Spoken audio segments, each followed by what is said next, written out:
Trump just announced a $12 billion bailout to American farmers. Yeah, he's using a small portion of the tariff revenue to aid our farmers struggling from Biden-era policies.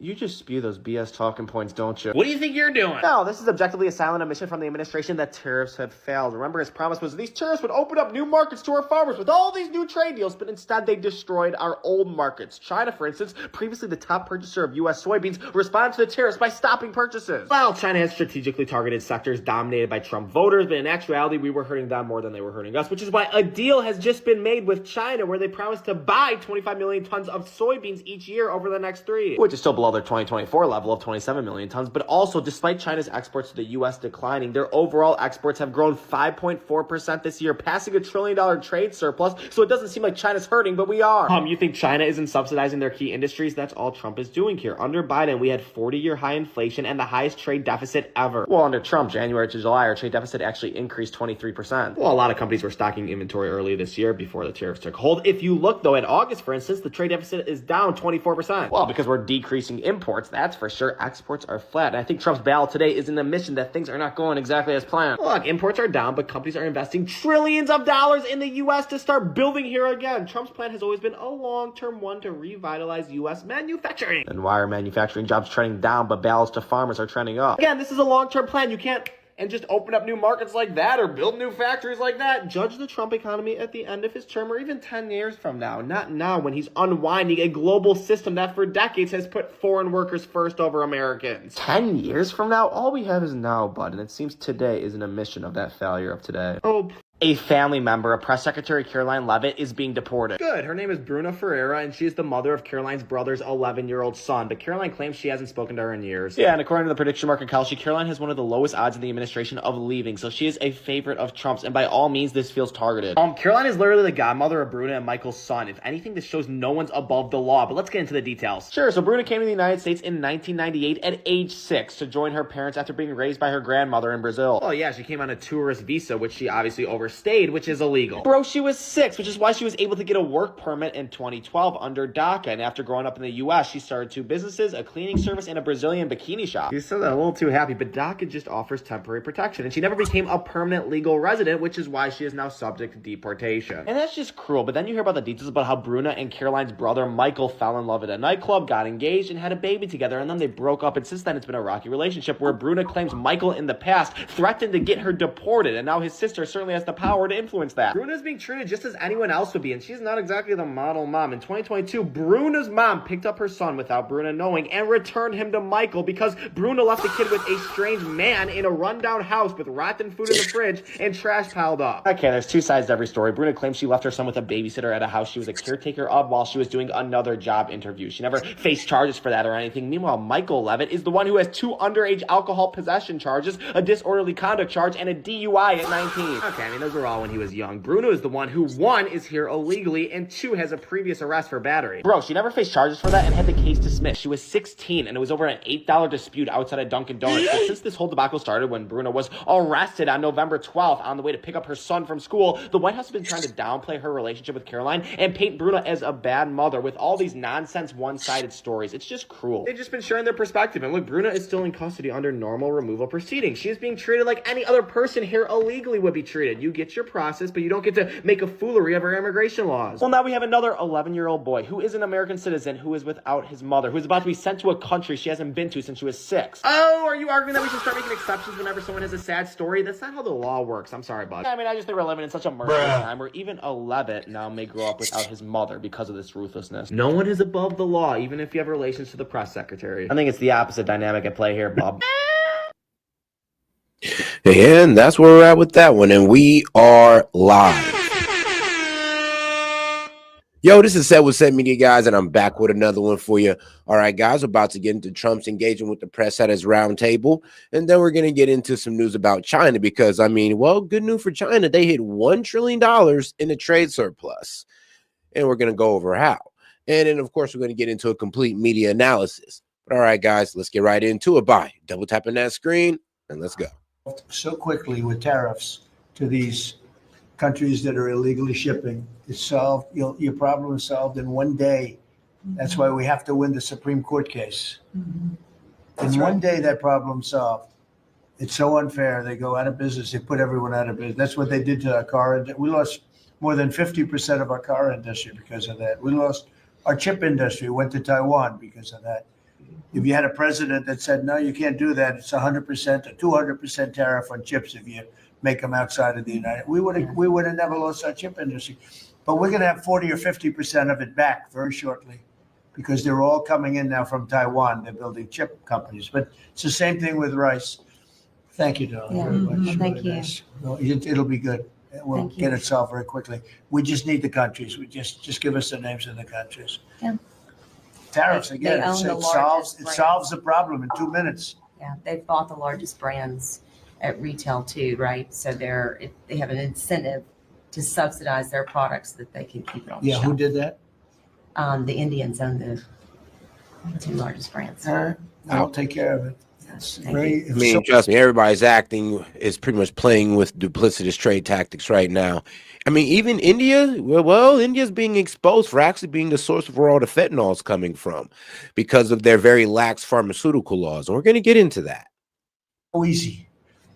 So, do you have any questions? Yes, President Trump. How about keeping it on farming?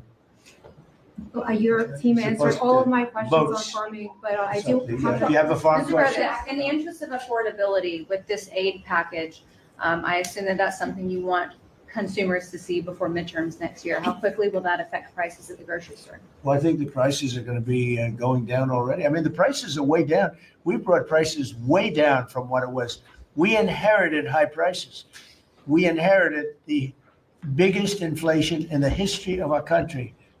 Yeah, under the 4 years under Biden, prices went up over 20% across the board, except for in healthcare. And that 20% price increase did not go anywhere, and we're still dealing with it today. That means prices going up.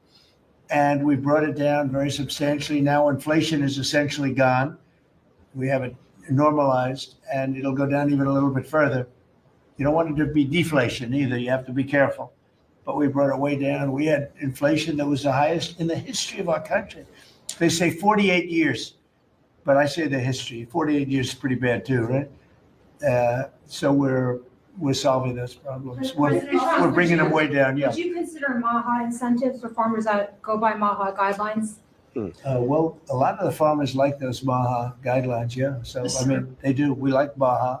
How do you feel about it? Yeah, let me answer that. So this is another reason I didn't mention it, but this is another reason I think that what we're moving. Oh, yes. And the farmers will be getting about a $12 billion subsidy. And trust me, there's more spending that's going on that's controversial. And trust me, the farming spending, giving no $20 billion to subsidize farmers, that's not really a problem to me. It's the extra military spending that we'll be doing soon, which I'm against, actually. Moving into is a golden age for agriculture.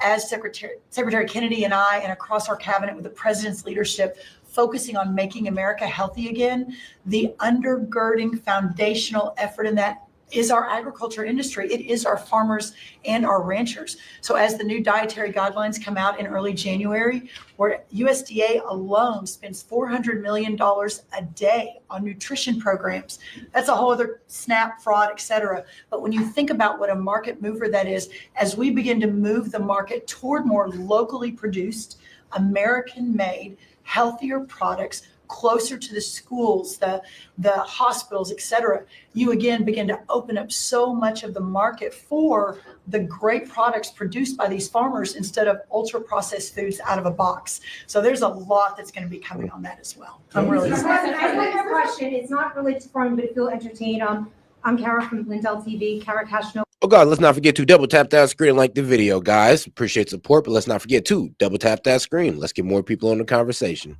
But I'm not fake news, just so you know. And everybody's talking about the pipe bomber over the weekend, the suspect that was taken into custody. I reported on Biden's kangaroo court for 4 years.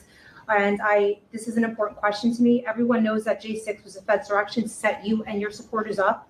So my question is, what's your gut instinct about the new pipe bomber suspect taken into custody? Does your instinct tell you that he acted alone? And also, Mr. President, how do you feel about the lead prosecutor on the pipe bomber case? Jocelyn Ballantine is the same prosecutor that allegedly asked the J6er to lie to frame you for J6 when you did nothing wrong. What are your Yeah, thoughts? well, thank you. I really appreciate that question. It's sort of a statement, and I appreciate it very much. Jesselyn is being looked at. They all have to be looked at. What they're doing is so bad. This was a whole Democrat hoax. The whole thing was a Democrat hoax, and it's all being looked at. Appreciate Is this that. the final aid package, Mr. President, or is more expected? Is this the final aid package? Farm aid It package? depends on where we go. China's buying a lot. Other countries are buying a lot. And, the interesting thing about the farm, they don't want aid. And speaking of China, like I said, China crossed a $1 trillion trade surplus. And well, trust me, it's not because they're trying to wane themselves off of the American consumer market. Actually, it's mainly because they increased their rare earth mineral exports. Yeah, they increased that even with the 23% drop in American purchasing. And then also, of course, they also took in less. They also are buying less as well. So they stopped buying from, well, America and Brazil. So they mainly cut Brazil off, but they've also increased the rare earth exports to their people like in the EU and, of course, in India and places like that. Well, what was the other place? I know it was the EU and India. They've increased their exports too. So that's how they've achieved their $1 trillion surplus. They want Not really waning themselves off of the American consumer market, but increasing their exports to other countries, which is smart. just to have a level playing field. No, please. I've seen that more with farmers than anybody else, any other industry, right, Deb? Right. We've seen it more with While taking in less farmers imports where as well. I've had meetings like this, and primarily in the first term, and we did a great job. We turned it around.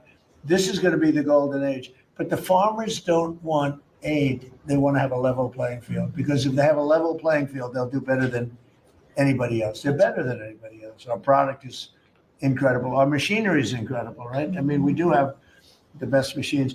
It's a very big statement I made, though. The environmental excess that we have put onto our tractors and all of our machinery. Do you all agree with that, by the way? Oh, yes. You don't know. Yeah, it's got to go.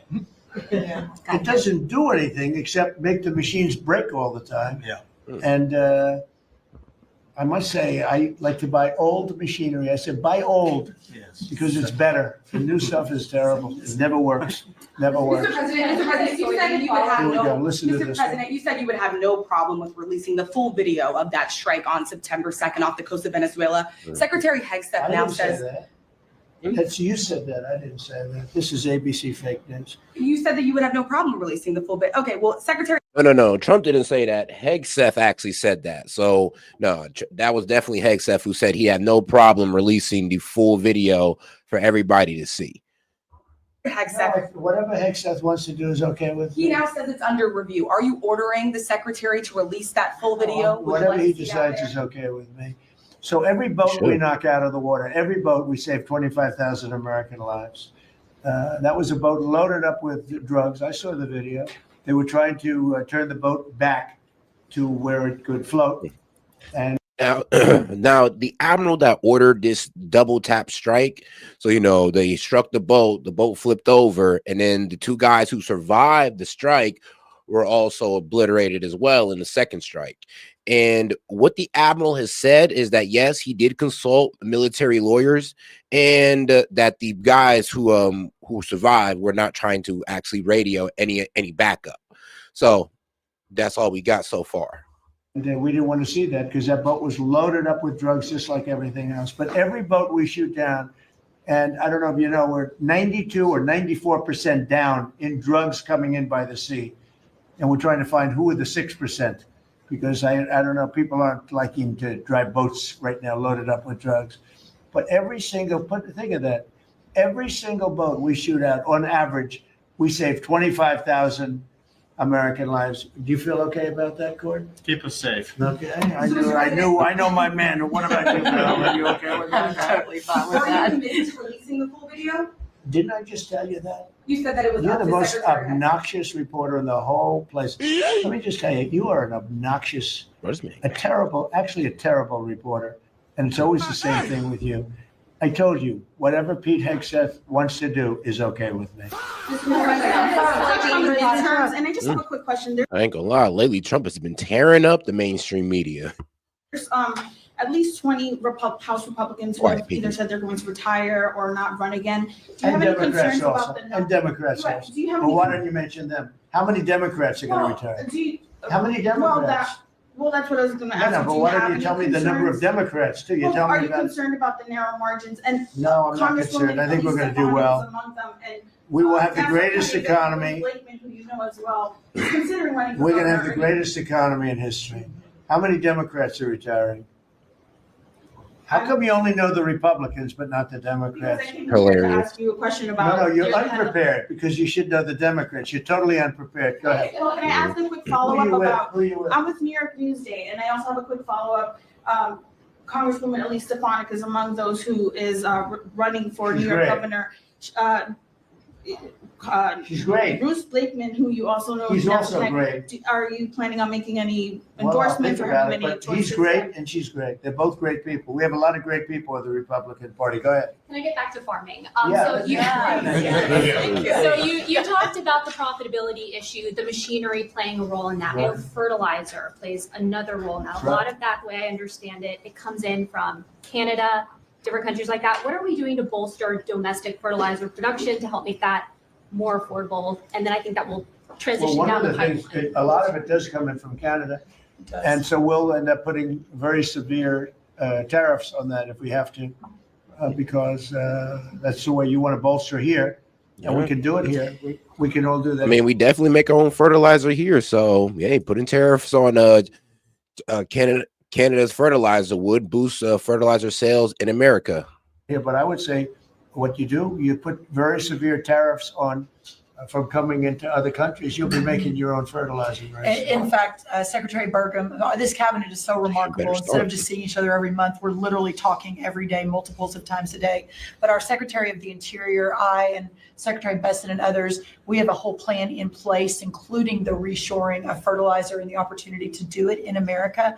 Having said that, we've also, per the president's guidance, issued a directive. These fertilizer companies, the seed companies, the equipment companies, all of the above. Oh, guys, you got any questions, comments, jokes, or disagreements? I'll be happy to read it out loud and engage with it. Just $2 and up. Appreciate the support.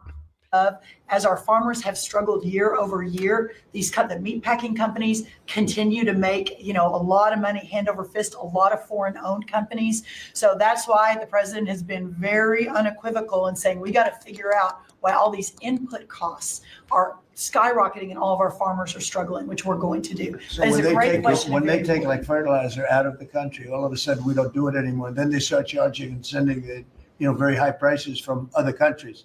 Especially the cattle farmers. Like a lot of them have shrunk their herd size due to the fact that, well, feeding a big herd has gotten too expensive and they're not really profiting off it. So they've shrunken their herd size and actually just focused on the quality of beef that they can produce instead of the quantity, which is actually driving up prices. Whether it's Canada or somebody else, we're not going to let that happen. Okay? On the quality of foreign produce. You spoke about soybeans and how the quality here in the United States obviously is a lot better. That's what I've heard. Yeah, is the default of this administration, because that's an issue I understand with root vegetables, citrus as well. Is the default of this administration that even if it's a little bit more expensive homegrown, you will choose homegrown over cheaper produce abroad? I like homegrown. Some things we can't grow because we don't have the heat. There are some things, little delicacies or maybe not such delicacies, but they grow better in warmer climates, very warm climates actually. But for the most part, I like homegrown. Mr. President, thank you. One on this announcement and then one on foreign policy, if I may. Are you open to tapping into tariff revenue again, should farmers find they need additional relief to get to that level? Yeah. If we're going to make the farmers so strong, and I'm not even talking about financially, because they just want to be able to produce what they can produce. And we're going to make them so strong that it will be indeed a golden age for farmers. And then on Russia and we had it going in the first administration, and then Biden came in and ruined everything. They had no idea what they would. They did. I mean, I think they hated the farmer. I love the farmer. That's why I got 94% of the vote for the farmers, but they hated the farmers. I love the farmers. Go ahead. And there's two things that really hurt farming under the Biden administration. One that was completely out of Biden's control is a drought. Yes, there was a drought that happened. And that was one of the reasons why they shrunk their herd sizes, or it was really hard for these farmers to produce crop. Two, record high inflation. which made their expenses go up through the roof. And that which made them, like I said, lessen the crops that they can put out, shrunk their cattle sizes. So those are the two things that was really hurting farmers. And for some reason, they're trying to blame Trump's tariffs on that after they've been suffering for like 4 years under Biden, and nobody said nothing while that was happening. But these tariffs come in and everybody want to act like that's the reason why farmers are going through it. And then on Russia and Ukraine, obviously your administration has been having talks with each side. Given that there is no peace deal at this point, will your administration stay engaged in those talks to effort a peace deal? We just want to see people stop from being killed. You know, we don't, as you know, Joe Biden gave them $350 billion. You know, and I gave them nothing. I did give them javelins at the beginning and knocked out a hell of a lot of attacks. But and Obama gave sheets. Remember, Obama gave sheets and I gave javelins. But no, we have a great situation going over there, except for one problem. You got a lot of people dying, and I want to see that stop. So you have mostly Ukrainian soldiers and Russian soldiers. Last month, 27,000 soldiers died, mostly soldiers. A few people from the dropping of a missile in the middle of Kiev or wherever, which is a terrible thing. But mostly soldiers. 27,000 soldiers died last month. That's what I want to see stopped. We, as you know, we now sell equipment to NATO at full price, and NATO takes that equipment and probably gives it to Ukraine. I guess they could give it to others too, but for the most part, give it to Ukraine. And they're working with Ukraine in terms of distribution of equipment, missiles, etc. But we aren't spending money. What we are doing is spending time on a humane basis.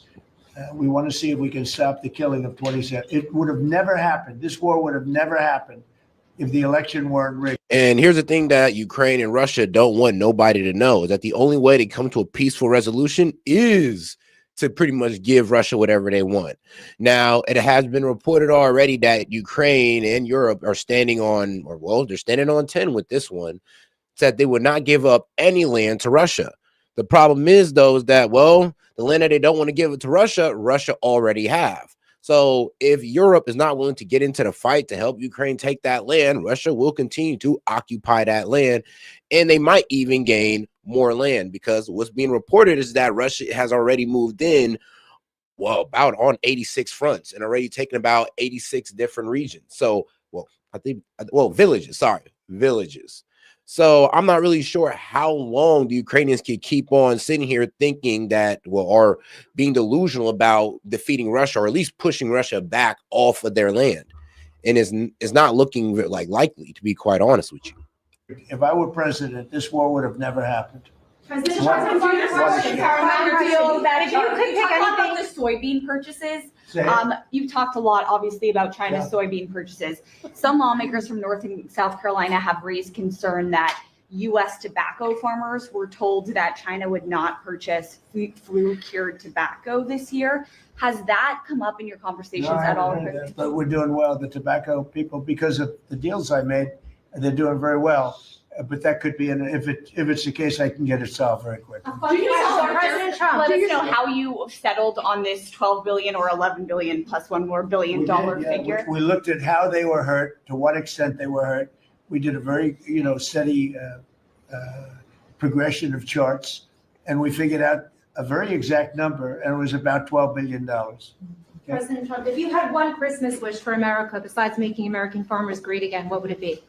I would say very simply, I go by a statement. When people ask that question, remember that question was asked to Ted Kennedy, and they said, "Well, what are you going to do to make America great?"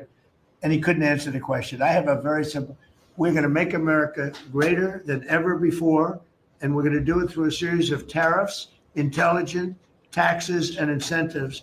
And our country has never been stronger. We've never had anything like coming in. We have $18 trillion coming into our country right now. There's never been anything like it. And if you ask me that, I'll say, I just want to keep doing what I'm doing. And a lot of people have this, because honestly, what he's doing for the farmers is great. And I know a lot of people are going Trump is giving more to Argentina than the farmers. And you're wrong, actually. You're actually wrong about that, because the U.S. doesn't just hand Argentina $40 billion as a freebie, and the profit is mostly interest and Wall Street fees and geopolitical leverage. So I'm sorry, but we actually make money from the $40 billion that we are loaning. Guess what? Argentina. We don't make no interest off the money that we're giving or subsidizing the farmers with. I would hope you guys actually read into the details about that 40 billion that, you know, we are loaning Argentina for economic stability so they don't have an regional fallout in South America, and which would cause what? Heavy immigration. And where are they going to go? Most likely here. So it's funny how you guys just do surface level thinking just to hate Trump. I mean, try to think a little deeper. Because there's never been anything like that happen. The biggest number ever in history was $2 trillion, and we're at $18 trillion. This is money pouring into our country on building car plants, on building AI plants.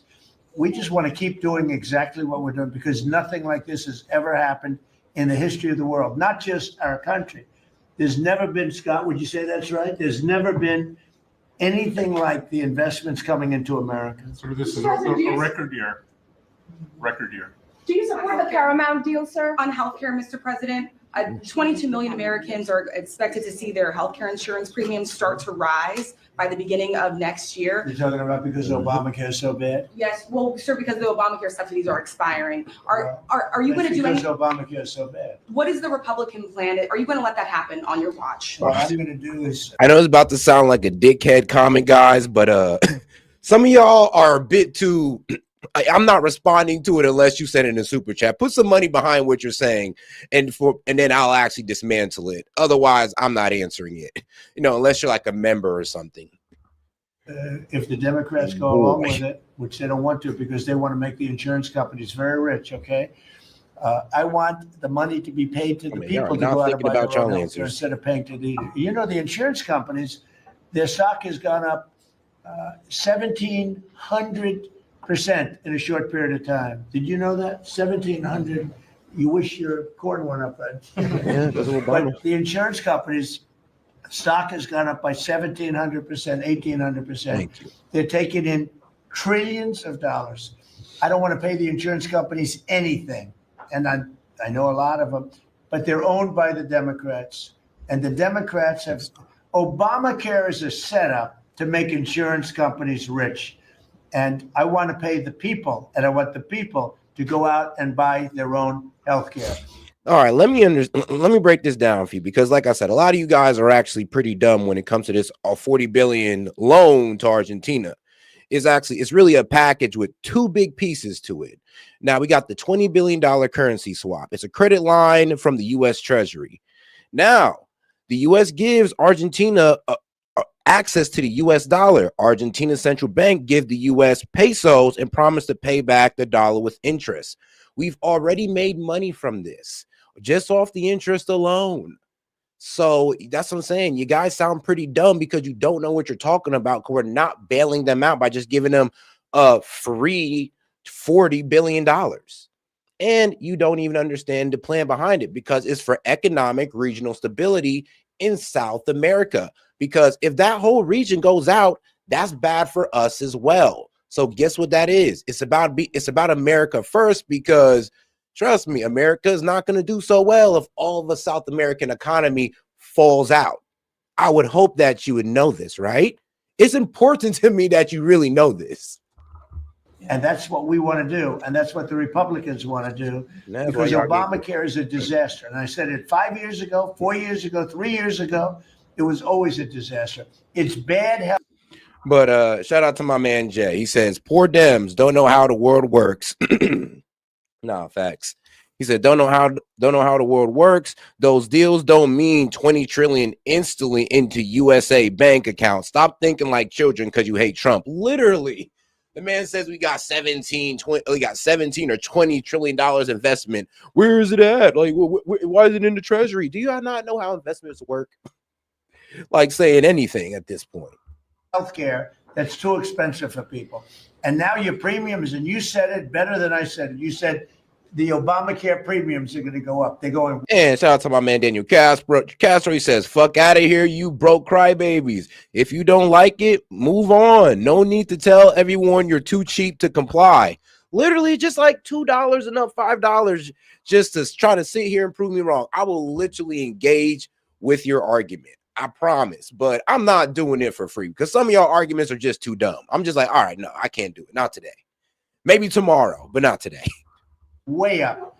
And what I want to do is have the money. And you know who's getting that money? A lot of it is the insurance companies. I want the people to get the money and go out and buy their own health care.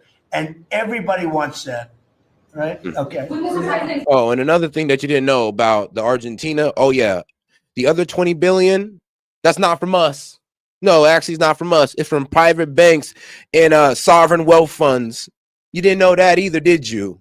So it's not even a full 40 billion that we're even loaning these guys. We're fronting 20, and then they got private investors who are supposed to be private investors buying into Argentina's debt or lending to Argentina, coordinating with the U.S. Treasury. So it's not even all on us. Y'all know no details, but here we are, though. It's not that hard to see. Yeah, it's not hard to see, bro. It isn't. It isn't, guys. That's all you gotta do is just look it up and look up the details. But you want to try to create an argument against Trump so bad, you end up looking dumb. But here we are, though, man. Here we are. Don't worry, man. I got y'all. And don't forget to double tap the screen and like the video, guys. Appreciate the support. Put that bill on the floor, sir. Okay. Do you have any reaction on the fine that was imposed to X by the European For what? Union? To X, to the platform X, the fine that the Wow, that European was Union pretty imposed. amazing. You're talking about, is that European Union or is it, who did that? European Union or The UK? European Commission. Whoa, that's a nasty one. Do I you don't consider it know. an attack? Elon has not called me to ask. Now, Trump has released a policy document that is pretty much saying that the European Union won't be around for long, and we're now pulling back from being a global power to a hemispherical power, aka we're only worried about what's going on in the Western Hemisphere and no longer worried what's going on in the Eastern Hemisphere. And we'll see how that plan gets implemented because there's a lot of people in Trump's cabinet that don't want it to happen. The EU don't want it to happen, and NATO don't want it to happen. So we'll see how Trump goes with it. But he has already written this in stone. You can actually look this up. This is part of Trump's policy now. It's going to help in that one. But no, that's a tough thing. I don't think it's right. No, I don't think it's right. I don't see, how they can do that. No, I'll speak about it later. I'm going to get a full report on it. Look, Europe has to be very careful. They're doing a lot of things. We want to keep Europe. Oh, Europe is. Oh, my bad.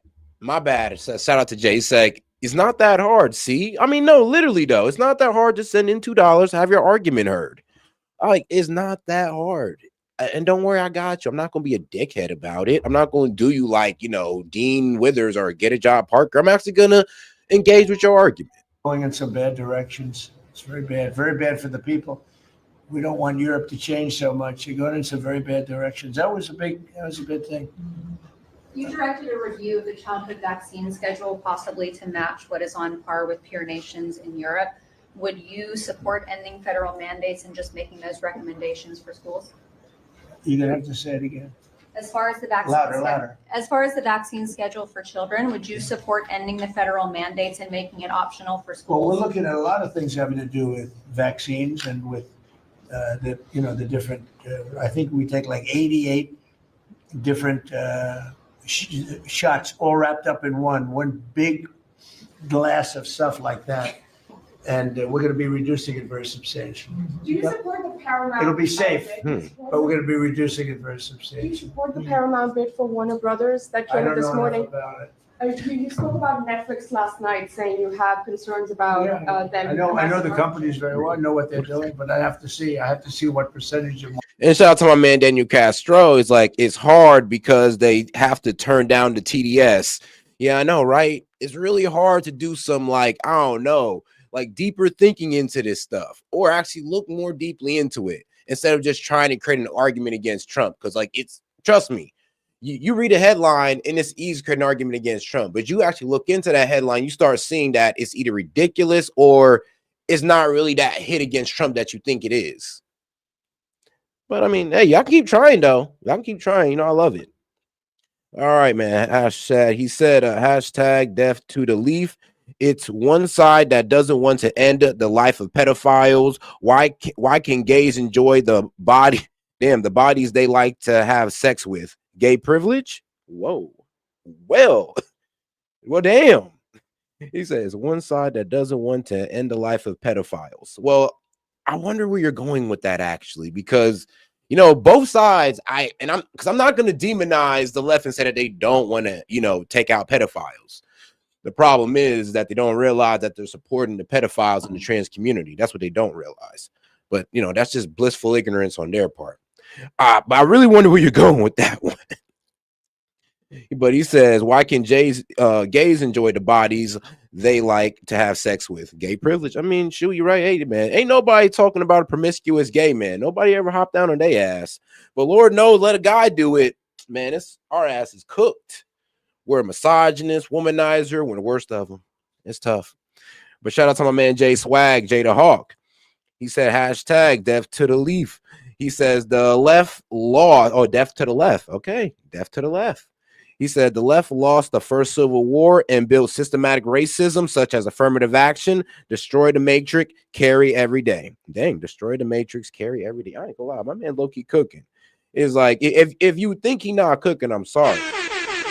You are still trapped in the matrix, my friend. But all right, let's get back to it, bro. And appreciate the support, my man. Market there. We have to see the Netflix percentage of market, Paramount, the percentage of market. I mean, none of them are particularly great friends of mine. You know, I want to do what's right. And so very important to do what's right. Paramount being supported by Jared Kushner, Mr. President, would that impact your decision? If Paramount is, I don't know. I've never spoken to him about it. He's really trying to work on Gaza. I think Gaza's his primary thing. Yeah, I'm be honest. I don't think they're gonna stop Netflix from buying Paramount. Because I'm gonna just be real. Like I said, if y'all wasn't willing to break up Meta, then who are y'all to try to stop Netflix from buying Paramount? Like, come on now. You're making house visits on Christmas Eve. Not that I agree with These need to be fitted with sleigh rails.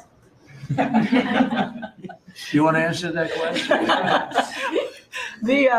Absolutely. We should put sleigh rails on the beast. Yes. Here's the support that? Go ahead. That Republican plan that you just talked about when it comes to healthcare, when do you expect Republicans to put Oh, that we're on? looking at it very strongly, and we're also going to the Democrats and asking them to do it. The Democrats want to make the insurance companies rich.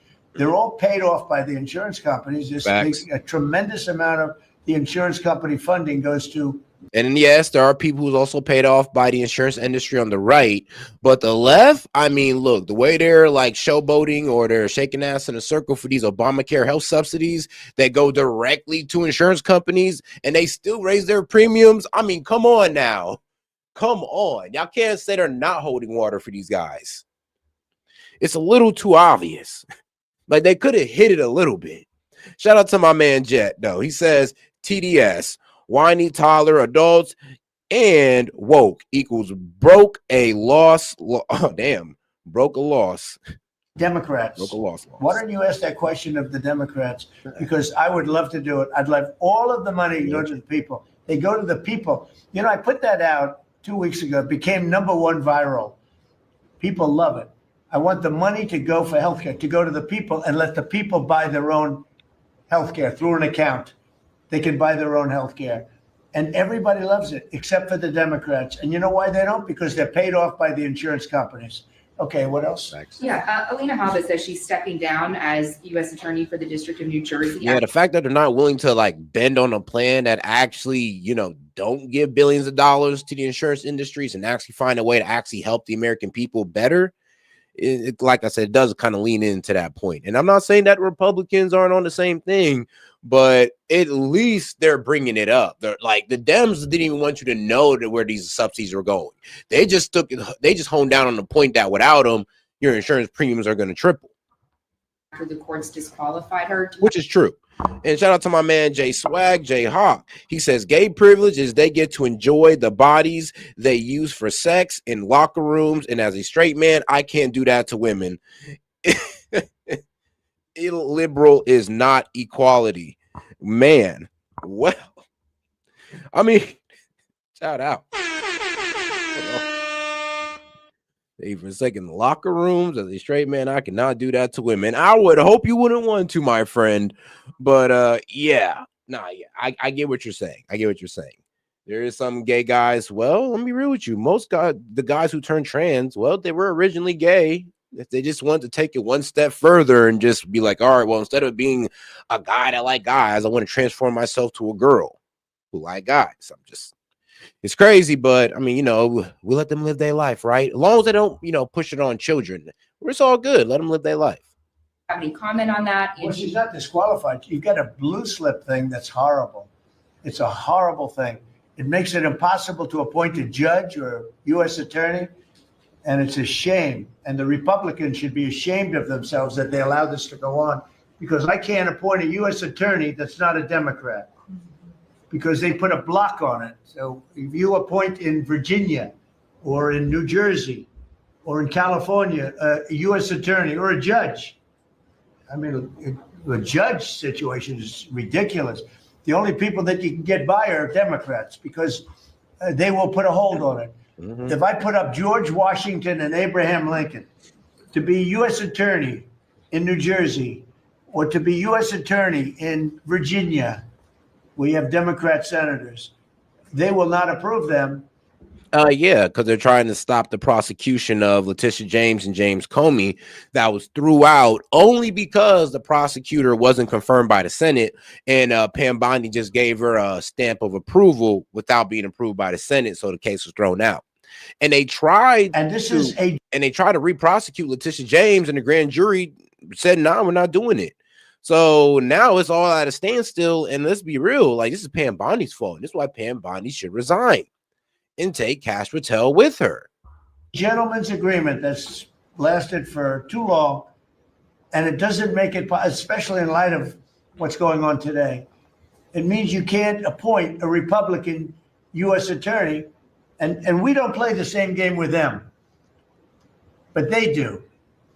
And I hope that somebody speaks to Senator Grassley about doing something about the blue slip, because I'm telling you, John, I put up great people, top people, highest education, the best lawyers to be like U.S. attorney, and both senators. It only takes one, but if they're Democrat senators, they say we're not going to approve it.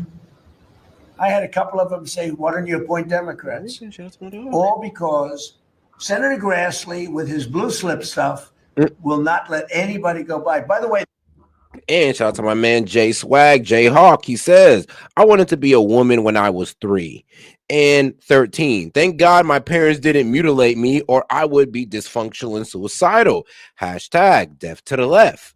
I mean, man, my man is standing on that hashtag.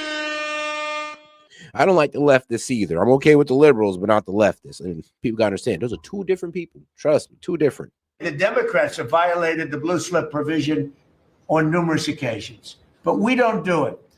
And what it means is, I guess I just have to keep appointing people for 3 months and then just appoint another one. And it's a very sad situation. We're losing a lot of great people. We have about 7 U.S. attorneys who are not going to be able to keep their jobs much longer because of the blue slip. Because I think I know why they did that, to protect their ass. Okay, that's why they did that. But it should be done away with. I want to be able to appoint the most highly educated, the most respected people. They can't keep their jobs because of the blue slips. Terrible. Okay, thank you very much, everybody. Thank you. All right, guys, let's go ahead and move on to the right side of media, and then we'll make our way over to the left, as we usually do. But let's go ahead and start off with Christy Gnomes with Sean Hannity. Let's go ahead and get it. Here with more. This is DHS Secretary I'm Christy crying. Gnomes. Hey, no, that's crazy. He's like, Homeland Security, you're going home, boy. Like, yep, you're going home. But all right, now let's get right into it. With more. This is DHS Secretary Christy Gnomes. Madam Secretary, when politicians are saying the things that these people are saying, okay, in my mind, they're putting ICE agents' lives in jeopardy. Tom Homan says a 1,200% increase in threats against them. I'm asking you, is there any crime that the politicians are themselves breaking? Look, the way the left has turned up the language, or I believe the radical language on ICE, I think the National Guard is next, to be quite honest with you, especially with this whole seditious six and the whole saying that, oh, there's unlawful orders being carried out. And they went from, oh, well, deploying the National Guard was an unlawful order to now the boat strikes in the Caribbean Sea is an unlawful order. So we'll see which one actually sticks, because, I mean, they're going to try. But it is kind of crazy how they're turning up the rhetoric on ICE, and then they're shocked when ICE is getting attacked. Or they don't even talk about it. On the left, they won't even talk about how ICE officers are getting attacked. They just show you like BS videos that need to be debunked, like this one right here, man. Let me go ahead and tune you in on the bullshit that they try to hit us with. If I can, well, actually, let me play this out and then I'll go ahead and find that video. Actually, any laws they're breaking? You know, Sean, we're certainly going ICE after and is looking in into all of that Chicago. with coordination of Department of Justice, but the mayor, if he were mayor, could be violating the Constitution by giving advice on how to evade law enforcement and how to get away with breaking the law. It's really unbelievable in this country what we're seeing. Those ICE agents that you were referencing, the violent attacks that have increased against them to 1,200%, death threats against them are at 8,000%. And I want to remind everybody, these ICE agents live in these communities. That's their homes. They have their families there. They're working to keep their own.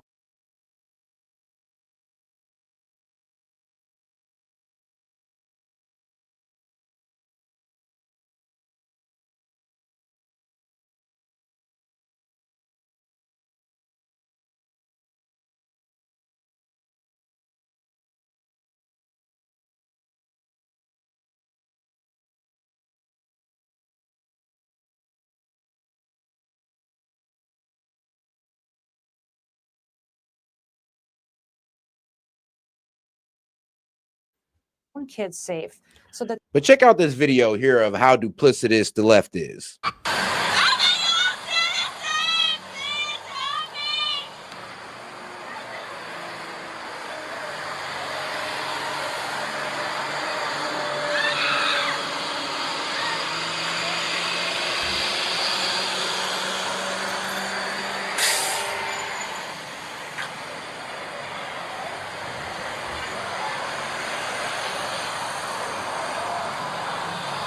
Okay, so this is another example of what the media does, specifically media on the left and left-leaning media. So as you can see, CBS says that this is a US citizen and she's being detained.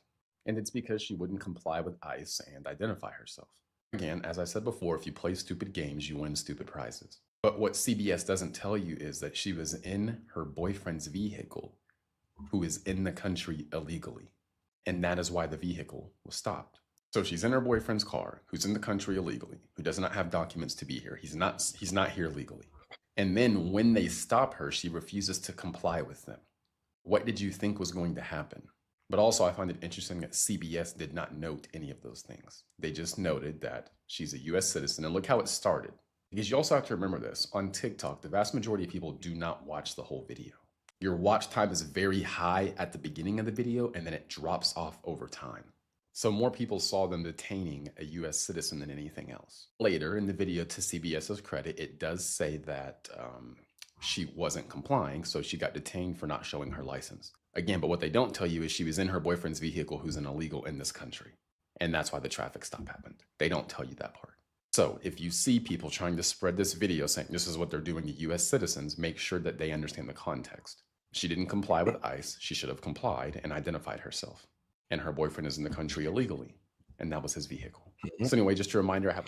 So that video that they was fear-mongering to you all over mainstream media was a lie, with the white lady screaming, "I'm an American citizen." Yes, lady, we know. The problem is that you're riding with somebody who's not an American citizen. Your boyfriend is an illegal immigrant. And when we asked, and when the ICE officers asked your ass for identification, you wanted to sit there and act funny and then get upset when they yank your ass out the car. Now they got to look for identification themselves because you refuse to give it to them.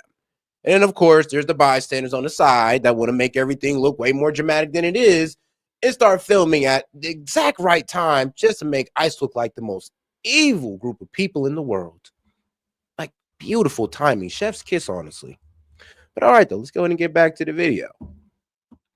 Law enforcement and how to get away with breaking the law. It's really unbelievable in this country what we're seeing. Those ICE agents that you were referencing, the violent attacks that have increased against them to 1,200%, death threats against them are at 8,000%. And I want to remind everybody, these ICE agents live in these communities. That's their homes. They have their families there. They're working to keep their own kids. Oh, and shout out to my man Jay Swag, because he says, hashtag death to the left. He says, because we have to spell wrong and be correct by grammar Nazis so we can bypass the autofilter, Matrix is fighting to stay in power. All right, shout out to my man Jay Swag. Jay Swag coming in again. The left weaponizes language. Criminals says they innocent. Racist, it says they are anti-racist. The fascists say they are anti-fascist. Destroy friction. And all right, let's get right back into it. Shout out to my man Jay Swag. Appreciate the support, brother. Appreciate that. Go ahead and give you your shout out though real quick.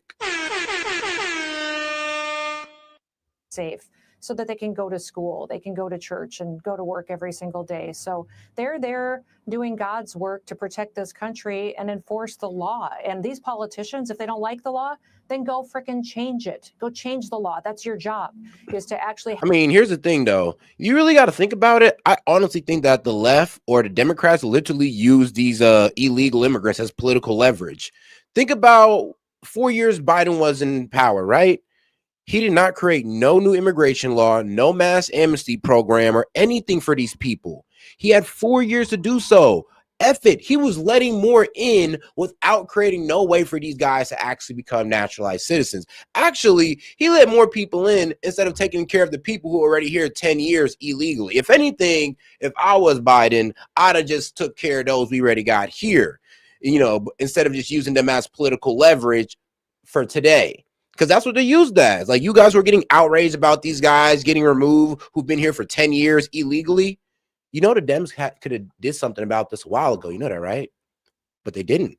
No, they waited right till this day to make these videos to show in your face and pull out your heartstrings and make Trump look bad. When, I mean, real with you, they had 4 years to give these guys mass amnesty. They had 4 years to solidify an immigration pathway for them. They had 4 years to do that, to help these people out. And they didn't. They left them to the mercy of Trump. Have debate, have discernment to create a law that actually puts America first. I'm just grateful the president is focused on that. Am I wrong? I'm grateful of that too. Okay, so when you talk about a 1,200% increase in threats against ICE agents, I certainly understand why. Do you not tie that directly to the insightful, dehumanizing rhetoric that the left is using day in and day out? I don't care if it's a punditry class. I don't care if it's elected officials. They're all using it. You know, it gets as bad as Gestapo, Nazi, fascist, and even worse in some cases. I know for those of you who are saying, oh, well, you don't know how to, no, I know how democracy works. Remember, they had the House at the beginning, did they not? They had the House and the Senate at the beginning for 2 years, and they did nothing for the illegal immigrants. But now they want to sit here and cry and complain that they're getting deported when they didn't do anything. And I'm talking about Congress, the Senate, all the Dems. Like, all of them are complicit in using these guys for political leverage. And it's kind of funny how you all fell for it instead of holding them accountable of like, all right, well, we're complaining now, but why didn't you guys create a pathway for mass amnesty for these people before Donald Trump came in? I mean, you don't ever really want to ask them those tough questions, do you? You kind of just let them play in your face and do whatever and blame Trump. Directly responsible for what's happening? Absolutely, they are. That rhetoric absolutely encourages these violent attacks. In fact, we had a congresswoman attack our ICE law enforcement officers. We've had them show up at ICE facilities and CBP facilities and harass these enforcement officers, use vile language, spit on them.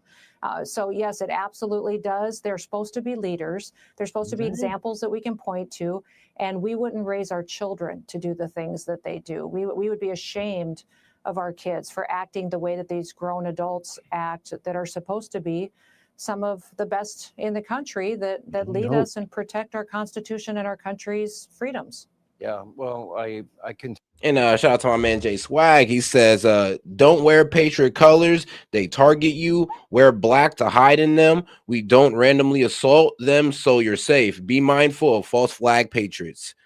Shoot, I mean, damn, it's almost like he's speaking about January 6th, like that one Ryan Epps guy or Ray Epps. Continue to praise all those guys, all the agents. You've been out with all of them, and they're doing a phenomenal job. They put their lives on the line, and they certainly deserve better than being doxxed or threatened or told they can't protect their identity, especially in this environment. Secretary Noem, thank you. We appreciate your time. Hey, Sean Hannity here. Hey, click here to subscribe to Fox News. All right, now let's go ahead and make it over. We'll go ahead and stick on Fox News with our guy, Dr. Mehmet Oz. Let's just go to Dr. Oz. We're just going to get into a conversation with Dr. Oz, okay?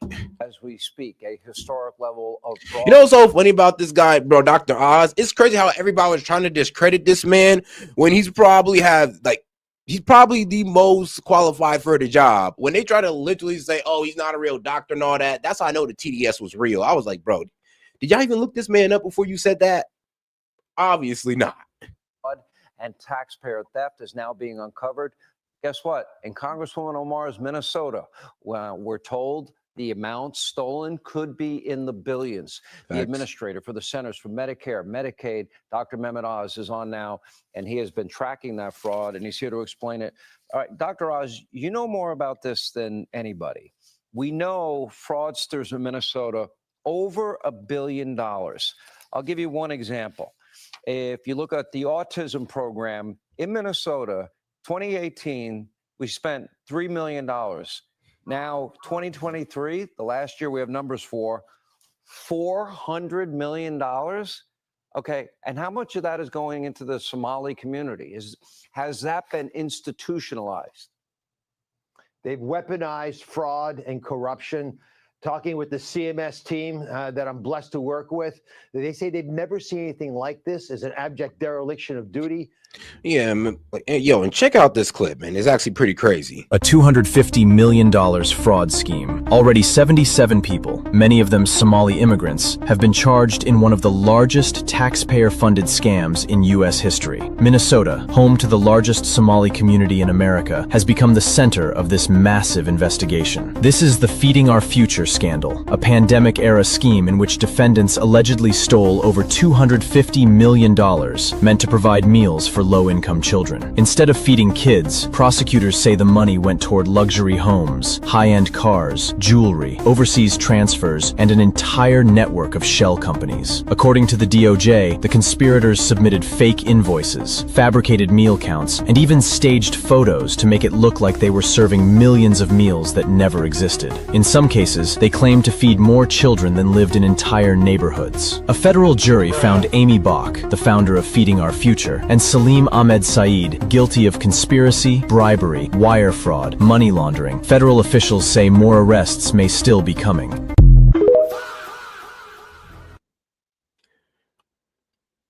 Yeah, no, that explains that right there. Yeah. So a $250 million fraud scheme out of 86 people. Out of 86 people, 78 of them were of Somali descent, but the main people running it, well, pretty much was our own, pretty much Democrat officials or Democrat politicians who were for some reason going along with the fraud scheme. Or maybe they didn't know about it. Who knows? More than likely, though, they knew.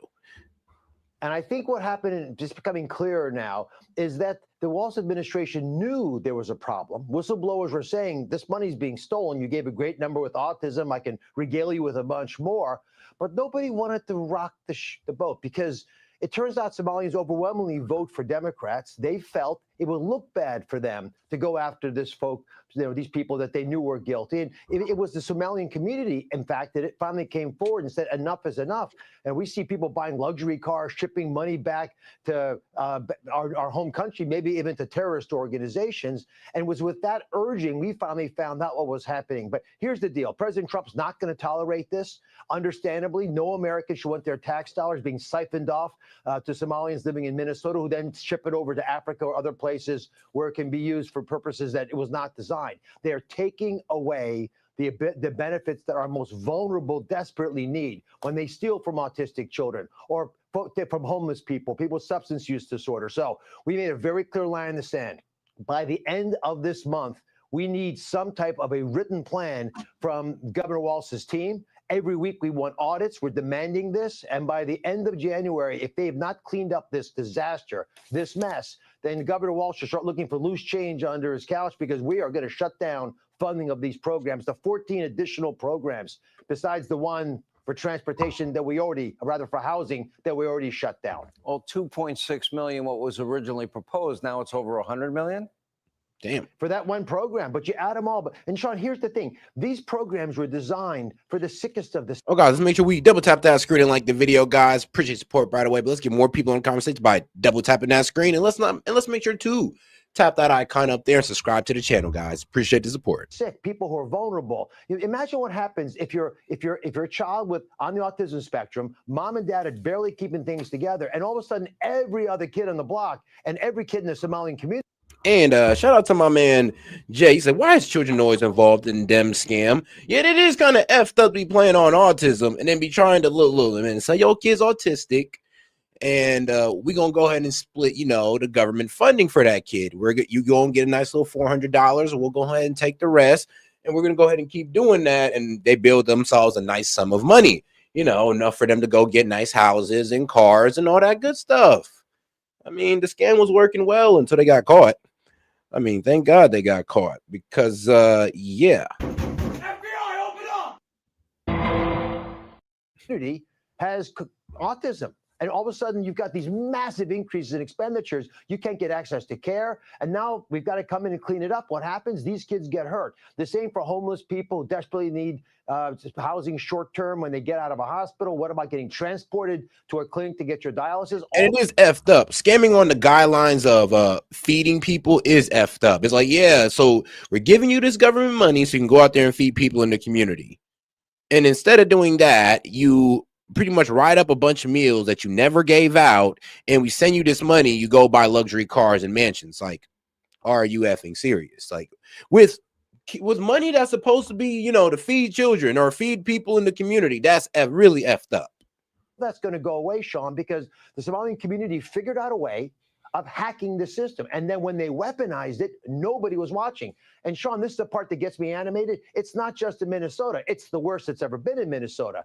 But you go to Los Angeles, you've got these ethnic mafia groups that are able to hack into our hospice systems. They're destroying home health care. There are 5 times more durable medical equipment suppliers in Florida than there are McDonald's. We think the Cuban government's involved there. We broke up a $15 billion multinational criminal organization based out of Russia. But again, if they get the money, it doesn't matter. We have to stop the money from leaving the building. And that's what President Trump wants us to do by working across agencies to shut down these scandalous efforts. And Walz was warned by whistleblowers, and he didn't want to pay attention. He didn't want to alienate a big voting bloc. Dr. Oz, great job, and keep us updated. That's a lot of taxpayer money. Yeah. It's being stolen from our kids and grandkids and people in real need. And all right, now let's get over to the next video. Exclusive preview. I believe, actually, let's see here, because there's supposed to be an interview with Erica Kirk coming up, but we'll get into that one later. Welcome to Hannity, and tonight we are live. We are in New York City, where in just a few minutes we're going to sit down with Erica Kirk for an exclusive preview of her late husband's final book, Stop in the Name of God, Why Honoring the Sabbath Will in Fact Transform Your Life. Also, tonight, Jasmine Crockett wants a promotion. The Democratic Party's rising star has officially announced her bid for U.S. Senate with the great state of Texas and with the help of President Donald J. Trump. Take a look. Crockett. Oh, man. Oh, man. She's a very low IQ person. Somebody said the other day, she's one of the leaders of the party. I said, you got to be kidding. I don't know how that helps her. Anyway, a few states away, California Governor Gavin Newsom was on fire. Well, she's playing on the hatred of Donald Trump. Like, she's playing to the base. She's like, look, you understand, if Trump hates me the most, I'm obviously the best person for the job. And that is what a lot of Dems are doing. They're playing off of if I can get Trump to talk about me or hate me more than the rest of them, that's going to boost my political stock. I mean, it's a good strategy because it works. Weird, but it works. All right, and shout out to my man Daniel Castro. I offered $5 for one Dem policy stated. Oh, damn. He said, I offered $5 for one damn policy stated. Crickets. Yeah, I know. All they do is really complain about what Donald Trump is doing, but not really coming up with no real policies of their own, or really no real reforms at all. Literally. Take a look. They'd have in the more hills respect with if they these guys, did. and we all turned around when my hair literally burst on. There's a video of it, and they threw me in the car. A guy hits my hair and throws me in the car. Says, "Get out of here." Now, fortunately, Newsom was able to save his hair from the blaze. Too bad there was no water available to save people's homes. Now, most everyone in the Pacific Palisades, as we all know, lost absolutely everything. They're still unable to rebuild a year later because of California's insane bureaucracy, their regulations. We'll have a lot more on that straight ahead. We do begin tonight right here in New York City with their incoming communist mayor, Marxist mayor, after promising to work with President Trump to apprehend criminal illegal immigrants. Well, Zoran Kami, Marxist Mamdani, is now teaching illegals how to stand up to ICE. There is a 1,200% threat level increase against ICE agents. And shout out to my man JD says, proves votes mean more than anything, even reality. I mean, no, that's true. I mean, look, they'll spin reality in order to get your vote. You like, come on now, we all know. And that's from the left and the right. I'll be quite honest with you. Maybe the rhetoric has something to do with it. Take a look. We can all stand up to ICE if you know your rights. If you encounter ICE, these are the things that every New Yorker should know. First, ICE cannot enter into private spaces like your home, Obviously, school, or a private area of your workplace without a judicial warrant signed by a judge. So if you see ICE in there, I mean, 9 times out of 10, they're going to have that judicial warrant. And if they don't, trust me, ICE is playing by the book because they know mainstream media can't wait for them to fuck up. So they're, trust me, if you see ICE in your area, they most likely have that warrant. Looks like this. Sometimes ICE will show you paperwork that looks like this and tell you that they have the right to arrest you. That is false. ICE is legally allowed to lie to you, but you have the right to remain silent. If you're being detained, you may always ask, "Am I free to go?" repeatedly until they answer you. And another far-left politician is now taking it a step further. Take a look. The message that we are sending to our Somali community, to our Latino community, to any community that is being targeted, is that we stand with you. Minneapolis is not backing down. Our police officers will not coordinate with any federal agency that is doing immigration law enforcement work. We stand with the community members that make Minneapolis the extraordinary place that it is, and we aren't backing down. We're rock solid in support of them. Now, that was the Minneapolis Mayor Jacob Fry on national TV bragging about doing anything he can do to keep criminal illegal aliens on the streets. And by the way, as we head into a midterm election year, I hope every American remembers the big lie.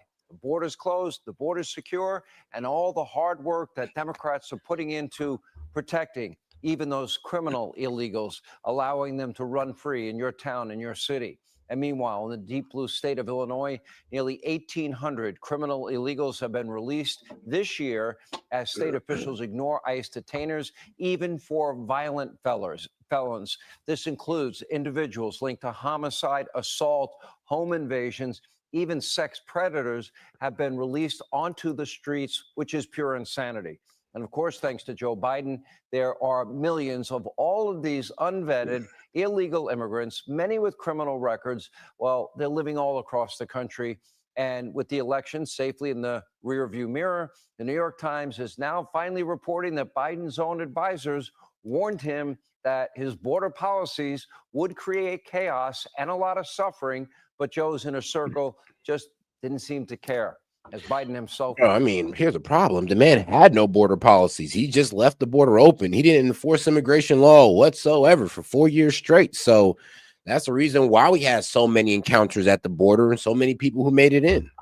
Clearly oblivious to everything happening around him. So let's be clear. The consequences here are not theoretical. For example, this weekend, a criminal illegal immigrant who was previously deported multiple times, stabbed a person on the very same Charlotte, North Carolina rail system where that young Ukrainian refugee was murdered on video by a career criminal. That was just a short time ago. And yet, for some reason, elected Democrats continue to allow violent, criminal, illegal immigrants back. Now, there's one thing that the right fails to do, though, is to make that argument against the left that, all right, do you understand that blue states have more crime, less affordability? I mean, like, come on now. You guys should be able to drive that home pretty easily. Actually, even when they bring up the topic of red states, well, when you microscope the problem, you look in on these red states, you realize that the high crime areas are blue cities. And when you look up the most expensive places to live, you're looking at blue states and blue cities. So you guys can definitely drill home the affordability crisis and flip it back on the Dems and be like, well, why aren't the Dems making it more affordable for these people to live in their states and their cities? Because they're not. Instead, they're complaining to you guys about affordability. They're saying, oh, Trump is failing on affordability. But the problem is, though, that your senator, your governor has done nothing about affordability for you guys. And I will tell you this is proof. The fact that I can pay 20 to 30% less on groceries in Ohio than in almost any blue state says something. Well, less than groceries than in any blue state says a lot. The fact that I pay about 30% less on groceries than somebody in New York, California, shoot, I would say, name one other one, Vermont, Delaware, Maryland, all those blue states, I pay less than. Actually, across the board. And that's a lot of red states that pay less than blue states across the board.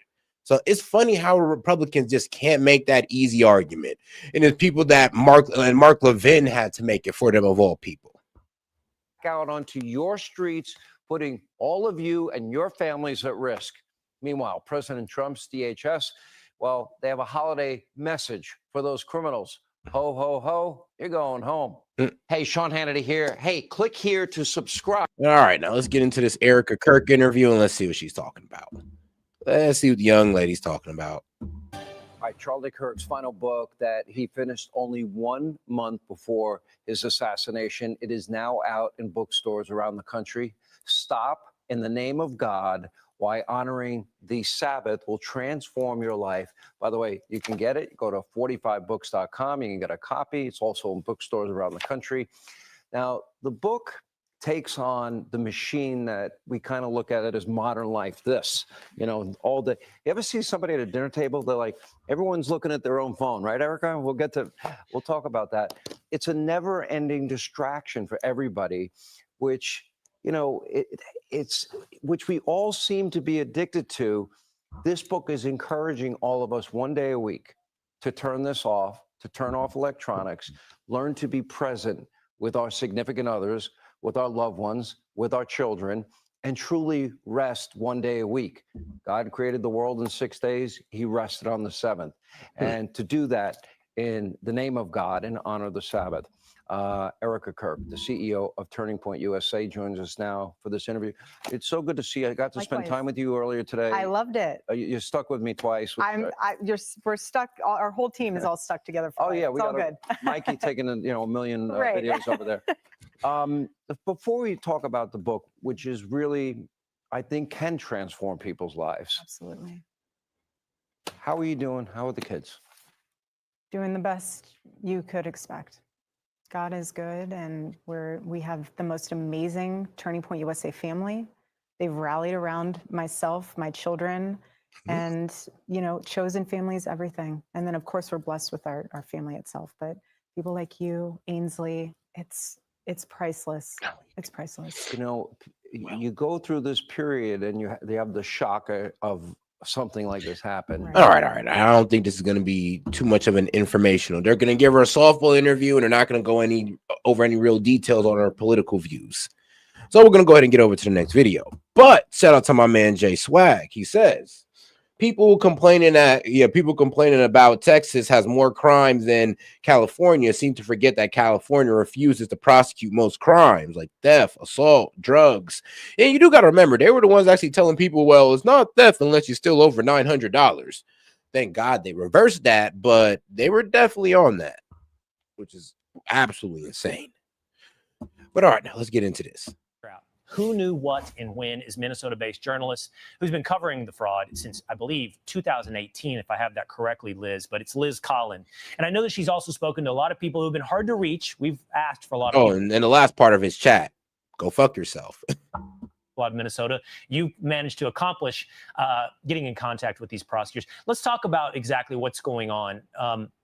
Fry, Omar, Ellison, how deep does this go into politics? Yeah, well, I'll tell you, there is an overlap with plenty of Democrats in power in Minnesota with all of this. It was the spring of 2021 when the raids involved with the $250 million fraud scheme tied to Feeding Our Future was first exposed. Even before that, though, you're right.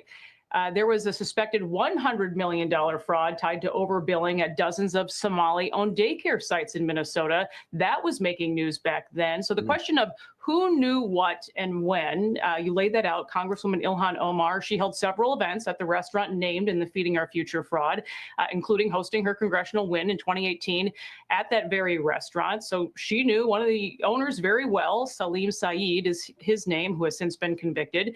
Minneapolis Mayor Jacob Fry's senior policy aide, Abdi Nur Salah, also entered a guilty plea. He was tied to the case. Campaign donations from some of the defendants in Feeding Our Future eventually returned, as you mentioned, to Jacob Fry, Attorney General Keith Ellison, Congresswoman Ilhan Omar. But you're right, I sat down with the lead prosecutor in the case, Assistant U.S. Attorney Joe Thompson, talked to him months ago, and I asked him, will we see any of these political leaders indicted? At the time, he said he could not comment on future indictments, but even back then, the feds made it very clear that it seemed that these cases were still wide open. And now we're hearing about multiple social programs in Minnesota. And these investigations seem to be wide open at this case. And I think this federal spotlight certainly is helping at this moment, Will. Okay, let's explore really quickly together, Liz, the questions of could and did. What I mean by that is we have audio of Keith Ellison. And as you know, Keith Ellison having a conversation with many of the people involved in this program, wherein he seems to be suggesting that he'll get into any type of investigators off their back. Like if there's any holdup in some of the money going to their programs that were fraudulent, he'll grease the wheels, he'll figure out how to keep it going. They were complaining that people were starting to step in and stop the flow of funds. And Ellison seemed to be saying, well, where, how, I'll figure it out. So the question is could and did. Could this have been to this scale without all of these politicians knowing about it? And did they know about it? It seems at this point, Will, hard to believe that someone did not know about this. You have a state senator, Omar. Yeah, I said the same thing. I'm like, it's really hard to believe that Omar didn't know about this, that Tim Walz didn't know about this. Like, there got to be more people included that, but I can see how they'll have their scapegoats and those guys won't even get touched. Because let's be real, if they were going to get touched in any way, shape, or form, or if anything was ever going to come down on them, trust they wouldn't be all over TV right now. Fateh celebrating the fact that the money kept flowing. You have a city council member in Minneapolis. And shout out to my man Jay Swag. He says, on the right, we value free speech. I want the racists to speak to how to know who's racist. Facts. Leftists cry Nazi. They project and they are real. They are the real. Well, I would say this. They are kind of like real fascists in a way, because anytime you go against anything they say, they get straight to demonizing you. They get straight to damn near, bro. If you ever heard a TikTok debater, they'll say, oh, I hope you never procreate. Oh, I hope people like you don't. I hope people like you die out. I'm just like, bro, why you got to get so nasty? It does not have to be like that. And you do not have to demonize people by calling them Nazis because you disagree with them on abortion. Like, it's not that serious. Also part of that celebration that was actually held. It's on video. There are recordings of that as well. And our reporting dates back years at this point, going over that celebration that took place. Unless none of these people, which I find it very hard to believe, are not talking to each other at all. And now you also have these whistleblowers that have come forward recently saying that they went to Governor Tim Walz 7 years ago when he first came into office, and they wanted to bring these red flags to his attention. And they say that they were met with silence. So we're seeing that now on, Medicaid funding perhaps being cut if Walz doesn't take this more seriously, according to that letter that was sent from the federal government on Friday. But we have multi-billions of dollars in fraud in Minnesota. And again, this has been ongoing for years. So just on a personal level, I've been a reporter for 20 plus years now. At this point, I find it really hard to believe that someone at the top did not know something. Well, I have no doubt, Liz, that you'll be the first to know if that prosecutor, Thompson, comes back. Yeah, as time goes on, we're going to figure out a lot more. But all right, now let's go ahead and get on to the next one with the 5, and let's see what they're talking about. The New York Times finally getting around to covering the Biden border disaster with a lengthy piece on how Sleepy Joe ignored warnings and lost Americans' faith in immigration. Quote, the Democratic president and his top advisors rejected recommendations that could have eased the border crisis that helped return Donald Trump to the White House. Chaos was the word advisors had used in a memo during the campaign. Meanwhile, less than a month until Zoran the Destroyer gets sworn in as New York City mayor. And he's dishing out advice on how to thwart ICE. Of course. As mayor, I'll protect the rights of every single New Yorker. And that includes the more than 3 million immigrants who call this city their home. But we can all stand up to ICE if you know your rights. ICE is legally allowed to lie to you. You know, comments like this right here is hilarious because didn't CNN just get caught for lying and pretty much calling the January 6th pipe bomber a white man? So it's real funny how y'all nitpick when a news channel just recently lied to you right in y'all faces. And I've not heard not one Democrat or leftist call it out. You have the right to remain silent. New York will always. It's all good when they do it, though, right? I will fight each and every day to protect, support, and celebrate our immigrant brothers and sisters. Comrade Z isn't the only icebreaker. A newly elected Democrat congresswoman from Arizona is going Karen on ICE agents. Filmed herself on Friday yelling at ICE agents and getting in their way. All right, Kaylee, what do you think's going on here? I think the left has learned no lessons. Stand up to ICE Obviously is not the message you have 10 months, 11 months, 12 months, a year out from losing the presidential election in royal fashion, losing every single swing state, giving Donald Trump the first time winning the popular vote for Republican nominee in 20 years. The message is not double down and stand up to ICE. The message is reverse course. And I love that there's now coverage of Biden just totally ignoring that he had the power to fix this, and he did. And I screamed from the rooftops during the Biden era. He kept saying, Congress should act, Congress should act. And I said, you have 212F authority under the Immigration and Nationality Act to act. It essentially gives you carte blanche as a president to stop immigration where necessary and in whatever fashion you see fit. He didn't use it. And now we're getting headlines like here in New York, 6,947 illegal immigrants were released from jails out into the streets, connected to 29 homicides, just released out into the streets. And then you look and the headline that hasn't gotten much coverage, but is deserving of it, 62,000 illegal immigrants, children that were put in sex trafficking and child labor, were rescued by President Donald J. Trump. Yep. There is a I mean, yeah, of course, on those weed farms or those farms that was getting kicked in. Yes, those were literally children that was pretty much being enslaved on farms in America. Yeah, I know. But for some reason, the Dems didn't want you to know about that. They didn't want you to know about the unaccompanied minors that made it over here and how we just gave them to sponsors that we can no longer track now. Yeah, they didn't want you to know about that part, how they just recklessly lost about over 100,000 kids. But, oh, no, Trump is the evil guy. Trump's the one who hates kids, right? But Biden's the one who lost about 300,000 of them into probably the sex trade and labor slavery. But Trump's the bad guy, though, right? Right. a human consequence when you allow unfettered immigration. It is little children, little babies who are put in atrocious situations. Donald Trump has reversed this, and Zoran Mamdani is going to double down. ICE is the enemy. ICE. Good luck. I think it's going to be a disaster come a few months from now. Why did it take so long, Harold, for the New York Times to report on the Biden White House? I don't underestimate it. They can still get off with you, Jesse. I don't know why it took so long. It's obvious from the reporting. Even before the reporting, around this table, we recognize how severe and how serious a problem this was for the country and politically for President Biden. It's hard to imagine a country, we're such a kind and compassionate country. No country's brought in or accepted or welcomed more foreign immigrants than we have. Yet we can't take everyone for a variety of reasons. One being we're probably letting too many violent people over many years. And for that matter, not just the last 4, but even prior to that. I think as we think about where we are now, I give President Trump all the credit in his efforts to lock down our border. What he's faced with now is a challenge, and we're seeing it across the country. And I don't agree with what Mayor-elect Mandami's approach. I would seem to me, right after you're elected on the platform of affordability, that the thing you would be doing would be trying to figure out ways to make life more affordable, housing, groceries, and other things here in the city, particularly housing. And for that. Oh, and shout out to my man Luke Field. I'm sorry that I'm seeing this late. He sent a laughing disco for 250 jewels. And shout out to my man I am Maced. Well, it is what it is. I appreciate the support, man. He sent in 100 for 2 jewels. Appreciate the gifts, my people. Appreciate the gifts. Matter health care. I'd be focused a little bit more on that. But what President Trump, I think, is dealing with and Congress is dealing with is something we talked about also, the hierarchy of deportations, the hierarchy of actions. You look at, I think if you polled anybody in the country, I'd be a part of that 80 to 90% saying the president's right to lock down the border. And he's even more than right, if not 100% of us saying, send back the criminals, send back the violent people, find ways. I think there's some dispute over whether we should be sending them back to countries they're not from. But you get violent people out here, I don't care where you send them to. I mean, hey, man, sometimes we got to send them to countries where they ain't from because, you know, just like remember Kilmar Garcia, how we say, no, don't send me there. There might be gangs over there that want to take my head. Well, for guys like that, we got to send them somewhere else.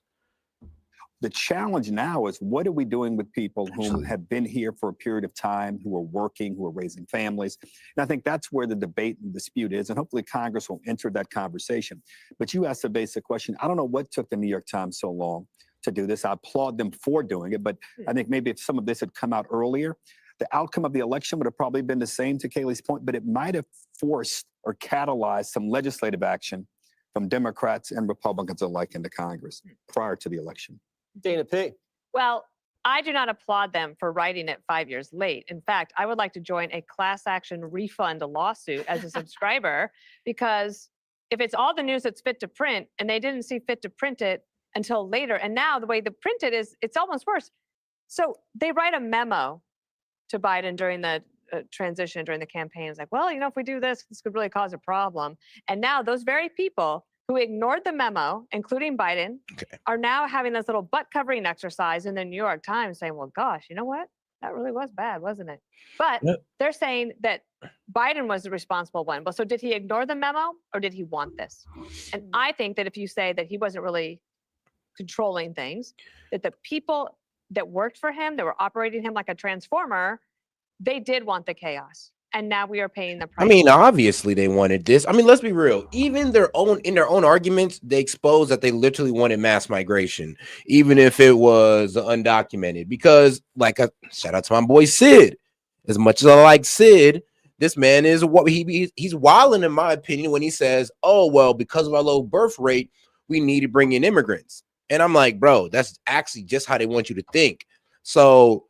Because then here's the thing, when is enough immigrants? And if Sid keeps saying, well, by the number of how much babies we fail to have, well, what is that number? And I know he'll probably won't be able to answer that. But the Dems answers, we'll just keep bringing in more immigrants instead of making things more affordable for the American people so that'll promote to have more kids. So pretty much for some reason, the Democrat policy is F the American people and just bring in more immigrants. Like, we don't got to fix affordability if we can just bring in more immigrants. And that's a bad strategy. And I don't think that's where Sid is going with it. In his heart, he's thinking that, well, we got to fix that problem. This is an easy fix. He's not really thinking down the line with it. But if you think down the line with it, you're literally putting these people over the American citizens instead of actually fixing things for us. But all right, though, let's go ahead and get right back into it. For it. And the biggest price is being paid by people who are trying to do it legally, to get into this country legally. Everybody that was in line for their path to citizenship, that had done all the right things. Well, guess what? Now you have the result in this New York Times story is that you have people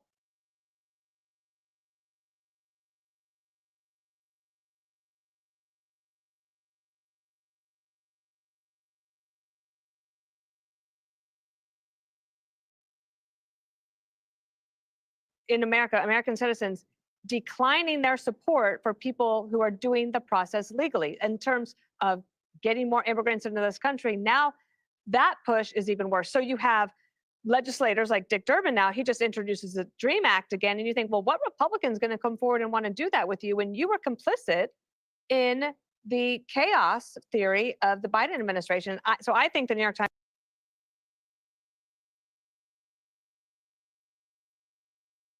really should refund me for the past 5 years. It's an expensive subscription. It is. Tyrus. The slow clap. You get the slow clap. Hindsight's 2020, but I guess bullshit is year long. Like this is, wow. You're reporting that it's a problem now. Do you realize if they actually did their job as journalists, the ICE wouldn't have to be doing what it's doing right now? So in cause and effect, you don't like ICE, thank yourself, media, because you didn't report anything. New York Times, it's laughable.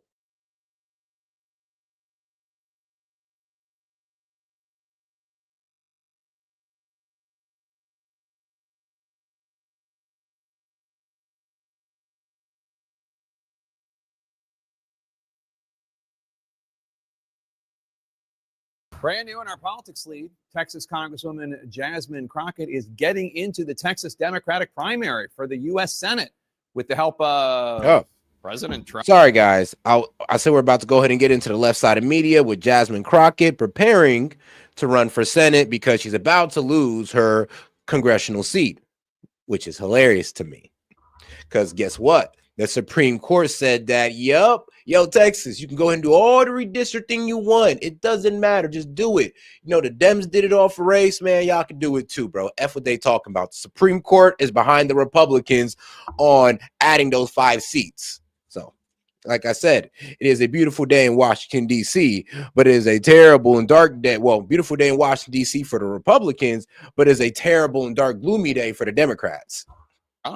Well, here's her new campaign launch video. Let's hear it. She's a very low IQ person. Somebody said the other day she's one of the leaders of the party. I said, you got to be kidding. Now they're going to rely on Crockett. Crockett's going to bring them back. The news comes after former Congressman Colin Allred dropped out of the race this morning. My panel's here to discuss. Karen, what do you think of that launch video? I love it. No, she got powered in. She got pulled in. If she made him like back down, he knows his political stock is nowhere near Jasmine Crockett's. He knows it. And that is true. Like I'll be real with you. Jasmine Crockett, I mean, as far as a politician goes, her charisma is there, but her intelligence is not. Maybe, and the way she plays the part of the hood chick in politics is, well, I mean, it's easily see-through if you actually know hood chicks, but if you don't, you're actually buying this bullshit. This morning, my panel's here to discuss. Karen, what do you think of that launch video? I love it. Good for her. It's different, right? I mean, this is in this media environment, you got to break through, and that's one way to break through. And she clearly understands, at least to start in a primary, right? You got to raise money. And how do you raise money? You raise money by saying, this is the guy we're going to be fighting against, right? So I thought it was great. I love it. And here's and what she looks gorgeous, by the way. Here's what former Congressman Allred, former NFL player, told CNN's Dana Bash earlier today about his decision to withdraw his bid for Senate and run for a House seat instead. Take a listen. Jasmine Crockett is very openly considering running. Is that part of why you decided to not run anymore? Yeah, of course it is. And I think, damn. Listen, Jasmine's a friend of mine, and we've certainly. And this is why I'm about to make it really, this may sound incredibly sexist, but this is why nobody can respect the guys in the Democratic Party. Y'all bend the knee to the women, to the radical socialist women in y'all party. Y'all sit there and bend the knee. Bro didn't even want to try. And then he even sounds like a sucker. So I'm a little bit salty with the Democrat Party when it comes to the men there, because y'all just love bending the knee to the women in that party. Like from Chuck Schumer to this guy right here to Hakeem Jeffries, y'all all just bend the knee to women, huh? That's what y'all like to do. I just cannot imagine. I'm sorry, I just couldn't do it. We're together. I've known her since before we were both, in elected office. But it was about the fact that with 3 strong candidates running, that we would certainly have a runoff. So this does leave the Democratic primary field open right now, pretty much between State Representative James Tallarico, who we had on the show last week, and now Congresswoman Crockett. Who do you think will be the stronger Democrat to take on the Republican? And it's not just a throwaway because it's Texas, because it does look like the Republicans in Texas are not going to stick with their incumbent Senator John Cornyn, and they're going to go with a guy who's got a lot more baggage. It's probably going to be Ken Paxton. I'd be surprised if Cornyn figured out a way to pull it out, the hat out of the bag, as they say. But I was talking to someone who's close to the Congresswoman, and they made two interesting points to me. If it is Ken Paxton, they personally believe that. Oh, and shout out to my man Jet. It's crazy how I forgot this one, but he says, "Where's the TDS vaccine? The Dems love all vaccines. I know, and bro, TDS vaccine is untested. We ain't tested on nobody, but trust me, bro. Trust the science. It's been stamped by Dr. Fauci. Yeah, the Dems are gonna take it after that because a doctor approved it." Jasmine Crockett, according to some early internal data, would be a more superior candidate than Tellerico. Two, Texas has the largest number of black voters of any southern state, which I actually did not know. I was just made aware of this. And so they're all right. So this is the competition here. So she got the Democrat candidates, Texas Senate primary candidates. I would have to look up these three guys, but right now it does look like James and Jasmine Crockett are the two guys that are up. And here's the thing. I think that Jasmine is going to be way more popular than James. James, I'm sorry, but you are unless you're a gay white man, you're not going to beat Jasmine Crockett. You're not going to beat a black woman as a Dem. I'm gonna be real with you. This is not going to happen. So unless you're a gay white man with a black boyfriend, you're not about to beat Jasmine Crockett. looking at those dynamics, and they're saying, hey, we think we could have a competitive opportunity to potentially win the state. Now, as a conservative, I am a bit worried about Paxton. I think we should stick with Cornyn. That would be in our best interest. But it doesn't appear to be what Texas voters want, Jake. And so if that's the decision that they choose, it's going to be a tough race ahead. Well, let's talk about that. The polls on the Republican side, recent polls show the incumbent Senator John Cornyn. He's running behind Attorney General Paxton and Congressman Wesley Hunt, who's something of a conservative firebrand as well. How do you see all the math on this? I mean, there is an argument to be made that maybe Democrats should go with a more centrist candidate if the seat is actually up for grabs. I'm not saying I'm but Democrats don't want a centrist candidate. I mean, you guys want a centrist candidate, but the Democratic base, especially the younger side, no, they want a far left candidate. They want a candidate like Zohan Mandani, AOC, Jasmine Crockett. That's what they want, and they're gonna vote for that. Like, trust me, if y'all wanted a centrist candidate, y'all have got one a long time ago, or y'all probably voted for Cuomo. But as we're seeing across the board is that, no, y'all want people who are far left who is going to fight against Trump. And if that's what the base wants, I mean, that's what the base is going to vote for. No, agreed. And look, that is going to be what you hear from, I would argue, probably the party committees, right? Because they like to play it safe. But here's the thing about someone like a Jasmine Crockett. Number one, she is going to excite new voters and potentially, depending upon how they're thinking about the race, take a look at the state and say, how do I get those Black voters who aren't voting, who aren't registered? Let's get them registered. Let's get them engaged. Let's do the same thing with Latino voters. Meanwhile, on the Republican side, it feels like, I mean, to say Ken Paxton has baggage is a very generous way to say it, right? And so the Republican side is going to have a conversation about, well, which do we want? What do we want to defend? The status quo, the baggage? What are we doing here? And particularly in an era where, let's be clear, Republicans are going to have a tough year next year. The economy is not necessarily going to get better. Inflation is still high. The cost that people are spending right now at Christmas time, running up their credit card debt, is going to hit them next year. All right, keep going. So it's going to be a tough year for Republicans. So, Michael, what is the problem with Cornyn? He's a very conservative. Yeah, Republicans don't tackle affordability by midterms. It will be a problem. Or if they don't, and like I said, it's kind of funny how they don't spin that argument back on the Dems and be like, all right, well, how come Republican states or red states are more affordable than blue states? Want to answer that? And I'm pretty sure if we ran a poll, a lot of people would say that the affordability crisis are worse in blue states than in red states. So why aren't Dems able to handle affordability? And here's the thing, you guys completely completely effed up on affordability under Biden. I mean, let's be real. And the F up under Biden, we're still feeling the effects of it today because the price increase ain't going nowhere. Now we got to bet on wages to outpace inflation. And that's because of the Biden administration. Let's not forget that. So as much you guys want to sit there and harp on affordability, which honestly, I actually like that they're doing it because I do believe that Trump do actually need to hone in on affordability more and start broadcasting, the plans being built, the deals being made. and of course the helping of the American worker or American companies as well. That's all we need. That's all really we want to see. And if he's too busy worrying about what's going on in Venezuela, Ukraine, and Israel, then him losing the midterms, I wouldn't be too surprised at. Or the Republicans losing the midterms, I wouldn't be too surprised at. And sadly, the Republicans, honestly, they do seem to care more about foreign policy than that, domestic policy, which is absolutely insane. I mean, look at guys like Ted Cruz. Like guys like him, I wouldn't be too surprised if he lost to a Democrat. Because I'm just like, bro, you literally went on TV and said that you care more about Israel than the United States, but you're a U.S. senator. So I mean, like, bro, what the hell? Republican. He's an establishment figure by now. Why is the MAGA base against him? I think that Paxton, for a lot of MAGA voters in Texas, appear more closely aligned with President Trump in terms of his rhetoric.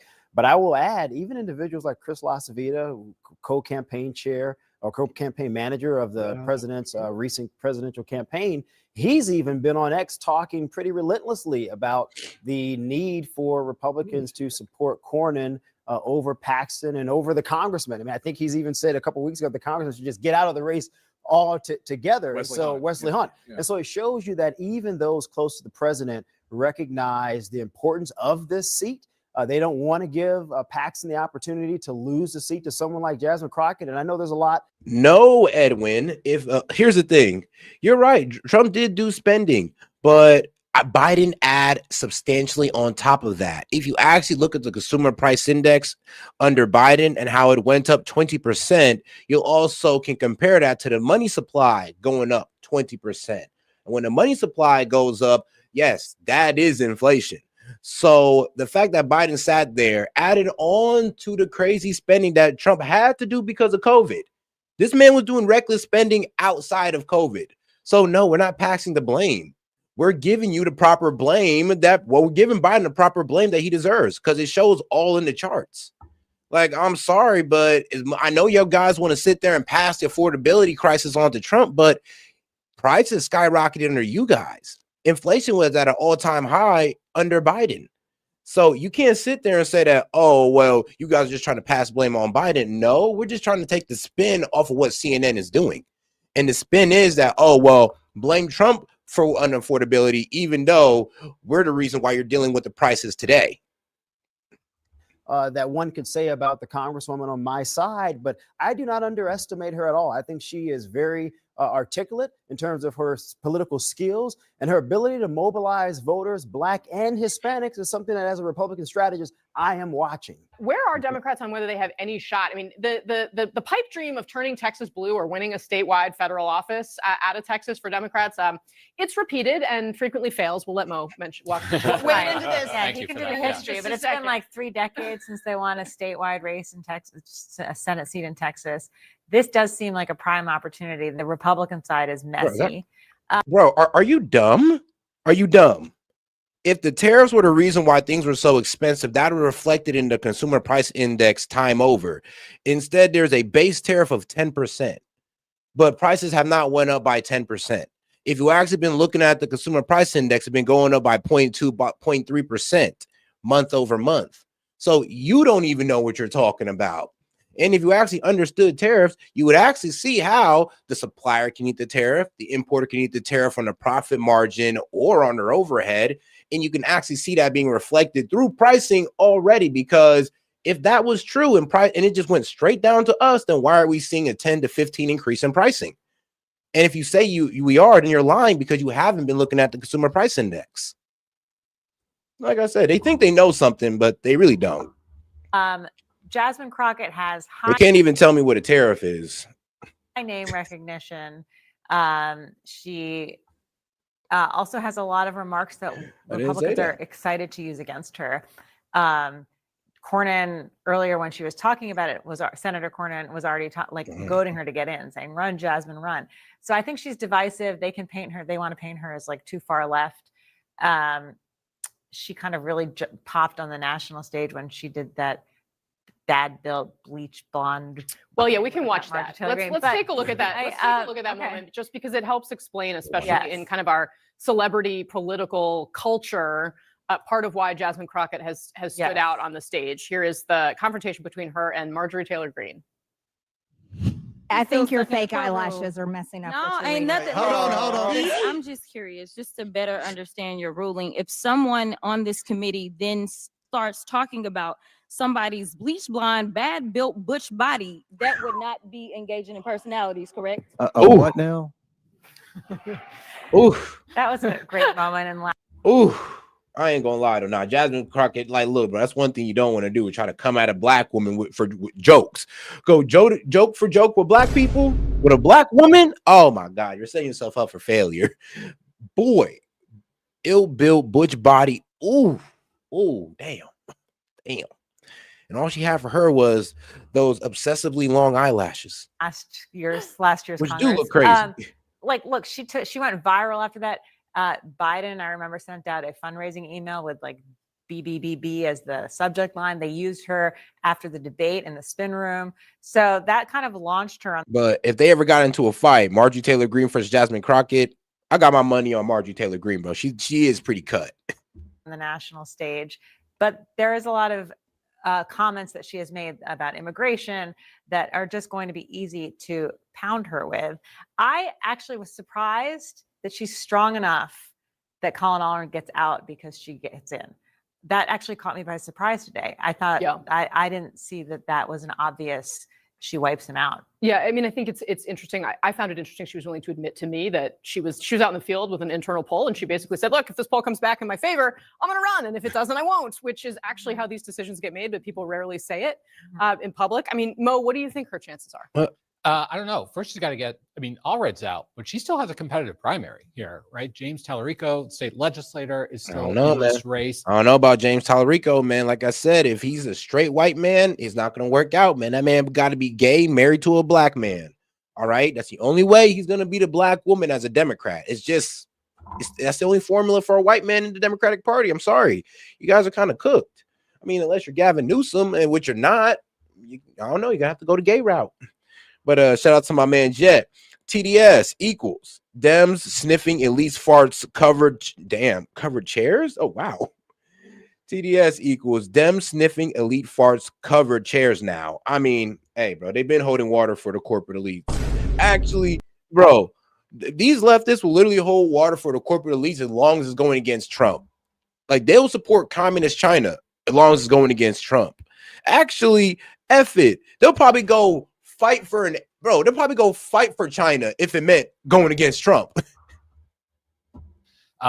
He's been building a real strong grassroots movement. When everyone thought it was going to be Allred versus Tao, that's what they were touting, was his grassroots fundraising, his grassroots organizing. She certainly brings quite a bit to the race too. So I think the Democratic primary, if you're just a student of politics, is still going to be a really fascinating primary to watch. And the Republicans are a mess. I mean, John Cornyn is no shoe-in for renomination with sort of MAGA favorite Ken Paxton. And it's running. worth kind of running through for viewers who are not in the weeds with the rest of us, right? On the we can put up who's running in these primaries. The Republican primary, Senator John Cornyn, longstanding member of Senate leadership. Okay, he's been around Washington a long time. He's done a lot of legislation, including working with Chris Murphy and other Democrats on a gun-related package that in some ways opened him up to challenges from the right. The Texas Attorney General, Ken Paxton, is that right-wing challenge. Now, Paxton, Doug High, has a heck of a lot of baggage because he, of course, was the subject of investigation, criminal investigation. And there are a lot of Republicans in Texas who don't want him to run, but he's doing it anyway, right? So that's the backdrop against which Democrats think, well, maybe we have a shot here. Yeah, we often hear don't mess with Texas. The reality is Texas is a mess. And it's a mess in both parties. That's good. Thank you. You can't mess with Texas because it's already messed up. And it's a mess on both sides. I mean, you've just outlaid there. I follow John Cornyn on Twitter, and he talks about Crooked Ken almost every 10 minutes. There's a lot of baggage on that side, but it is still Texas. It is still a Republican state. And if we go down to 2nd Street Northeast, where the Republican Senatorial Committee is, they are very happy that Jasmine Crockett has gotten into this race, that she somehow chased out the candidate that they... I mean, yeah, she's like one of the Democrats' firebrand. I'm be quite honest with you. I mean, she got viral clips. So like I said, in terms of her intelligence and her policies, she ain't really demonstrated too much. But as far as being a, having charisma and being able to tell a joke and take hits and, fight against Trump, I mean, hey, yeah, she's definitely a firebrand for that one. I can't blame them for tagging on to that.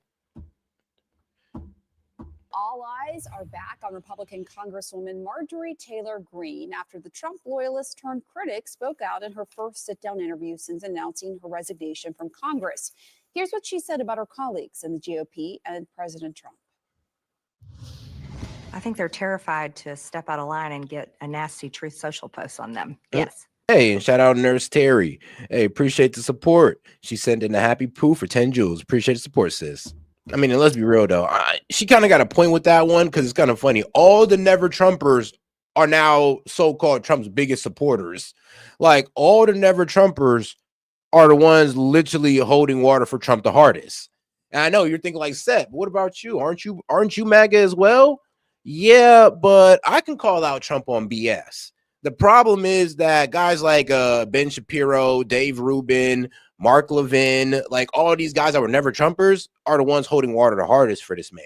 And if you doubt anything Trump says, or if you try to go against it in any way, shape, or form, they try to sit there and just, back it up. Like when Trump said, I want to bring in 600,000 Chinese students. And I completely lost my shit over that. I was like, no, not at all. We don't need that. But here comes Ben Shapiro backing it up, going like, well, if you understand it, the way that things work and how the colleges systems are funded, you're like, the motherfucker, like, what do you mean? This is exactly what we're against. But once again, it's the never Trumpers are now holding water for Trump the hardest. President Trump on Truth Social this morning said the Congresswoman is, quote, not America first or MAGA, and, quote, her new views are those of a very dumb person.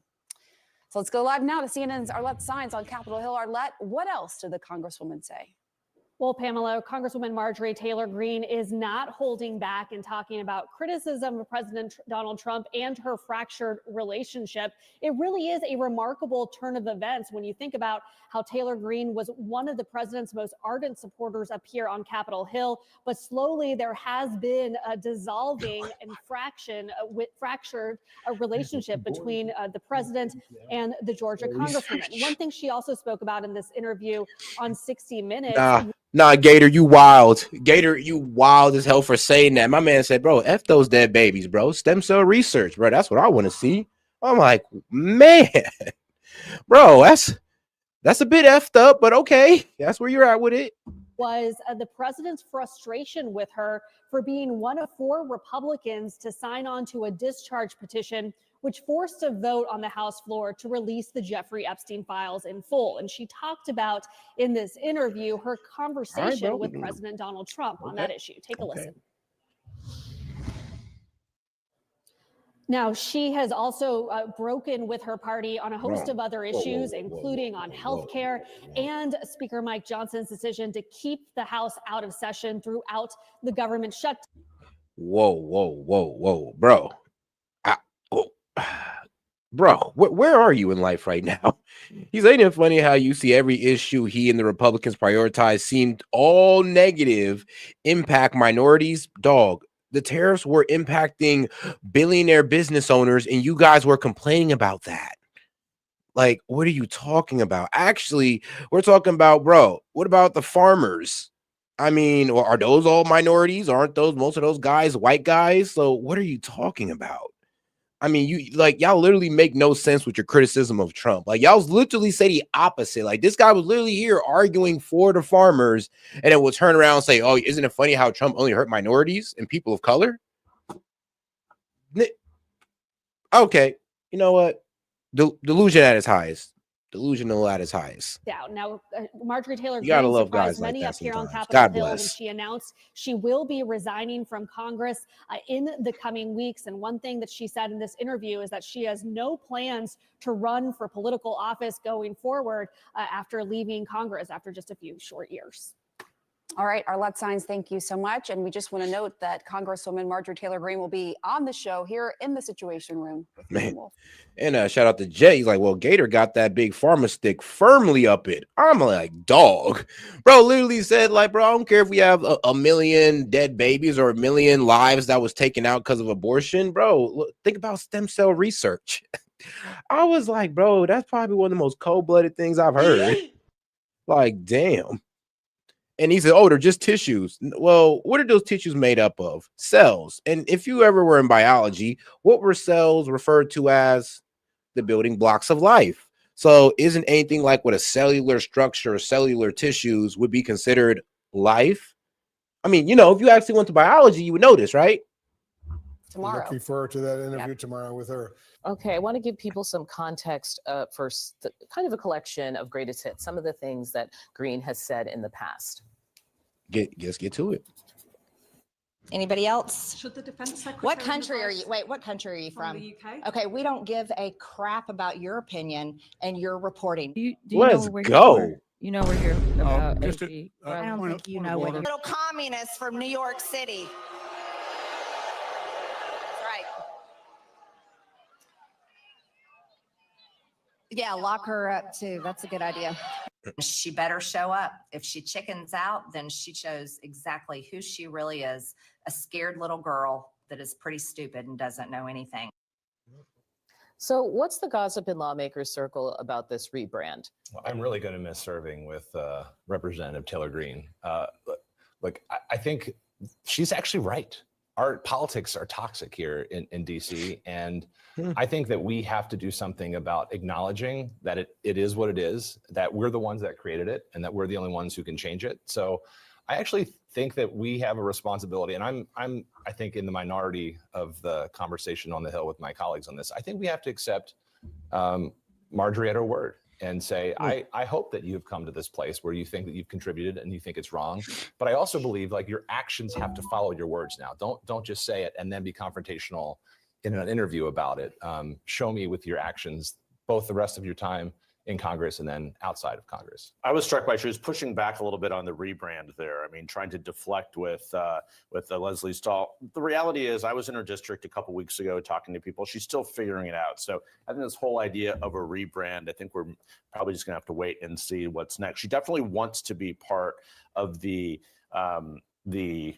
pretty small, she said she's not MAGA, she's America First. I thought that was also interesting at the very end of that. But look, I mean, we could fill the whole hour with things that she has said in her very brief time in Congress. Just so you know, I will not do that. It's but Monday. The reality is, I think her rebrand is still kind of a work in progress. Yeah, and also we may be making it into some sort of 4D media chess when really maybe she just got exhausted, got scared from the attack from the president. It could be a number of things. Yeah, I think she just wants to, she claims that she wants to bring more decorum to this office, be less partisan, be less critical. But then when you see, to your point, an interview like that, it comes to show that it's convenient to say that you want to be that thing, but when your back is pushed against a wall, she still gets extraordinarily defensive. I honestly think she just needs a little media training work. If you want to come out and be that bigger person, you got to figure out how to not get defensive in an interview about it and deliver a really strong answer that makes me believe that you're the person. I mean, no. Let's be quite honest, though. In that interview, the lady that was pretty much saying, well, you've still been engaged. And I'm like, here's the thing. Both sides have been engaged in like wild rhetoric against each other. So the fact that the lady was trying to spin it as if it was only the right doing so, that's why Marjorie Taylor Greene kind of snapped at her like, lady, you've done it too. Actually, we're on 60 Minutes. And didn't you guys almost get sued for doing some wild stuff about like this? Or like, what? Honestly, no, the way you edit a video with Kamala Harris or the way you edit Trump's interview, didn't y'all catch heat over that? All right, then. So who are you guys to talk about, political rhetoric or even just political tampering in general? But all right, let's get right back to it. Person that you say you want to become. So I want to ask you, we are hearing from Congresswoman Marjorie Taylor Greene, one of your former colleagues who has now is leaving Congress. She says her Republican colleagues are terrified to step out of line with President Trump. She was in a new 60 Minutes interview. I want to play the clip because I just want to hear what you think about what she's saying. This is what she told 60 Minutes. So look, you have been a Republican in Congress. Was this your experience as well? The idea of what's happening behind the scenes and what's happening in front of the cameras and what Republicans have to balance between coming out against President Trump, but also knowing that maybe they don't agree with him or that it's not good for their district? Yeah, I mean, look, honestly, these members of Congress, and I'm not saying this is a cheap shot. I've just lived it. They're not doing their job. Your job, according to the Constitution, is to represent the best interest of the 700,000 people for a member of the House. They do. But there was a congressman in the south part of Houston. He just announced he wasn't running again. His name slips my mind. But he at one point at the beginning of this term said, "My job is to do exactly what Donald Trump tells us. If he says jump, we say how high." That's the mentality. So Congress is basically, look, the Constitution, the founders of this country knew that a guy like Donald Trump would come along. They knew it. What they never expected was a Congress that would willingly give up its power like it has. So what Marjorie Taylor Greene's saying is right. Behind the scenes, they're scared to death. If they trust you, they'll tell you. I mean, all right. So what do you say about the whole Biden fiasco? People knew that Biden's mental health was declining, and they were too afraid to get called out by the staffers to have a smear campaign done on them on CNN by Jake Tapper that they kept quiet about it. Isn't that the same thing that you're kind of complaining about Donald Trump with? How they were so afraid to get criticized that they didn't want to tell the American people the truth. So can we sit there and say that it actually happens on both sides, that nobody wants to get on the president's bad side because it's bad for their political stock? On both sides, that is a problem. Like, this is awful. And seeing the fact that, you know, any president, it be a Democrat or Republican president, can get any type of PAC to go out there and primary your ass. But they absolutely will not come out against him. Even when they're not running again, Jessica, they don't come out against him because they don't want to hurt their ability to make money with the contacts they have after their time in Congress. That's why people that aren't running again stay quiet as well. I know they call it whataboutism, but it's just like, nah, I'm just honestly just being consistent. I'm like, you guys want to sit there and talk about, oh, well, they don't want to go against Trump because, oh, did they just want to be a yes man? Well, what the hell do you call covering up Biden's mental health? Like, didn't you think that was a bunch of yes man activity too? Nobody wanted to break ranks to tell us that, yo, this man is low-key on a mental decline. Nobody broke ranks until what, after? Then Jake Tapper wants to come out with a book about it. Like, exactly. Like, who y'all to even say that? When y'all literally sat by for 4 years and let this man have a mental decline, and then what? Nobody wants to stick up. Why? Oh, because he was the president and you guys want to stay in line. The same thing you were accusing Trump of, the Republicans are doing with Trump, the Dems are doing with Biden. I mean, the projection is real. Oh, you should see my DMs. It is quite the opposite. But let's go ahead and finish up this interview with Nick Fuentes and Pierce Morgan, because I got through about 75% of it. So let's get through the other 25. Opposite. They're called the Groy bets, and I'm actually batting them away. Granted, not all of them are attractive. Some of them are attractive. Are you actually? Look, Just to clear up one of the many theories about you. I have no idea what the answer is. Really, you've talked about this. You've talked about. Are we done talking about white genocide? Well, no, I'm coming to the same part, because you seem very resistant to the idea of marriage. You've never got married. You've talked very scathingly about henpecked husbands. Just take a look. That's true. Guys get to a certain age and they're like, you know what? Women suck. Like, they're talking too much. They're not hot anymore. Like, you're fat, you're chubby, you're not as hot as you think you are. You fucking talk too much. You're a bitch. So we'll obviously get to the brazen misogyny part of that a little later. But I'm just curious. On the one hand, there's this terrible genocide going on of white people. On the other hand, you want people effectively to stop going near women because they all turn out to be so ghastly. So they shouldn't presumably procreate. So how does that work?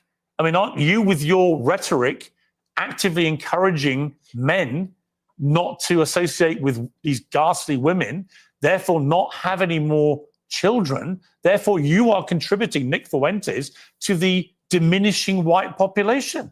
I'm confused. I tell my followers to get married all the time. I tell them that it's best for everybody to get married. And I think that's the only way that you can have sex. I think that's the only licit way as a Catholic, as you know, to have sex is within marriage. Why don't you get married? I'll get married later. It's been difficult for me because people are shooting at me at my house. I don't know that I don't want to have kids and a wife. You know, my wife would be screaming about that. Me, you know, I have to be able to take risks and be able to say these things. it's difficult to bring a family into a life that's like that. But for my followers, I tell them to get married. But what's happening with women? I mean, that is a respectable thing to say, I'll be quite honest, considering that there is people who want to see you dead, who want to hurt you physically, and who's willing to pull up to your house about it. Yeah, it'd be pretty hard to try to bring in a family, or it'd be pretty selfish to bring his family into that. And you literally just told your followers, well, hang on, in that clip, you literally told followers, women, they get old, they get fat, they get ugly, they get very annoying. So where's the incentive to get married to women? There isn't one. You're actively telling them the opposite. You're extrapolating a lot. We can complain. Just quoting you back yourself again. No, but you're extrapolating and saying, well, you say women are annoying, so therefore, what's the incentive? We have to do it in spite of the fact that they are annoying. We have to do it in spite of the fact that they talk too much. We can get them to lose weight. We can put them on peptides. We can get them to the promised land, but it's going to be Do you think this view of women may be why none of them want to go near you? Oh, you should see my DMs. It is quite the opposite. They're called the Groy-bets, and I'm actually batting them away. Granted, not all of them are attractive. Some of them are attractive. Are you actually? Look, just to clear up one of the many theories about you, I have no idea what the answer is, and you haven't got to answer. But are you actually attracted to women?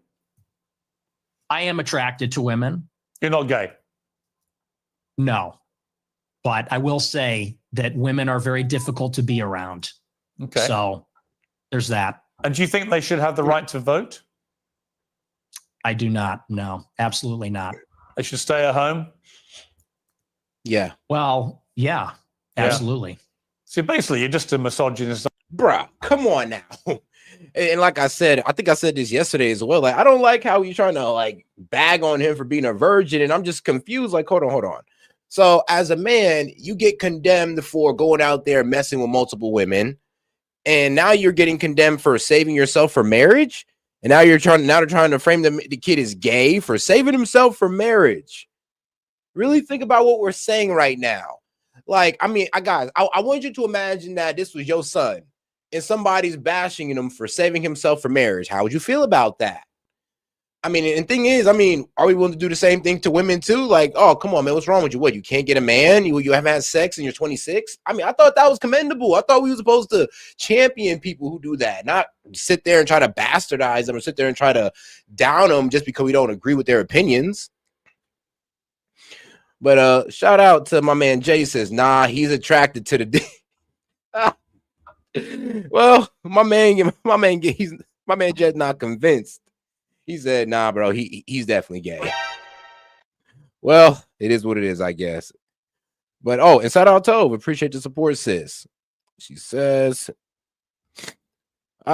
did you hear what's going on with Tim Pool? I heard Tim Pool crying like a banshee about Candace Owens possibly gonna make the Republicans use the midterms. And I'm just like, bro, that is the most like BS. That's a BS statement. And I don't know why he went on there and ranted about Candace Owens. I think it's a jealousy thing, to be quite honest with you. But like, Candace Owens is not going to be the reason that the Republicans lose the midterms if they do. It's going to be the Republicans' refusal to focus on domestic policy instead of foreign policy. It's going to be the Republicans' refusal to cut down on spending instead of trying to increase spending for military. It's going to be the Republicans' refusal to actually lock up anybody in the goddamn deep state. It's like, that's what's going to lose them the midterms. There's nothing that Candace Owens does is going to affect the midterms more than that. And the fact that Tim Pool trying to scapegoat on that kind of lets us know who he's holding water for. Old dinosaur, aren't he? For a young guy. Yeah. I mean, I know I'm the boomer. I know I'm the boomer here, but actually, you're a 27-year-old dinosaur, aren't you? Aren't you, Nick Fuentes? All women. I am. All women are annoying. Oh, okay. Actually, yeah, I did hear about that. His place was shot up as well, though. I did hear about that one. I thought that was like something on the internet, but I didn't really hear him confirm it himself. But I'm assuming that he did, since you're saying it, Tove. So I hope he's well. I'm glad that he's safe. I'm glad that he's safe, though.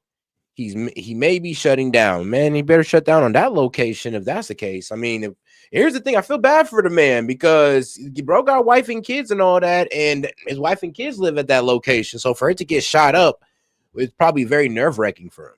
All women grow old. They all get fat. Says the guy. Have you ever had sex?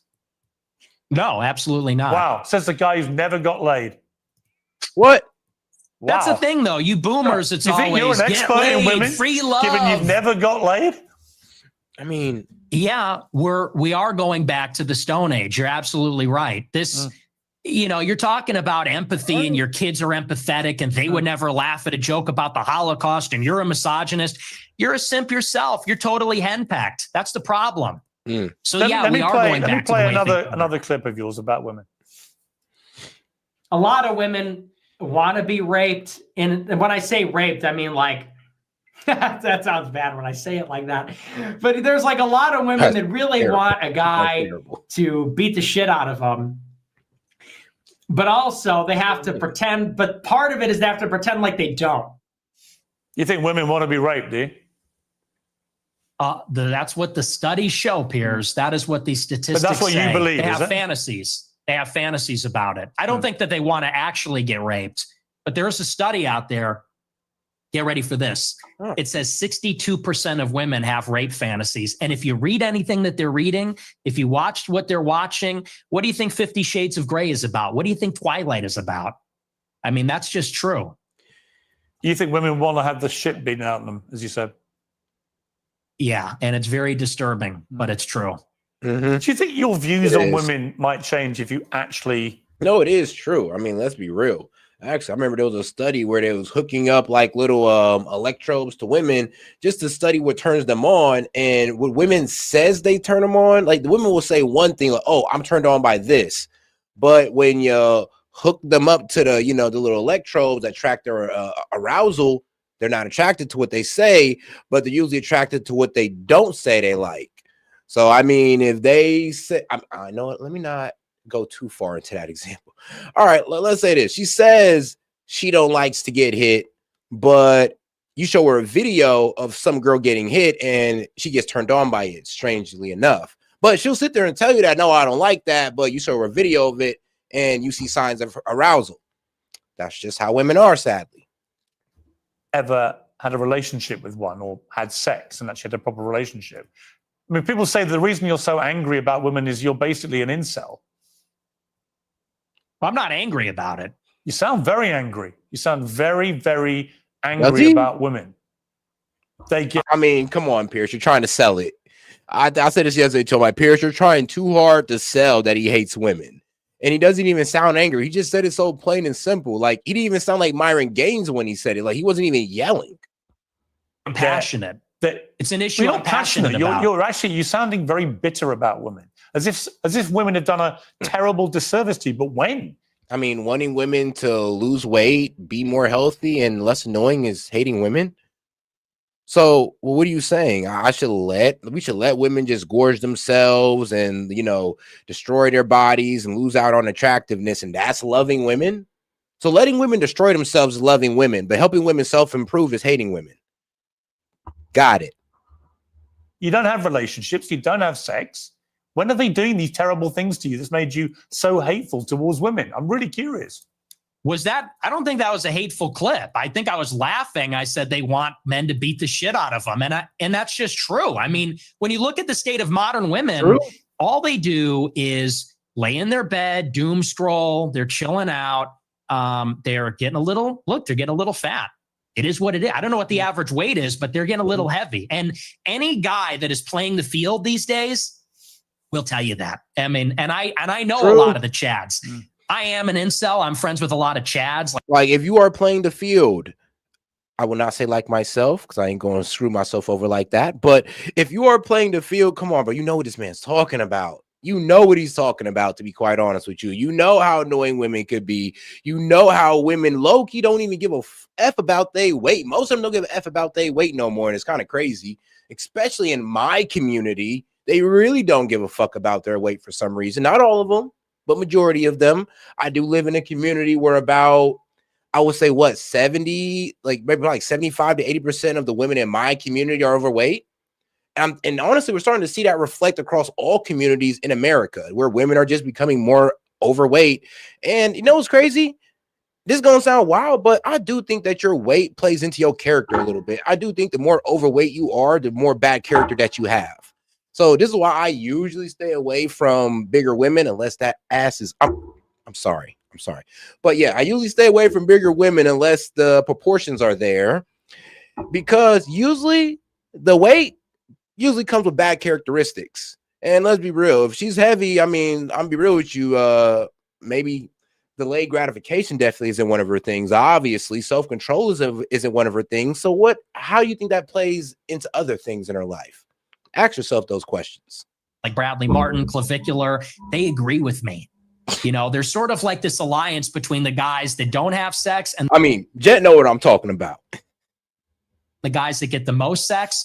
We know what women are about. It's the guys in the middle.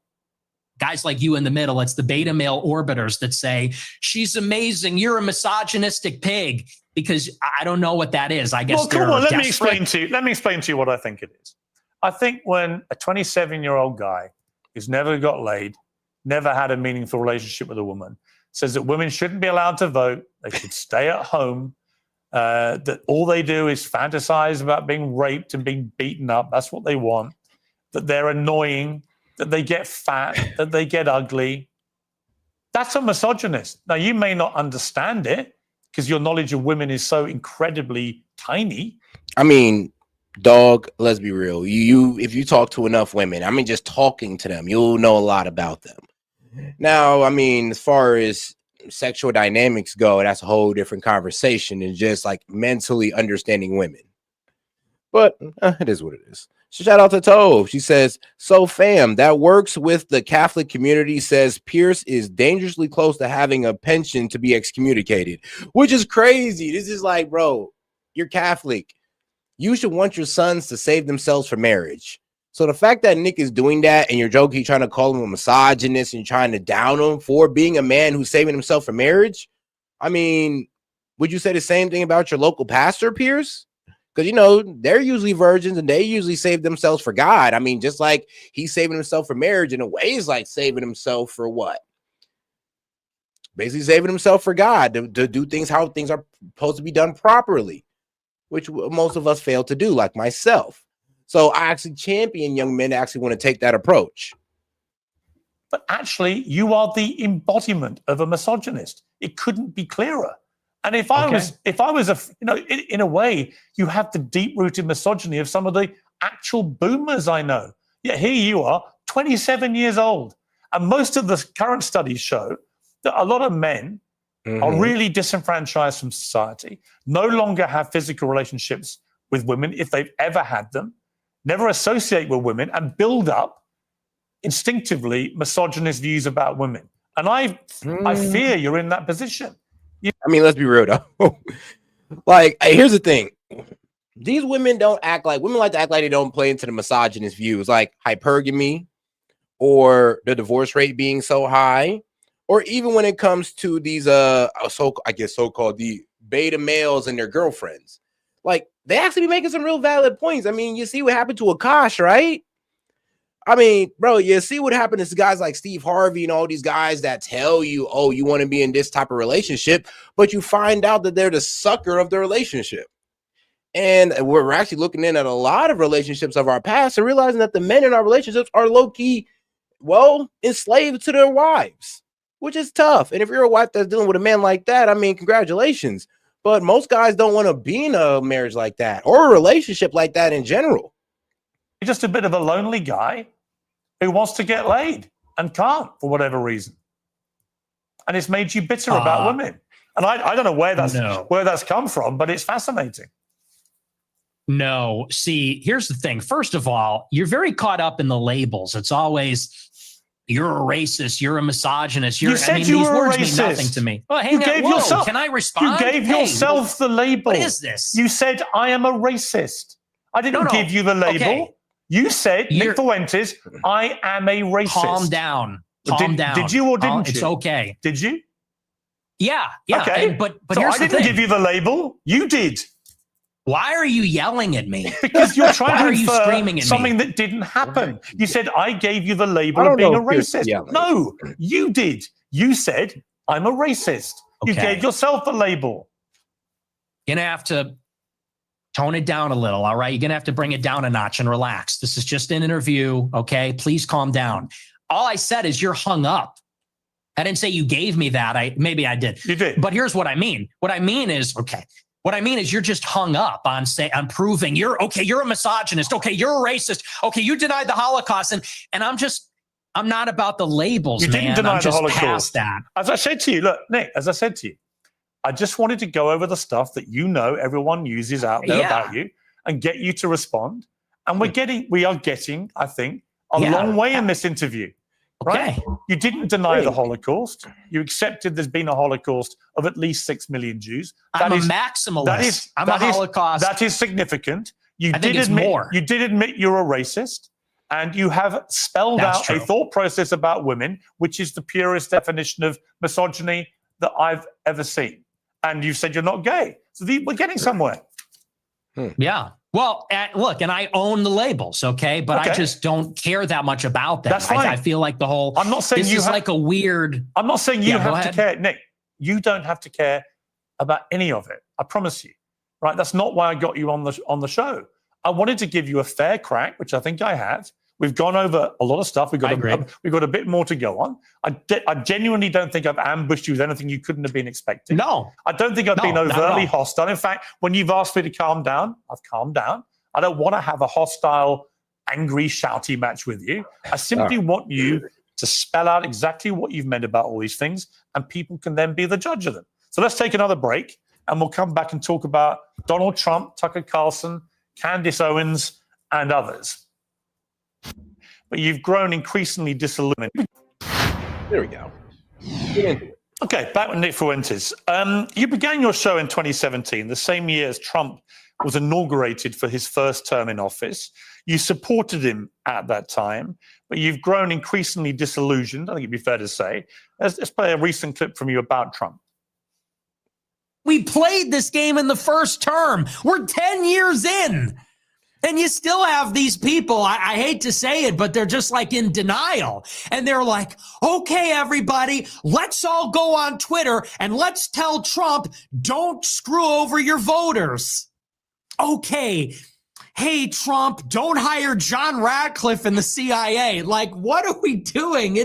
We lost. It's over. The time to make demands was during the election when he needed the votes. He's a lame duck president. He doesn't need anything from us. He's not even on Twitter. He's on Truth Social. So what are you talking about? We're going to all rally and tell him, don't hire yet another neocon? Now, over the weekend, you posted this on X. You said performative cruelty is the perfect phrase to characterize the Trump admin and the mood of the MAGA movement. In order to compensate for his compromises and failures, Trump has to fall back on mean-spiritedness to appeal to the basest instincts of its followers. It's really sad. I mean, do you think you're the best person, Nick Fuentes, to lecture people about performative cruelty? Why? Are you accusing me of being cruel? Is that what that is? Yeah. How am I cruel? You're cruel about black people. You're cruel about come on now, women. I mean, come on, a lot of people, and you're very performative. Okay, I don't think I'm performative. Cruel is wild. I mean, he's being real, and he may be wrong in a couple of things, but cruel is not it. I mean, and cruel to women. I mean, bro. I mean, cruel to women is like, I don't know, Pakistan or something. I mean, talk about that, but. Let's be real. Nick Fuentes is not talking about any cruelty to women. We're not talking about how we need to hit them over the head for talking back to us. Okay? Okay. If anything, everyone else is performative. I'm authentic. You know, whatever you want to say about me, it's real. It's from the gut. But yes, I do think it's performative. And what I mean by that is, you know, when they're doing the deportations, they know the deportations are not where the base wants them to be. They deported, the figures are disputed, but from my data, it's 300,000 in the year, which is not a massive deportation. They know the base is unhappy with that. So what do? The deportations that they are carrying out, they do a big spectacle and they arrest everybody and they film it and they put a hype at it. And there's a meanness in there. They played that song I think from Sabrina Carpenter or something, and they make it a joke. They make it glib, and they do that because they're not delivering on the promise, so they compensate by doing it meaner, edgier, more mean-spirited, so that the base will overlook the fact that it's not happening. And I think that's by definition performative cruelty. You can call me a hypocrite, but it's definitely true about what they're doing in the administration. You went to see Trump at Mar-a-Lago with Ye for dinner. What was that like? It was very interesting. They're my two heroes. Ye is my hero. Trump is my hero. Even though he's very disappointing, I still a personal hero of mine. And he's a remarkable person. It was a great conversation. We got along pretty well. He liked me. I liked him. It was the love fest. I mean, he got attacked afterwards for supping with the white supremacist devil. I mean, do you accept you are a white supremacist? No, absolutely not. You don't think white people are superior to black people? No, I'm a Christian, so I believe everybody is equal before God. Including women? Yes. So you give women equal rights then? No. Great. No. Great. Okay. So you just talked a lot of bullshit, didn't you? No. Why are you like mad about this? No. You want women to be are treated different. equally before God, but you don't want to give them equal rights. Yeah, because women. I mean, can we do two things at once? Can we also treat women well and also not allow them to vote? Is that possible? Is that possible inside Pierce's mind? Because it doesn't sound like it. You tell Pierce that and he's hitting you with the. But Pierce, is it really that hard to say, like, yeah, bro, we can treat women right and with respect and also not allow them to vote? I mean, it's possible. And are different. Look, do you believe there are two genders? It's your view. Do you think there's two genders? I do think there are two genders, yes. Okay. And so you mean there's distinction. There are two distinct genders. I think we should all have the same rights to. Well, if they're meaningfully distinct, biologically distinct, and they have different social and biological roles, I think it would follow that we would treat them a little bit differently in the law. Do you think the Catholic Church's teachings reflect that? I do. Yeah, there's no female priests. Have you ever seen that? Do you think that the Catholic Church thinks all women should be deprived of vote? Yeah, I think so. No, they don't. I think they do, yeah. You think the Catholic Church position is women shouldn't be allowed to vote? Huh. I think so, yeah, No. but I'm not positive. No, it's bullshit. Oh, it should be. It should be. So if you were Pope, that's what you do. You could be Pope because you're celibate. That's true. And I'm also from Chicago, like the Pope. But look, I mean, women, it says in the Bible that women have no authority over men and they can't teach men. And that's why there's no female priests. There's a lot of So I things in don't the think Bible. I mean, do you take every word of the Bible as sacred? I said this earlier, but let me clear up what I was saying because it just sounded a bit effed up. To be honest with you, I don't listen to women unless, well, be real, they're older than me, or they've honestly established a high profession in a certain area where I need to listen to them in.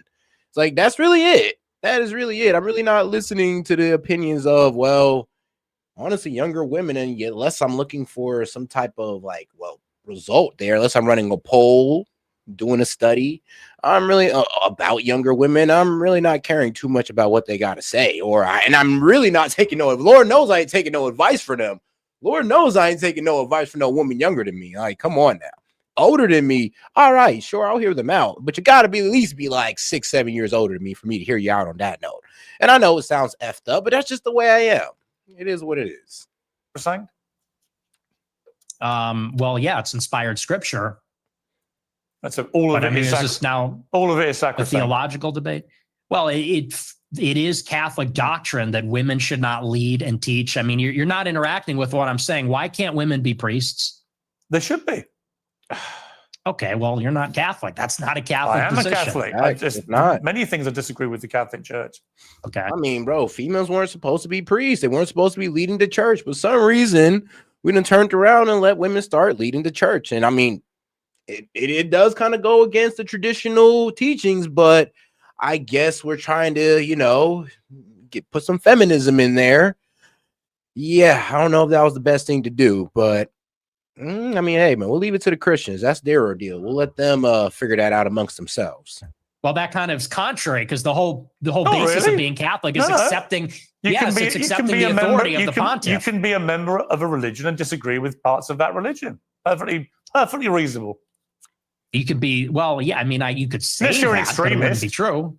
If you're an extremist, you can't. Okay. Obviously, you never deviate. That's just not rigorous. You never That's just deviate if you're an sloppy. extremist. But even the Constitution, sloppy. even the Constitution's been amended. Was it 27 times? People talk about this sacrosanct document. It's it's been amended 27 times. Goodness. Yeah. Oh my, this is not rigorous intellectually. This is very. I mean, well, come on now, dog. Constitutional law is a bit different than, I don't know, religious text, religious scripture. I don't know, something that you believe that's connected to God and, how our laws are connected to our, country, state. It's a little bit different, bro. Statement of fact. Theology. Okay. But it's fine. Where were we? We're talking about Trump and somehow we got into Trump. You're Look, white knighting for women's rights. On Trump, well, I think women should have the same rights as you and I. You don't. That's fine. Put on the pink hat, bro. Put on the pink hat. We're waiting. What's the pink hat for? The pink hat with the bunny ears on it, or the little bear ears. Just go ahead and put on the pink hat, bro. You sound a little bit too liberal right now, Pierce. For the women's march, are we going to see you at the women's march protesting for women's rights and all that? I think women should have equal rights to men. Period. You carry tampons in case your female friends get a period or something. Like, it's crazy. I'd have no problem giving a female friend a tampon. Would you? I don't suppose you've ever seen a tampon, have you? Gross. Absolutely not. You think tampons are gross? Yeah, they're filled with period blood. Yeah. I mean, yeah, bro. You're Pierce. Come on, dog. You ever lived with a woman before? Like, Pierce, you lived with women before.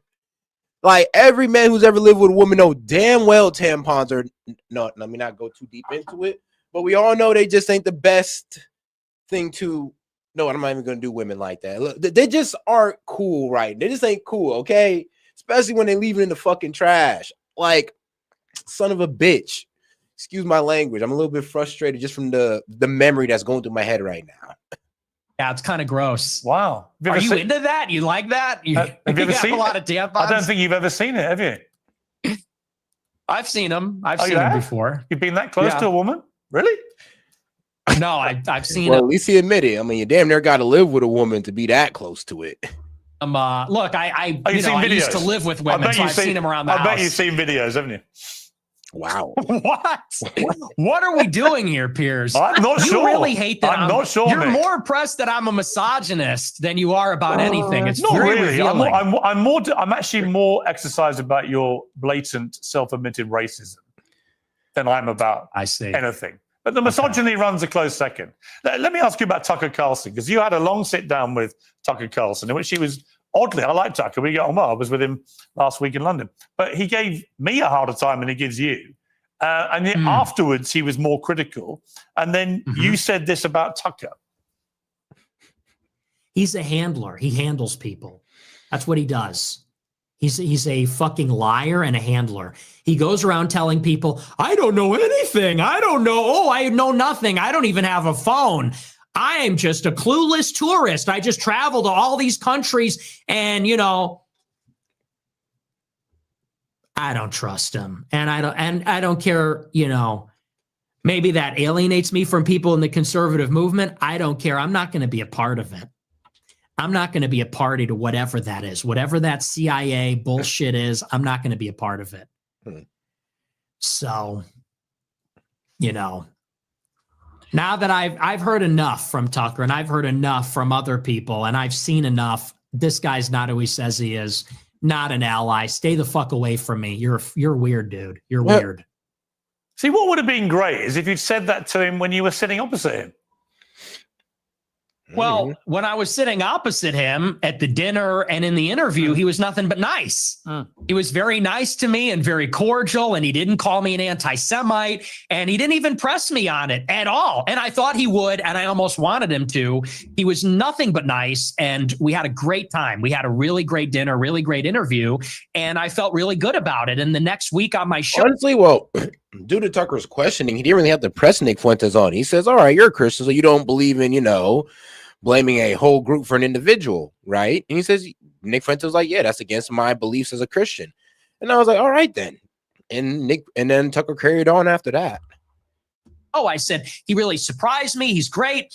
And then every interview he's done since, all he does is call me an anti-Semite. He goes, well, I hate his anti-Semitism. And, I wonder why people like him. What you And did? so I just think that's two-faced. So after that experience, it kind of turned me off. I didn't like that, but he's going to do what he's going to do. He's still a nice guy, but I think he's two-faced. What about Candace Owens? You had a sit down with her. She called you out on a few of your more incendiary comments. You've been attacking her quite virulently recently. What's going on there? Well, it's me and her. We're so complicated. We're on and off. It's very passionate on both sides. I think there's this intense desire to be friends, but a frustration where we disagree with each other. There's a rivalry. But I thought we were going to have a friendly conversation, and then she kind of did the same thing. We're going to go on. No. Tucker actually kept it cordial with Nick Fuentes. Candace, I kind of understood why Candace went right for the jugular, because let's be real, Nick Fuentes kind of like rejects her whole lifestyle, especially her being in an interracial marriage. And let's be real, Nick Fuentes believes that white people stick with white people and black people stick with black people, and he feels like interracial marriages are an abomination. And of course, you didn't think Candace was going to poke at that, of course, because it's a complete rejection of her lifestyle. And then there's the whole, Nick not understanding that, West Africa was actually a thing that was going on in ancient time, when he pretty much makes it like what? Africa was only made up of the sub-Sahara. We have no real culture, no real civilization. Yeah, that stuff he's definitely wrong about. And I would like it if Nick would actually study some African history, but hey, it ain't his culture to study, so I can't be mad at it. On a show during the war with Iran. We're literally in the middle of a war. And she texted me the day before the United States bombed Fordo. And shout out to my man Jed. He says men build bunkers to avoid that time of the month. I swear to God. The truth is right there in that super chat. She said, would you like to come on my show? I said, absolutely. I said, is this going to be about Iran? She goes, I don't do setups. I said, yeah, let's do it. I come on the show, and then she's like got this weird hostile demeanor. She's doing the clip thing. Then she puts it behind a paywall. It was ridiculous. So that really was not nice. And then I think this whole Charlie Kirk thing, I think she's gone insane. I think she's absolutely lost her mind. Nick, so come on now, Nick. You ain't even really look over none of what Candace is saying. You ain't look over the evidence. You ain't even really looked into the narrative. And let's be real, like the main narrative, like the mainstream narrative, it don't make no sense whatsoever. I feel sorry for her husband. Damn. What did you feel when Charlie Kirk was assassinated? Where were you when you heard about it? I was at my house, and a friend of mine who was actually at the event texted me and said, Charlie got shot. I said, who? He said, Charlie Kirk. I said, oh my gosh, that's terrible. And honestly, it was. You know what? Actually, when it comes to Candace and her husband, Nick Fuentes is probably the only person that said it out loud that even I was thinking in the back of my head, but I never really addressed it. What the F is up with Candace Owens and her husband? Like, how? I remember when she told the story of it and all that good stuff is, oh, I met him for the first time. I looked him in his eyes and I said, we're going to get married. Then what? Maybe like, I don't know, a couple months later, they get married. Like, isn't that a bit crazy? Isn't that a bit wild? Like, nobody ever really questioned that. And then I was always in the back of my head going like, all right, dog, what type of British noble just gives it all away to some black woman and like on the first chance encounter and like what? And then you could just hear the music in the background. Like, I could see clearly now. Like, bro, well, what the fuck happened? Like, how did that go down? I would love a deeper explanation on that. But I don't know. Maybe I'm just asking too many questions or I'm overthinking it. Devastating. I didn't like Charlie Kirk at all. And we had an intense rivalry and he hated me. But honest to God, I was devastated. I was emotionally affected by it. I didn't even do a show that night because I was beside myself. So it was rough. I mean, it was hard to watch. When you say you were beside yourself, I mean, you hated him.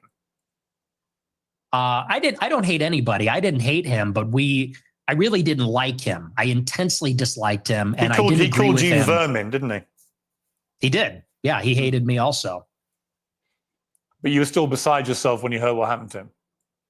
I was. I thought it was disgusting what was done to him, and it was tragic and it was horrifying. Do you fear an attack like that on yourself? Have you upped your own security because of this? Because your profile's got exponentially higher since what happened to Charlie Kirk? I have increased my security, and but something similar like that happened to me. Someone came to my house with a gun about a year ago, almost exactly, trying to kill me, and he was shot and killed in my alleyway. So I've had increased security for a while. It's a bad time out there, and I do believe it was a left-wing person that killed him. I think it was a left-wing person that tried to kill me. So yeah, I take it very seriously. Elon Musk said on his X platform that you're a Fed. You're a paid up hire of the government. Is that true? No. 100. You've never worked for the government in any capacity. Nope. I've never talked to federal law enforcement. And actually, I've testified to that fact under oath when I was subpoenaed by the Congress. People leave that part out, but I got subpoenaed, I think, in January 2022, I think it was.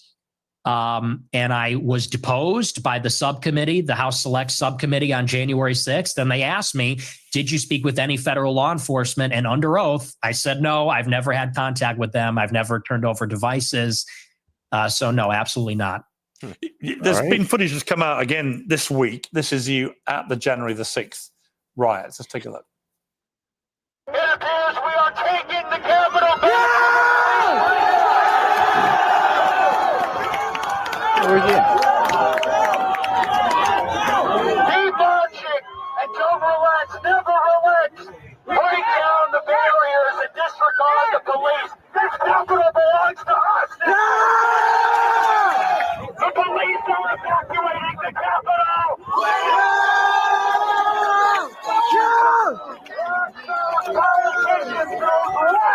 Pretty damning.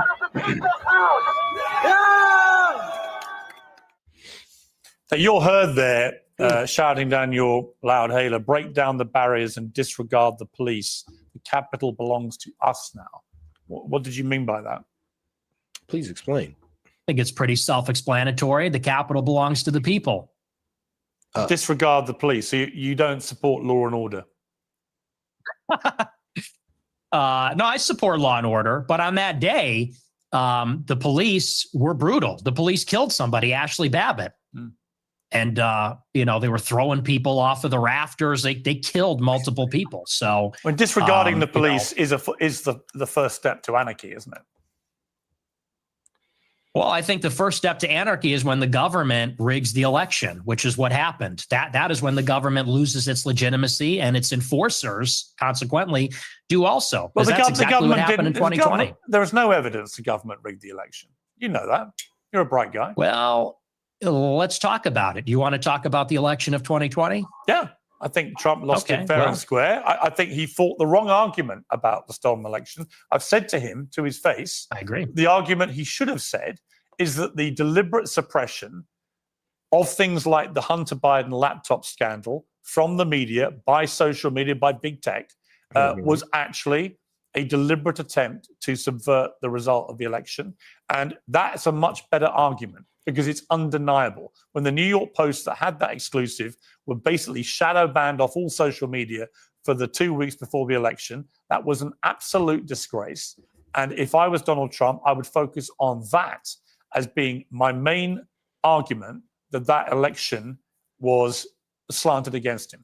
When he goes off into saying that there was widespread rigging and voter systems were wrong, we've litigated all this now through various court cases. Various Republican judges have ruled there was no rigging of that kind. In fact, the American election system is accepted by most people around the world as being one of the best in the world, one of the most reliable. So I just think he fought the wrong argument. If he said the deliberate... Actually been proven that an election machine can actually be infiltrated and taken over. Actually, it was done on PBD, like right on the podcast. Like literally, somebody hacked the voting machine right on the podcast. Suppression of damaging stories to the Bidens, which could have swung the election, was outrageous and unacceptable. I'm 100% behind it. But by building this spurious argument that it was all rigged through voting systems and so on, he lost me. Well, I agree about the voting systems, but when they went into the machines, I think that was ridiculous. However, what has to be accounted for is that in 2016, 35% of the votes were cast by mail. By 2020, it was 70% because of the pandemic. So you doubled the amount of votes that happened by mail. They called it in-person early voting. They called it a variety of different things. And the other thing that they changed is they solicited the mail-in ballots. So they sent ballots to people's houses.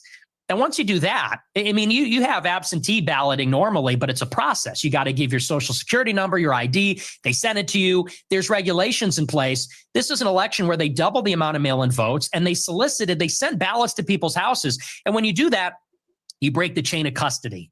So they send the ballot out, and then they tell people return it at a 24-hour ballot drop site that's unsupervised. There's thousands of them, and they're going to hope that all the ballots that find their way into these drop boxes were filled out by the person that the ballot was intended for. And I know that didn't happen. I'll tell you why. My uncle has been dead for 26 years. He got a ballot in 2020. It was mailed to my parents' house. Oh. And you know that was happening at nursing homes. You know that was happening in apartment buildings. But you And so also I think know that every independent body that has looked at this has concluded there was no. I mean, yeah, bro. Like, shoot, even my mom got a ballot from the lady that lived in the house last before her. The house that she bought, the lady that lived there before her, they sent her a ballot. Now, my mom, of course, sent it back because, she's a good citizen and all that good stuff. But I don't know, man. Most people probably would have took that ballot and said, man, F Trump, man. I voted for Biden twice. God damn it. You're just sitting there like, oh. Well, that might be a little bit, that might be something we might want to look into. No widespread rigging, that it was a free and fair election and Trump lost.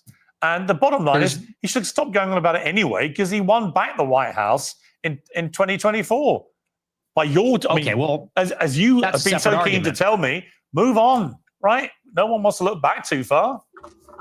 That's a separate argument. I mean, you can say that he should stop talking about it, but whether it was rigged or not is actually relevant to what happened on January 6th. Because what happened on J 6 is people were outraged about it. People were furious that, by the way, there's never been an independent ballot audit in all the states where there was alleged to be rigging. That has not happened. And certainly it did not happen up until January 6th. And people said, this is ridiculous. They're stealing it. There was if people, that honestly, mirage. if either you or Donald Trump or anybody else wants to show me, I said this to him when I interviewed him last, if you show me the actual hardcore, incontrovertible evidence, then great. I've never seen it. Joe Rogan asked him. He didn't produce it with Joe Rogan. It's just never been produced. But look, I don't want to labor the point on that. So I suppose the more interesting question now, as your influence rises in the conservative movement in America, and there's a lot of splits going on amongst MAGA over a number of issues, and about you, and you know this, is your split with Trump irrevocable? Do you feel now, as we head towards the year of the midterms, that it's time to now look to who his successor will be, and who do you think that person should be? Well, it's not irrevocable, but I am very pessimistic about this administration. And succession is something that I've been interested in for as long as I've been doing this show. And I think it's very clear that they are grooming J.D. Vance to be that successor. And by they, I mean Elon Musk, Tucker Carlson, Peter Thiel. There seems to be an organization that was put in place roughly around 2022 when Peter Thiel was very active in the midterm elections. He spent, I think, over $30 million. $15 million for Vance, $15 million for Masters, spent a lot of money in a lot of other congressional races, trying to unseat the Republicans that voted for impeachment in 21, and also building out a media market, building out a patronage network, funding things like Passage Press, Sovereign House, a number of other projects to create sort of like a self-contained media ecosystem. And Vance is clearly the selected nominee. That is who the interests want. And they've been pushing for him very strongly. So I think he's the heir apparent right now. There's a forceful push. I've heard good things about him. I've heard bad things about him too. And where I think it needs to go is I think we need to return to the message from 2016, what Trump said in the first election, which is we need to drain the swamp. We need to get the money out of politics, the super PACs, the special interests. Put America first in foreign policy and the wars, close the border and deport the illegals, and reindustrialize America, bring back manufacturing, bring back jobs. We're in this Cold War with China. We need America to have productive capacity again. We need America to have wealth. So I think whoever is going to bring us back to that, that's who I'm going to support. And I haven't seen enough from Vance yet. I mean, facts. Hey, I said the same thing, though. I said I haven't seen enough leadership from Vance. And I mean, everybody's thinking about Marco Rubio. I'm like, I'm not too sure about Marco Rubio either. So if we don't see any type of real leadership from Vance, I don't know how everybody's just throwing their hat behind him oh so soon. You called JD Vance's wife a jeet. What does that mean?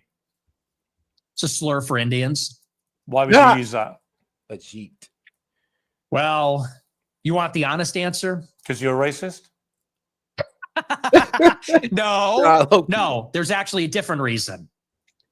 I mean, let's be real. I remember one time I was going off on India, but I didn't go as far to call them jeets, though. Like, that's effed up. But sometimes I do be feeling like it, because what China be getting away with is absolutely insane. And what I've been discovering about, well, not China, but India, what I've been discovering about India, what they get away with, insane. The lifestyle that they live over there, pretty damn wild.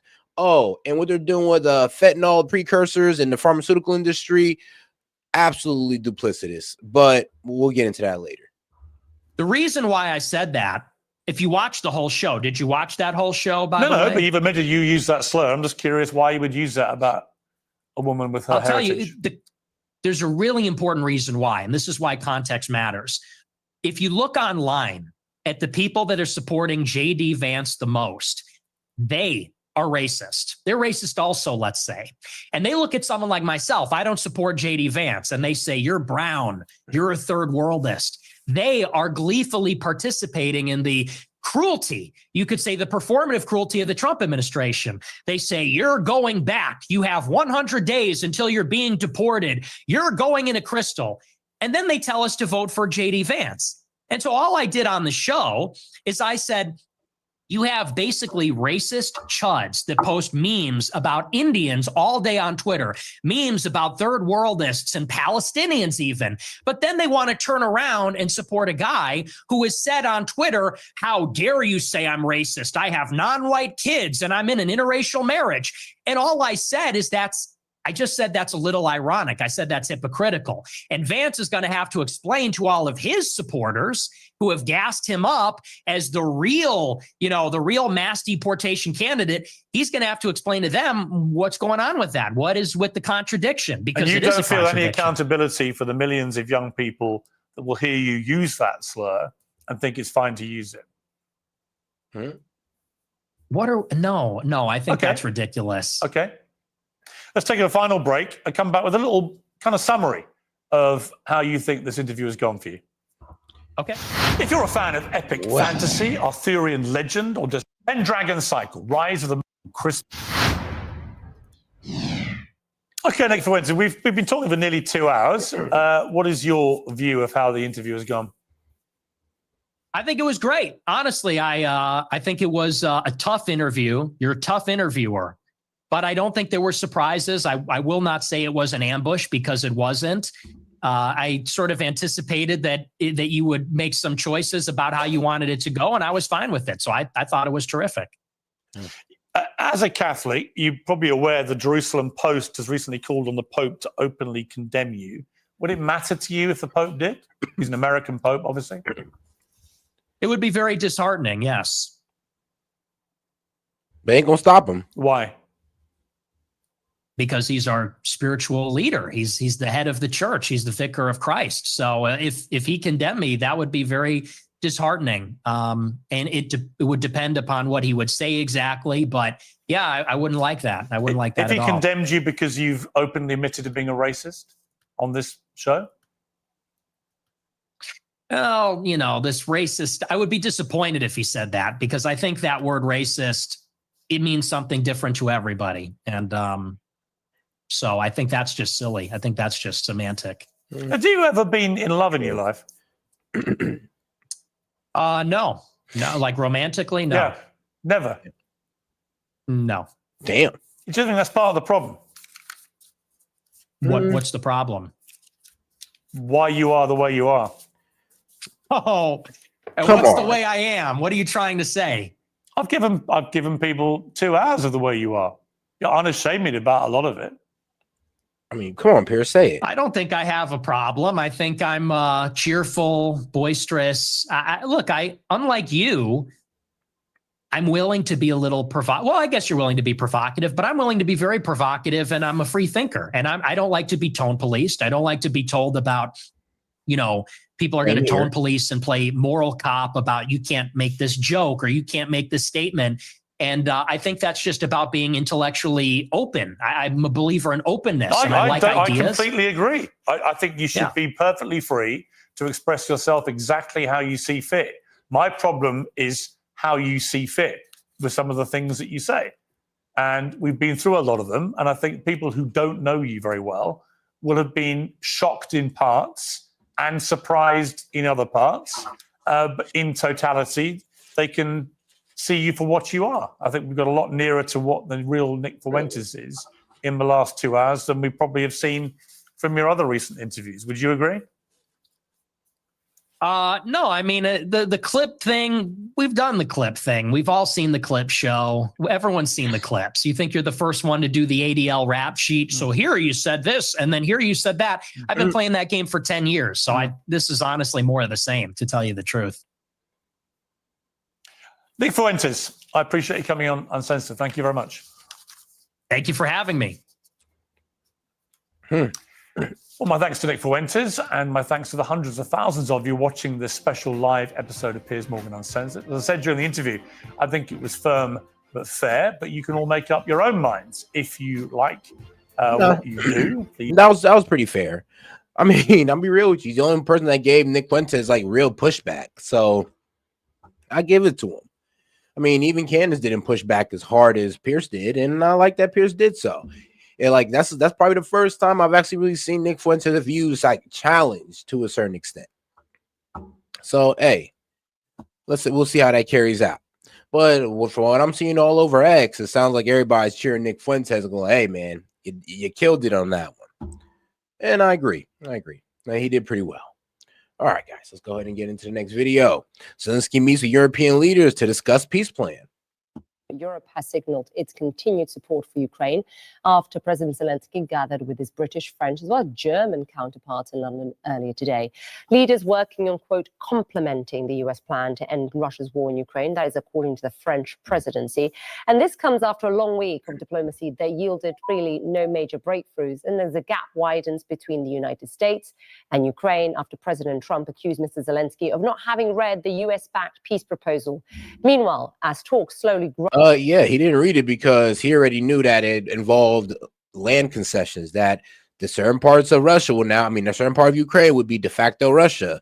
And for some reason, him and Europe is not going for it. And they've now stated that we will not be going for any type of land concessions. But the problem is, you can't win back that land, Ukraine, then who are you to talk? And then you're just going to leave it to Russia to take more land? Then you're going to be begging for the 10%, 20% that they took. You're going to be like, please, can you go back to that instead of just taking 50%? Because that's what it could turn into. Find ahead, Russia continues its onslaught on Ukraine with 10 people killed and dozens more injured in the past day. At the top of the show, I promised you that I would get to Elina Valtona, who's the Foreign Affairs Minister of Finland. She joins me now. Foreign Minister, great to have you back on the show. Let me pick up really with what we are seeing out of Europe this meeting. Clearly very symbolic, a show of unity, but no concrete proposals. Is that all that this is, a show of symbolism? A message to the United States? Just your reaction. Thanks so much for having me again. Well, let's see what comes out of this. But I think it's so important for the world to understand that obviously this peace deal will have massive implications, not only for the security of Ukraine going forward, but for that of Europe, and I would say essentially for the entire world, because for 80 years, we've had the rules of the United Nations, where I'm actually now just sitting, which implies that every nation has the right to full sovereignty, the inviolability of borders and territorial integrity. Now, if we let go of these principles, then clearly this will have global implications.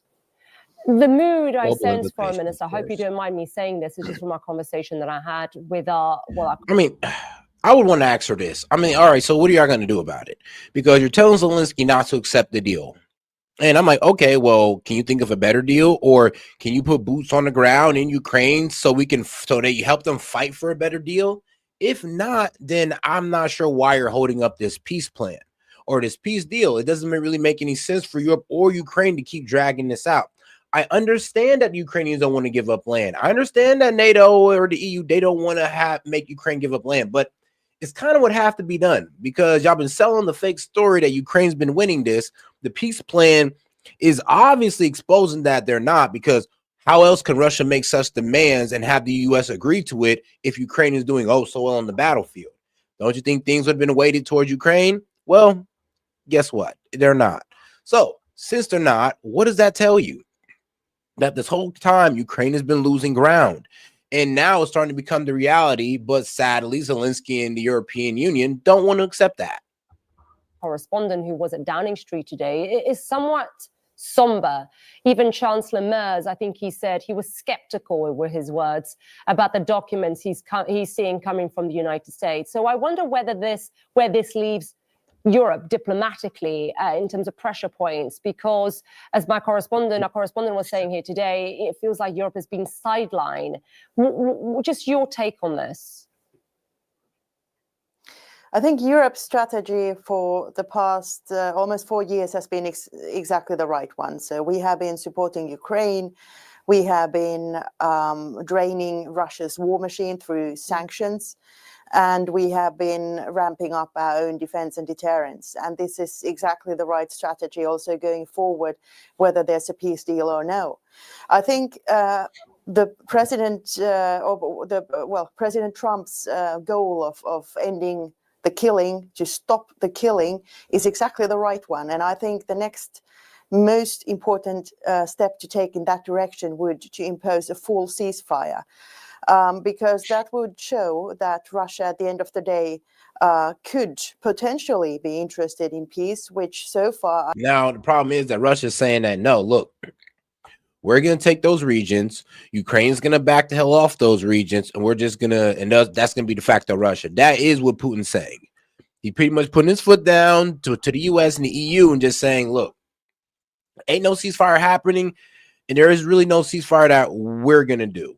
They're pretty much saying that Ukraine got to initiate the ceasefire by withdrawing all their troops from all battle lines.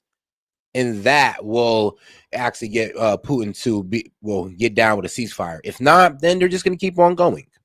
I haven't seen any sign of. And that time could be used to really negotiate a proper peace deal, because it must be said that for President Trump, he, of course, keeps emphasizing that this is not his war. Well, indeed, it's not his war. But the peace deal will be President Trump's peace. And every day thereafter, he will be also judged by that. So it's very much in the interest of President Trump as well and the United States that we work together on a plan which makes this peace not only just, but very much sustainable also. And it seems the stumbling blocks haven't really changed that much, Minister. I'm just looking at it's very much still territory, security guarantees, and at the heart of it, the Kremlin and President Putin wants the entirety of the Donbass region, right? We know that is a red line for Ukraine. But what is your sense? Is it your sense the US thinks that this can happen, that Ukraine can and ought to give away its territory?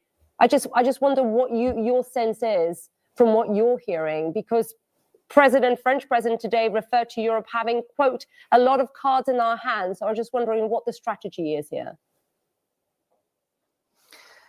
Ukraine's fate is for the Ukrainian people to decide, and Ukraine has a constitution that forbids it to concede land. But here's the problem. The Constitution does not fight wars. The Constitution will not form as an army to take back Ukrainian land. I'm sorry. I wish it did.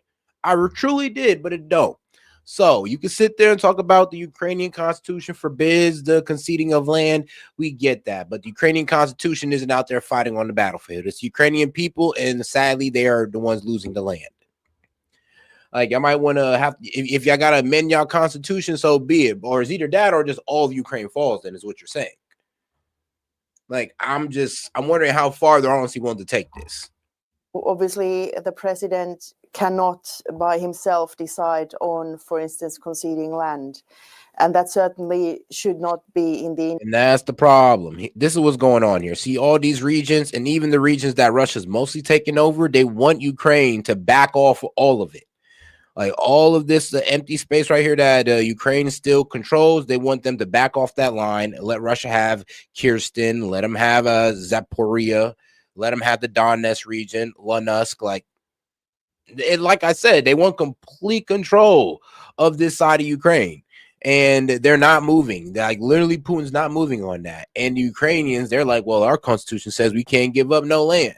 But the problem is they have no way to get back the land. Interest of the international community either, for the reasons I listed, because it would clearly be in violation of international law and set the precedent for the rest of the world also going forward. Now, I think what the Ukrainian people have shown over the course of the past 4 years is incredible resilience, but also that they are prepared for a future as a full democratic country. They, of course, have had to endure decades of Soviet oppression, and the people are now sick and tired of that, and they know it's not just about conceding territory or making other concessions towards Russia, because if Russia doesn't let go of its goal of subjugating the entire Ukraine or taking over the entire Ukraine, that is certainly not peace. That is not any... I thought you were about to say something threatening, lady. Like, well, if Russia doesn't give up on the subjugation of the Ukrainian people, us, the EU, will step in and try. No. You're just saying that, oh, well, that's not peace. And Russia's being bullies, and they don't actually believe in peace, guys. And that's mean. It's like, you're acting like that's actually going to make Russia back up. What are we saying? I thought you was actually about to say something tough. Anything that durable, like the entire Ukraine or taking over the entire Ukraine, that is certainly not peace. That is not anything that durable, security can be built on. Yeah, and Foreign Minister, the reason I was asking you about your thoughts about what the US strategy may be, because I'm not sure if you saw, the US has outlined its national security vision. I think it's a 33 or so page report. And on its section in Europe, I'm not sure whether you've seen it, it says that European nations face, quote, economic decline that could be eclipsed by real and stark prospect of civilizational erasure. It then adds that over the long term, it's more than plausible within a few decades at the latest, certain NATO members will become majority non-European.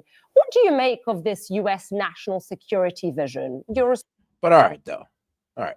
Let's go ahead and make our way over to the Young Turks. Ukrainian corruption uncovered by New York Times. Let's get right into it. Found that an investigation in the New York Times found that the Ukrainian government has systematically crippled oversight agencies that are meant to hinder and stop corruption. Cenk, your 2 cents. Yeah, so we have some obligation to the Ukrainians because we had them take out their nukes, etc. But do we also have an obligation to make sure that our money is not wasted or going to corruption? Of course. So let's find out the facts here and then see what conclusions flow from it. So as the Times explains in their reporting, in Ukraine, state-owned companies run the power distribution, the weapons purchases, and even the nuclear energy industries. Now, all 3 sectors and the companies within them have a long-standing history of corruption. But the country of Ukraine wanted to do something about that, especially in regard to various forms of foreign aid that go into the country. The various nation states that are allied with Ukraine wanted to make sure that the money doesn't end up in the wrong hands. And so in an effort to mitigate corruption, nations that are sending aid to Ukraine have absolutely insisted that supervisory boards be put in place as a layer of oversight, okay? In theory, these outside experts from other countries would keep an eye on the company's operations and make sure that nothing shady is going on. But the New York Times investigation found that Volodymyr Zelensky and his administration in particular have actually sabotaged those oversight boards by doing multiple things, including appointing loyalists, intentionally leaving seats in the boards empty, and even preventing anti-corruption boards from being able to form altogether. And so obviously that is going to open the door to corruption. So let's start off with one, company, state-owned company that was highlighted in the piece, and that's Ukraine's state-owned electricity company known as Energodom. Okay, so Energodom is a prime example that's highlighted in the piece. And Zelensky apparently deliberately obstructed a supervisory board that would keep an eye on this state-owned entity. The Times claims that Zelensky's administration delayed the formation of the board, and when it finally came together, the government left a seat empty, impeding the board's ability to act when they're able to identify corruption. So anti-corruption authorities have accused members of Zelensky's inner circle of siphoning off and laundering $100 million from the state-owned nuclear energy program, Energodom. So how did they do it? Well, contractors on projects for this company had to pay kickbacks of up to 15%, according to investigators. So you have Marina Zerukova, who is the first head of the agency designed to monitor inflated defense contracts. But at first, there was really no supervisory board at all to protect her. Even as she told the New York Times, she was pressured by Zelensky's government to sign off on all sorts of sketchy contracts. So eventually, a supervisory board was implemented, but the Ukrainian government, according to her, hijacked it and ousted her. She told the Times, quote, "Supervisory boards are just window dressing. They're not real." Wow. Kind of going along with this year's theme of everything seems pretty fake. But I'm curious what you think, Jane. Yeah, look, so everything seems like a money laundering scheme. Everything seems like a cover up, and everything seems like, well, complete extortion. I mean, shout out to Ukraine, though. Shout out to Ukraine, one of our greatest allies, right? Right. All right, now let's get over to this clip right here, because this is also pretty interesting. I said I'll probably react to the full interview later, but Bill Maher had on Anna. If you're listening to a podcast, the truth never makes me uncomfortable. It only exhilarates me. I mean, no matter where it's, on whatever side it is. Yeah. And you want to talk about a little bit of Shooty Gaza then? You want to get exhilarated, right? I can exhilarate you. I know you're going to say genocide, and I'm going to say, well, you don't know what the word means. And it's like, if you don't even know what the words mean. I'm Armenian. I know what the word means. I was on Club Random with Bill Maher just recently, and the whole video has been released for those who want to watch it. But for the purposes of saving time on this show, we're going to talk about some of the highlights. But before we get to that, Cenk, your 2 cents. Yeah, so look, I think Bill is anti-intellectual. I think he's a racist and a bigot. Damn. And I'm going to try to show that to you guys today. I'm also happy to debate him anytime, but I don't think he'll do that. And so he's a guy who it is a bigger problem because, look, there's a lot of racists and bigots in the country, but he's celebrated. Like HBO gives him millions of dollars, and the elite love Bill Maher. And he's paradoxical too, because there's plenty of things that I agree with him on. But when it gets to the issue of Israel or Muslims, he's really as deranged as anyone in American media. We'll come back to some of his claims, including the idea that Israel is not an expansionist project and all of that in just a minute. But before we do, there was this gotcha moment, which I want to clarify the way I answered it. So it had to do with where in the Middle East I would like to live given the dress I'm wearing. So I'll let the video play out and then I'll give you more details. If you had to live in the Middle East, so tomorrow, Anna, you got to go live in the Middle East, where would you live? Where do you think you'd be comfortable in that dress? I'm sure it would not be comfortable in this dress in any of the various Middle Eastern countries that have been destabilized by You're not the United really, States. you're not really blaming it on Whitey. Listen. Are you? You're blaming Islam on Whitey? I'm not blaming Islam on Whitey. But what you're saying, but we destabilized. That's why you can't wear that did we dress. not? Did we not destabilize? Wait a second. We were Are you funding terrorist organizations in Syria during the Syrian civil war, starting under the Obama administration. That's why did that not destabilize Syria? No, what's destabilized? I mean, if you're about to say Islam destabilized Syria, that's a bad argument, dog. Literal Al-Qaeda We're terrorist talking is about the your leader. dress. Oh, Why? It looks good. I know it looks why, good. You're saying you can't wear that dress in Syria because of Whitey destabilizing? I didn't say that. Okay, that's what you said. Okay. No, but she did try to spin off. Anna, you could have just answered the question directly and be like, and just be real. Like, I don't know. Yeah, please name a Muslim country where you'd be able to dress up just like that. Because I don't know. I mean, I don't think in Turkey you can get that off. Okay, great. But the United States did destabilize various Middle Eastern countries. Are you going to deny that? I probably wouldn't feel comfortable wearing that dress in Syria today, considering the fact that a former Al-Qaeda terrorist who we armed covertly is now the leader of Syria. Correct. Am I blaming that on Whitey? Like, why make this racial? This isn't about race at all, at all.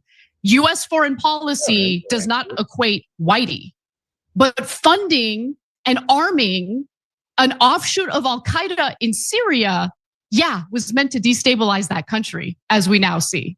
As Christians, Alawites, and other minority groups in that country who, even under the butcher, Bashar al-Assad, were pretty safe, are now being targeted and killed by members of Ahmed al-Shara's, honestly, terrorist group. It's just the truth. I mean, he says that he's trying to rein it in, but it's still happening. It's just the truth.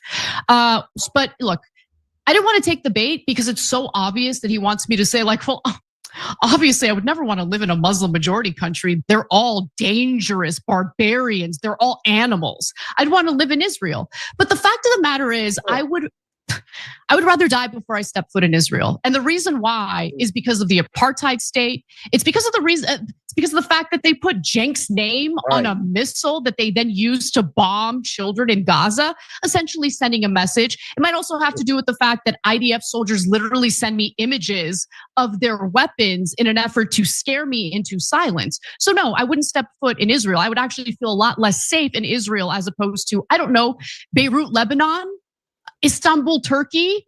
Okay, there are plenty of places in the Middle East where I would be safe. Even when it comes to Iran, I mean, this country is that's what I was saying. I was even thinking Turkey, but I wasn't too sure on that answer. I'm like, I think Turkey is actually pretty chill. But like I said, they like to sit here and paint Islam as just this barbaric religion. But I don't know. I'll leave people to their criticism. Unbelievably ignorant about the reality in Iran. There's a massive Armenian diaspora living in Iran right now. They dress just like I do. They go to church. There are churches in Iran. Oh, no, that is true, though. There's an unveiled community in Iran. If you don't believe it, bro, actually look this up. There are literally young ladies walking around Iran with no veil on, and they don't get stoned and they don't get hurt. If anything, the only time they ever get touched is when the ladies who do wear the veil tries to encourage them to put their veil back on. And they just end up taking it off, and there's no fight, there's no beef. They just keep it pushing. So actually, I mean, from the stories you hear about Iran, it's pretty surprising to hear something like that. I know. But, how am I going to bring that up when literally every 2 seconds I'm getting interrupted and it gets back to, where would you want to live with a dress like that? Who cares what I want or where I want to live? Let's actually have a discussion about the substance of the foreign policy here. But anyway, people saw that as an own. Maybe you guys agree. That's fine if you agree, but it is what it is. No, look, anyone who looks at that and goes, Bill Maher was right, honestly is not being very thoughtful. Is not thinking the issue through. Let's put it that way. So look, let's break it down real quick. Number one, he says, "Oh, would you want to live in a Muslim country?" Well, first of all, that's overtly bigoted. If I said, "Would you want to live among Jews?" Everybody would say, "That's outrageous, Cenk. What are you saying?" But Bill Maher says it, and HBO says, "Oh, here's millions more. Please say more racist and bigoted things against Muslims and Arabs. Now, why do I say racist and Arabs? Because Bill's issue really isn't with Muslims. He used that as a cover story. Would you want to live in a Muslim country? Do you know what the top 5 Muslim countries are? They're Indonesia, Pakistan, India, Bangladesh, and Nigeria. None of them are Arab. And could you wear a dress like that in Nigeria or India or Indonesia? Of course you could, right? Let alone many other Muslim countries that are in the Middle East or near the Middle East. But in Bill Maher's racist and bigoted. Oh no, a lot of people be forgetting that. I mean, bro, you know, West Africa, even East Africa are full of Muslims. AKA there's African Muslims and not just Arab Muslims. So, I mean, are you, because mainly when people try to condemn Islam, they're usually talking about the Arabs and they forget that. I mean, like, bro, what about black people? You forget that, you know, a lot of our friends and family members are Muslims. Like, shoot, especially if your family member comes out of Africa. But hey, people be forgetting that part. In mind, he thinks, oh, Muslims, they're all hateful and terrorist and barbaric and savages. So they'd probably kill you for wearing a dress or something, right? So what he does is he takes the most extreme in that one religion and he makes it seem like all 1.6 billion Muslims believe that. The reality is, of course, 1.6 billion Muslims are humans. I know that's shocking to a moron like Bill Maher, who thinks in like super simplistic, ignorant ways. So you know what they care about, Bill? Like they're a grandma, they care about their grandchildren. They care about giving them milk and cookies. They care about normal things. Hey, what kind of car or house am I going to live in? I know in your Israel-addled mind, you think, oh, they're just thinking about how do I get the Jews and people in dresses, right? So if you, again, anything that he says about Muslims, take out Muslim and put in Jewish, and you would be banned from every platform in the country. You would be derided. You would get the Nick Fuentes treatment. Anyone who talked to you would be trying to be driven out from media. Yeah. So could you live in, for example, Istanbul? Of course you could. Istanbul is a beautiful city, perfectly modern. The whole world goes to it. It's one of the largest cities in the world, and certainly attracts tourism in enormous ways, and everybody feels perfectly comfortable there in that way. But do I have to go city by city and justify all this? And let's be real though, it is a bit childish to like nitpick every crime that Muslims do, because I mean, let's be honest, that's not all Muslims. But people will sit there and try to frame it as, oh, Islam is just this evil death cult that wants to go around and take over the world. And all that, but they can't sit there and point to the whole like diaspora of Muslims that's holding that value to what, kill all Christians or to take over the world. And then not all 1.9 billion of these guys are like that. I mean, not all of them practice child marriage. Not all of them want to like or hate Jews. Not all of them are sitting there hanging and whipping and burning Christians like they are in Nigeria. Like, trust me, I know what's going on out there in the world. It's just that I'm not going to take a small group of Muslims and just frame all Muslims as evil. Just like I don't take a small group of Christians like the KKK and frame all Christians as racist. Meanwhile, his juxtaposition is, oh, but everybody feels safe in Israel, and hence Israel is a lovely and modern. No, not everybody. Country. Not everybody. Ask the Armenians, ask the Armenian Christians living in Jerusalem right now, what kind of pleasant, treatment they get from the Israelis. Seriously. You like comments like, bro, there are Mexicans doing that who are Christians. Do you see how off your comment is right now? Like, think about it. You hate Islam so much, you've got the fact that we have Christian Hispanics here doing the exact same thing. But are we going to demonize all Christians though, just like we're doing Muslims? Of course not. Seriously, talk to anyone who isn't an Israeli living in Israel, anyone who isn't an Israeli Jew living in Israel. Have a conversation with them. They love to bring up the 20%, Arab Israeli citizen number. Okay, let's take a look at how they're treated, like second-class citizens, even in the context of mainland Israel, right? Not in the West Bank, not in Jerusalem, not in Gaza. They're in Israel. They're Israeli citizens, but they don't have the exact same rights as Israelis do. True. Yeah. So look, I get it. I get that in his mind, he is so fully like dehumanized Muslims as like these savages that he would be shocked A lot of people that I would, not want to live in Israel. If I had to choose, if there's a gun to my Here's the thing though, I'm actually happy though that it's not just on the right that people just like dramatically dehumanize Muslims and just think that all 1.9 billion of them are the same. I mean, it's kind of funny that Bill Maher does the same exact thing, or you could see it happen on the left as well.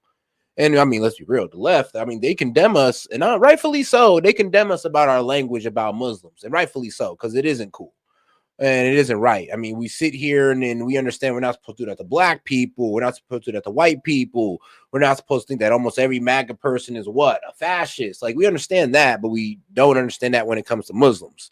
It's like the disconnect is, it's a bit weird to me, but I mean, it is what it is, man. Hey, I ain't here to change your mind about Islam. All I care about is that you're about America. I mean, this is why I have guys in my chat who hate Islam. I don't just go banning you guys. Why? Because trust, I'm not sitting here as a defender of Islam. As long as you care about America and your heart's in the right place, then it is what it is. I'd rather you not hate Islam. I'd rather you not have a fear of Muslims.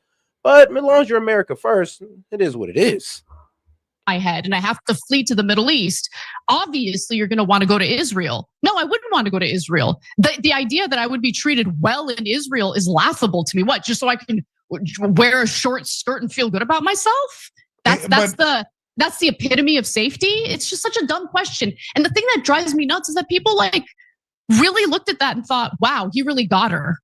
Yeah. Did he though? I mean, no, but Anna, the only people who think well, I mean, considering that there is less crime in Muslim countries than in America, I mean, less women being assaulted, I mean, less rapes, all that stuff. But then again, like I say, the person can spin that around and be like, do they even count it set?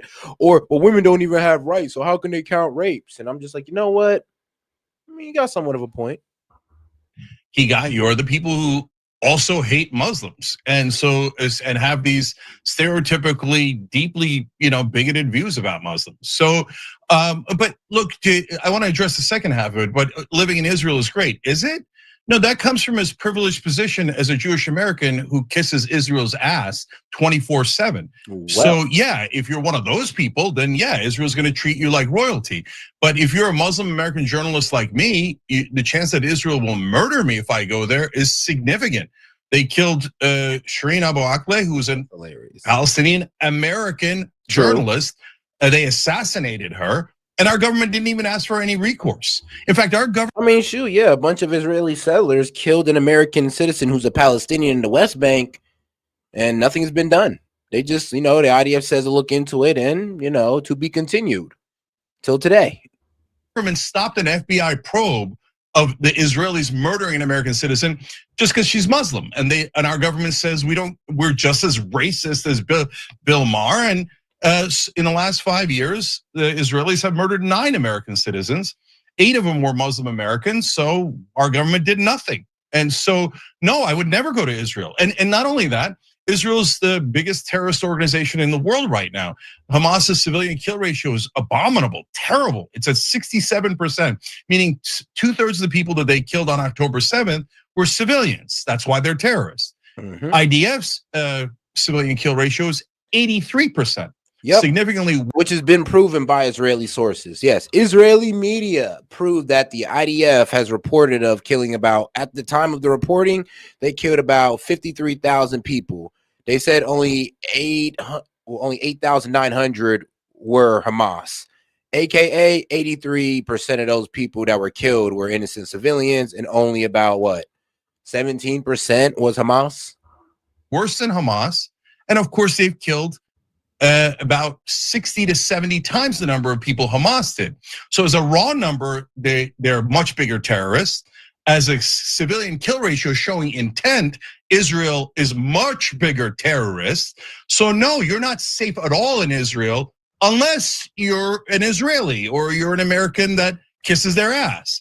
But they even spit on Christians when you go to Jerusalem. Is it they as in all Israelis? No, we're not bigots like Bill Maher. We don't think in general. Of course, there's tons of dissent in Israel. They're human beings like everybody else. But no. Actually, no, there is a defense for Islam. It's like, surely all Muslims don't follow their book. No, all Muslims actually, well, if they followed their book correctly, Trust me, we wouldn't have these radical terrorists that actually follow the Quran correctly. A lot of people don't honestly understand what the Quran says. They take passages out of it, out of context. Actually, a lot of people take passages out the Hadith and think that it's the Quran, but it's not. And do you think the Quran are two different books or scriptures? Like one, like the Quran is their actual word of God, and the Hadith is just, what was it? Like basically like the following or the teachings of Muhammad, which is different from the Quran. So a lot of people don't even understand that about Islam. Actually, a lot of people don't understand Islam at all. If I tell people why they hate Islam, they'll give me a passage that's out of context. I would hope, and bro, I'll be real with you, I would hope you're different, because I have not met anybody that's been able to give me a rational argument to why they hate Islam. Oh, you will be treated like dirt if you go to Israel and you're Muslim. And if you don't agree with the fascist government of Israel. No, the Quran does not say you can murder infidels. You might, and like I said, you might be confusing that with the Hadith, where infidels were being killed in the war. Like I said, you're most likely confusing it. Like I said, I mean, bro, nobody's been able to beat me in this one. I'm be real with you, because I don't know why, but let's be real. Like the hatred of anybody is really hard to debate on. I mean, I thought we learned to turn away from hate. It's like debating why you hate blacks or something. It's like, because you're not going to win that debate. They will turn on you in vicious ways. They just had a... Or debating why you hate whites. Like, come on, bro. Anytime you try to debate why you hate something, it's not trust me, you're not on the right side. You can disagree with some things. You can disagree with a lifestyle, but if you outright hate it, you most likely don't understand it. 16-year-old American kid in one of the Israeli gulags. They did us a big favor by releasing him on Thanksgiving. And the kid comes out decimated, right? He's lost 30% of his weight. The Quran said you should control. So does the Bible. The Bible says control your women too, etc. No, they're running a torture factory, a terrorism factory there. But no, Bill, we don't feel. No one feels safe with Israel. No one. All they ever do is attack their neighbors, and that's why you. I mean, yeah, true. They actually just got done attacking Lebanon, and they're trying to get Hezbollah to disarm, but the people of Lebanon don't want Hezbollah to disarm. So that's a huge little conundrum there, but we'll see where that goes. We'll see where that goes. But you know what? Let's spend about the last 30 minutes on this Bill Martin interview. Now I actually want to see the whole thing. Let's get into it. Moves fast. It finds top talent for you, so you're not wasting time or money. It's a very... I have everything I need. Hi. Hi. So How nice are to you? meet you. Oh, you are dressed. Good for you. I dress up too for this. You look good. I do. Thank you. I appreciate it. I'm not going to start a big fight about it. Bro, no, you can't. Trust me. I understand my race way more than you do. So, no, you can't. Well, I mean, bro, trust me. You can't get me to hate nobody because I try to understand everybody. So there's really no hatred in my heart because I search for understanding, and I just don't sit there and hate and bigoted hate, because usually, like I said, when you hate something, you don't have no understanding about it. I always say, when people say that there should be a Chiron I'm just not for a your hateful age. guy, man. I can't do it. That's what I really mean. You know, if I was 35 and I walked in and be like, oh my God, were you in a fire? You actually look younger in person, to be honest. Thank you. I think it's the setting. I'll take it room on. is very magical to me, and I feel obviously it's a very immature room. I like it. Yeah. If Islam is the religion of peace, why are they burning young girls? Yeah, in where? Nigeria. Is all Muslims doing that? So is all Muslims just taking women to the cage and burning them? Of course not. So you can't even really blame that on Islam. Those are people who who say they're Muslim, who identify as Muslims, who are doing those atrocities. Now, are all 1.9 million Muslims supporting that? Actually, no. Honestly, most of them, probably 99%, most likely 99% of them are low-key looking at that in disgust, as we all are. So like I said, like, yeah, don't understand the religion, and I don't think any of you actually talked to a Muslim before. But I mean, like I said, but you could take this time to go out there, find a Muslim to talk to, and gain some understanding. I'm glad you do. Yeah. Do you have a room like this in your house? I don't. Something that's like weird and just where you... I mean, bro, hatred is a choice. Put everything that didn't fit anywhere else? I mean, no. I'm actually pretty meticulous about how I design my place. It's very feminine, though, so you got to give my husband a lot of credit for handling it well. I have pictures of my house, which is next door. I wouldn't come here. I mean, I wouldn't live here. I'd come here, but I wouldn't live here. And it was owned by a woman before, and oh my God, the difference. It just speaks to, men are from Mars, women are from Venus. Remember that Very book? much so. Yeah. I mean, that is true. All right, bro, Rampage. All right, Rampage. You can't be serious, dog. All right, now you know you tripping. A whole 100% hate you and me, dog. I have uncles that are Muslim. I have cousins that are Muslim. That already brings your 100% down to like 99% at this point. My stepdad is Muslim. Like, bro, what are you saying? Like, come on now. You can't be that delusional. And also not true. I think we accent that so much that we forget that. Okay, so you have a problem with the Iraqi Muslims. That's not all Muslims, though. So you still can't even say 100% of them. You can say 100% of Iraqi Muslims probably hate me. You might have a good argument there, to be quite honest with you, but not all Muslims. No, like, it's a lot of stuff. I certainly know that when I was younger, I would have done better with women if I wasn't just so, oh my God, they're girls, and girls are sexy and great. And if I just was like, no, like, this is a human, like, there's a commonality that you're so obsessed with the excitement that you miss. The big issue is men and women just communicate so differently, right? Like, it's pretty inherent. So we want to vent. Women want to vent. We don't want to hear your solutions to our problems, right? Vent? To vent, yeah. So when we're like being vulnerable and opening up about something we're going through, the last thing we want to hear is unsolicited advice. We just want you to listen. But men are different. Men want to. Right. And that is one reason I've never gotten married. I could not do that. I mean, dog, you come from a pretty skewed perspective. I'm be real with you. You've seen a bunch of Muslims that hate you because you were there and they felt like you were invading their land.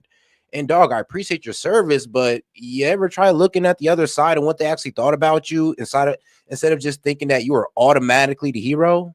Because trust me, the hero complex only goes so far. But you don't really know what you're talking about on that aspect. It's like, just because I've never seen war don't mean I don't know Muslims. Like, I just proved that to you already with the fact that there's Muslims in my city, Muslims in my family. I mean, you're not really making too much sense. Like, you're literally trying to hate Muslims. You're trying to because of your experience with a group of Muslims in a select country. Like, that's kind of crazy. That is kind of crazy. Just I feel these, and by the way, not every woman feels that way. Like, if you really put it to a woman and say, if I just fix this, would you be good with that? Because, like, certainly I couldn't when I was younger, but like as I got older and more successful, it's like I've learned one important lesson in life. If you throw money at a problem, it usually goes away. I mean, bro, you're the one who said 100% of Muslims hate me. You got to stand by that comment. So what spectrum are you on to where you can make a comment like that, then forget about the comment? Like, that's the only reason why I'm bringing up American Muslims, because you said something as retarded as 100% of Muslims hate me. Like, bro, I'm sorry, but you sounded kind of dumb. That's pretty true. No, you said Muslims, and then I gave you Iraqi. I said, if you want to talk about Iraqis, okay. And then you're switching it now to Iraqis. So now you're moving the goalpost. So let's know that you really know that you're wrong. Usually, yeah. Not emotional stuff, but like a lot of other stuff. Money does solve a lot of issues. That's so for sure. If I just threw money at this problem, made it go away, would that be okay if I just fix this? Because if you front load the "I'll pay for it, don't worry about it anymore," we'll accept. But not just that. I mean, not just paying, but also manly stuff, like. I mean, of the thing you're talking about, I feel like the classic cliche is bitching about the boss. And I feel like if I could say to a woman, listen, you bitch about this every night, I'm just going to hire someone to kill him. Damn. Ooh, I like that. Exactly. I'm just going to fix this. And then I don't have to listen to you talk about it. Yeah. And I'm going to fix it. It can be done. I mean, I know good people, reliable people who are not going to get carried away, and just handle it. Yeah. But what about you? Do you ever feel like you just want to like rage about something to someone. You don't want any solutions. You don't want any advice. You Yes, just I wanna... call that my audience. That's true. That's true. Yeah. Yeah. No, I mean, I don't want to rage. I feel like I'm the anti-rager, even though I am very critical, obviously, of both sides, and love my job and doing that. But rage, I'm trying to get the rage down and the mental part down. And I mean, it's Thanksgiving. Yeah. My message last week on our last show this season and every Thanksgiving really for the last 5 years has been, I'm in the talk to them wing of the Democratic Party. I'm not in the cut your people off. Right. Don't cut them off. And I have friends who are not on that side of it and didn't like what I said. And have they cut you off? Well, that's it's such an interesting issue. One relationship that's in the balance. I mean, it was. And that's not a real friend. Like. Well, I mean, we weren't close. I mean, I'm talking like it was Jimmy Kimmel. I mean, I said it publicly, and I like Jimmy a lot. And his wife wrote that thing that said, she did lose family members. She wrote them before the election and said, here's 10 reasons why you just can't vote for Trump. And then some of them, just didn't follow that. And I was as kid glove as I could. And I see they're mad at me. And I'm sorry. I mean, I was being, again, as respectful as I could, but I don't agree with that point of view. And since she went public with it, it wasn't out of school for me to go public with it. I love Jimmy. I always have. I don't know him that well, but he's a great guy. And we have a connection. Like we were both fired by ABC and he took I had that time slot. So like, it's so interesting. The same ABC, I mean, Disney executive, Candace, both. It's interesting, the connections. And so I hope we're friends forever, but I don't know, the liberals and the woke, that's a schism. It just is. Yeah. I mean, I would say that the time of my life where I was the most miserable was probably 2015 through 2019.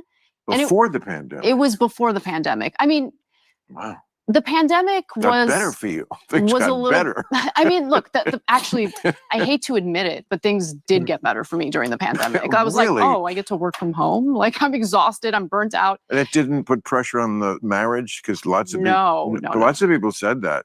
People broke up because it's like, oh, I got to look at your ass all day. That I didn't bargain for that. That wasn't at all an issue with us.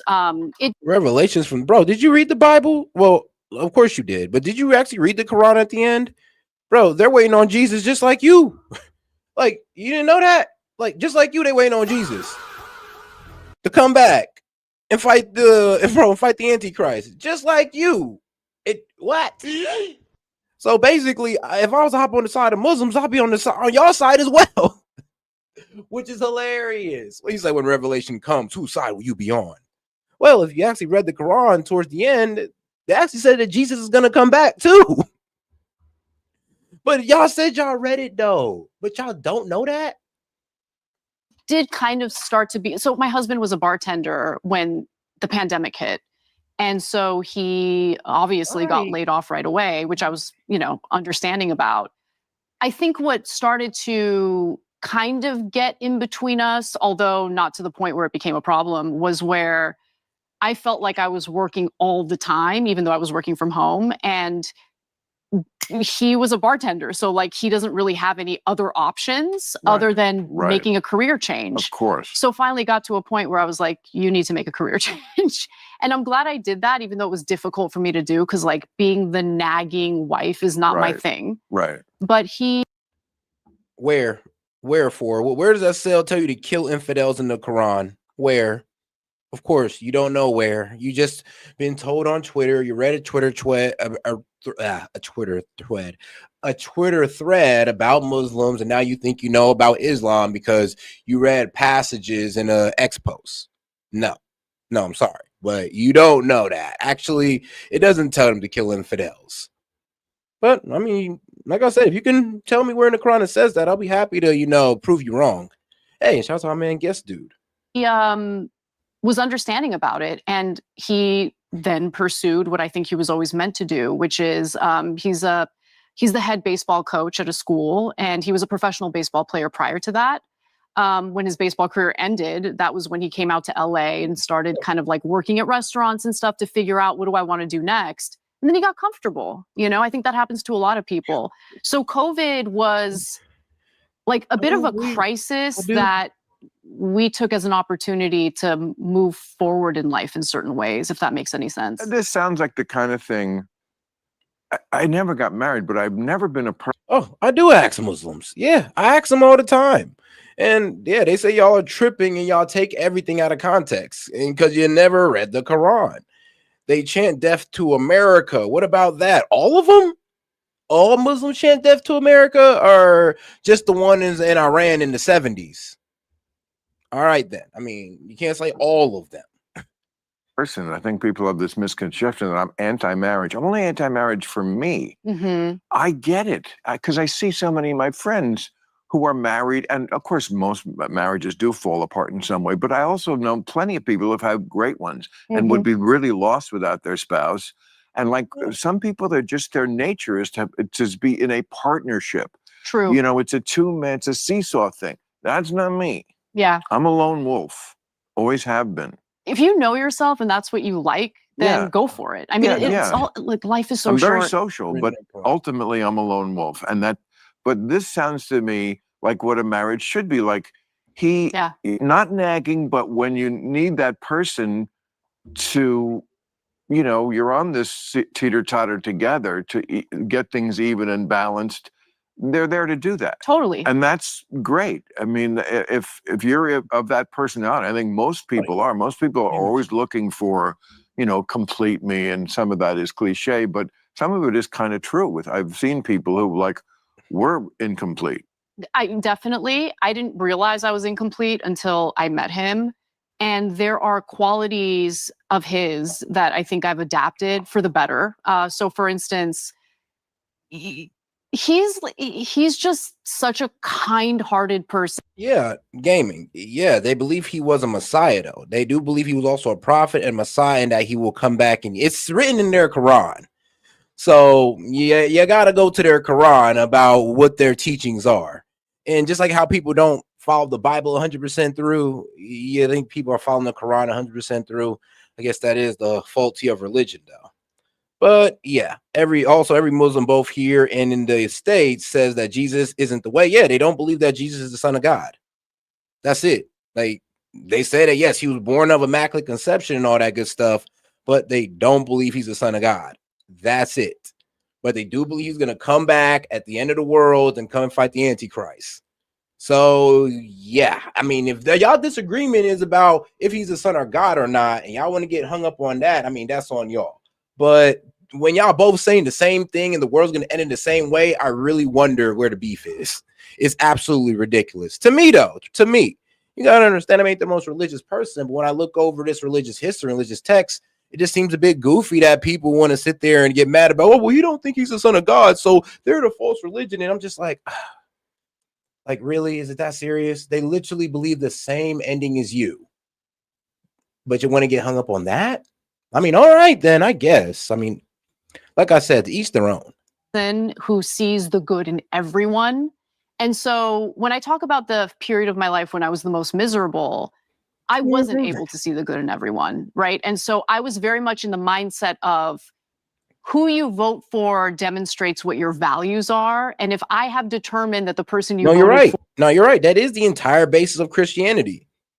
And I get that. But the problem is, though, that's it. That is it. Is that Jesus is the Son of God and he is God and all that other good stuff. And the Muslims just disagree with y'all on that. They believe that, yes, he was a holy figure. Yes, he was that wise saying, he had miracles. They believe in the whole thing, but the Son of God part. They believe in the miracles, all that. Immaculate conception, all that. Just not the Son of God part. That's it. That's it. Or is a bad actor or immoral, that means you're bad and you're immoral. And it is a terrible place to be where you think half the country That is awful. Exactly what my theme was Friday. And you know, so I was disappointed that, you know, I said about the thing again, trying to be respectful. I mean, ma'am, you have yet to lay out any Quran verses, and all you can do is bring up a small group of Muslims to try to demonize an entire 1.9 billion group. Like, do you hear yourself? Okay, then. She had said, I sent my relatives a letter with 10 reasons you should not vote for Trump. And I, first of all, said, 10, I could think of 100. That's true. But like, to me, a better exercise, and as someone who votes Democratic, a better exercise would be write a letter to yourself, 10 reasons why you might imagine those 77 million Americans could not vote. But I want to get back to this husband thing. Okay, just for a second, because I'm very interested in this. It's just endlessly fascinating to me, like how different people do it, you know, and how they make it work. When we do it real well, I'll tell you that. Well, please, this is a family. Oh no, it's not. It's Club Random. What the fuck am I talking about? I'm drinking and taking. I mean, is every Muslim in Dearborn in Michigan chanting death to America? You don't think there's people who disagree with that?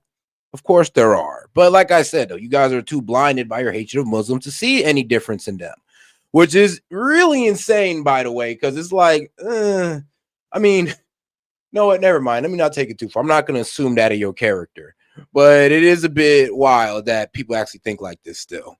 And then like to say that they're, well, not racist. Drugs and swearing. It's not a kid show at all. And kids, by the way, it would not be the worst message, kids, if you're going to fuck, do it well. Do it well. Do it well. Remember the song? Give it your all. Doing it well. You do? Remember that? Of course I do. That is the single. I mean, look, Patriot, just because you never read the Quran, that ain't on me. Look, bro, just because you never even looked up Revelations in the Quran and how it ends, that's not on me, bro. That's on you. I would ask you to actually study the religion that you hate so much. Single best sex song ever. It is pretty sexy. Yes.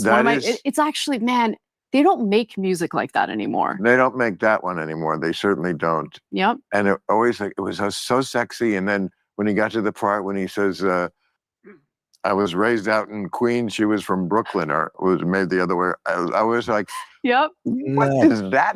It's so sexy. And then we have to talk about what borough we're from. It just always cracked me up. I know.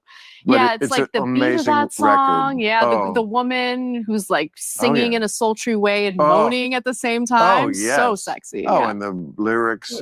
I mean, they're dirty without being like. He's got some that are like, trust me, would not win the now Man of the Year honors. No, definitely not. Definitely not. Yeah. But this one doesn't tip over into that. Right. But see, your dynamic sounds to me like Lifeguard. Oh, tell me more. What do you mean? Lifeguard, the movie? I didn't see that. Of course you didn't. It was from 1976, and I saw it when I was 20. Why you would have seen it, there's no reason. But there's a movie, and I did like it when I was 20. Sam Elliott, do you know who that is, the actor? No. No, Sam Elliott? I'm not great with movies and pop culture, which is hilarious because I started my career as an entertainment reporter. Elliott, you would recognize him. He's now on Landman. He plays Billy Bob Thornton's dad. He looks like he's 1,000,000 years old. But in 1976, he was young and hot, and he played like brother. The only reason why we're Christian in America is because of slavery, and it was taught to us during slavery. So, I mean, Christians ain't do us any better. That's kind of funny when y'all like to bring that up. I'm just like, dog, you acting like Christians did us any better. I mean, really, all religions kind of fucked us all up. So, I mean, trust me, that's not really a good argument. Like, I wish it was, but it's not. Lifeguard. And the lifeguard was this guy. He's a lifeguard. And he's 33.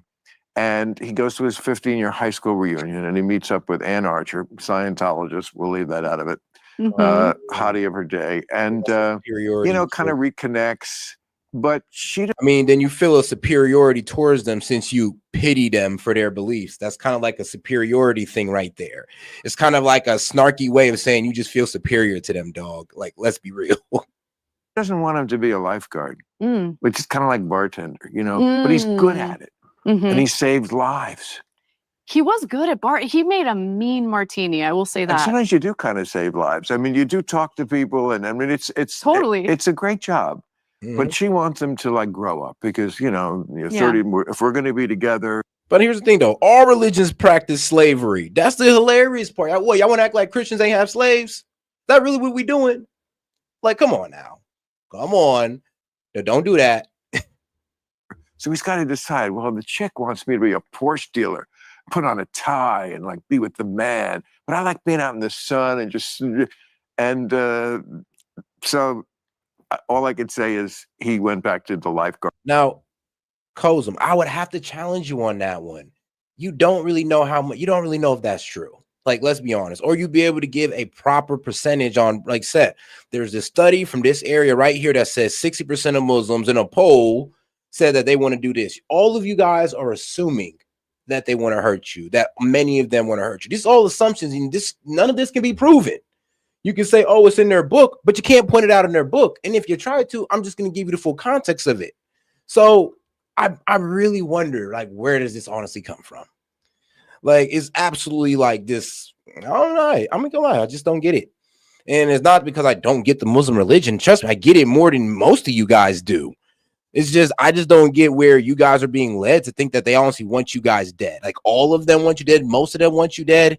You mean most of them in America, around the world? Like, where are we going with this? And how do you know this? What poll did we gather from this? Thing, but you could be the Porsche dealer. I mean, shoot, right now we're complaining about a small group of Muslims and making them out to be the entire 1.9 billion. And we all understand how that's not fair. And I mean, even if we try to shrink it down to all the Muslims in Minnesota, in Minneapolis, to the 80K of them, a small group of them were committing to fraud. So we're just gonna throw all the Somalians under the bus. I'm just saying, just don't make sense. We're just being consistent here. If we're being consistent on how, we don't take one black person and say that, oh, just because that one girl in the bus got stabbed on the neck, all black people can't wait to sit behind a white girl to stab her in the neck. We don't say that. Y'all don't say that, oh, all black men want to go out there and just kill all white girls. Y'all ain't saying that, but it happened, though. And it's happened quite a couple of times. So I'm just wondering where this is coming from.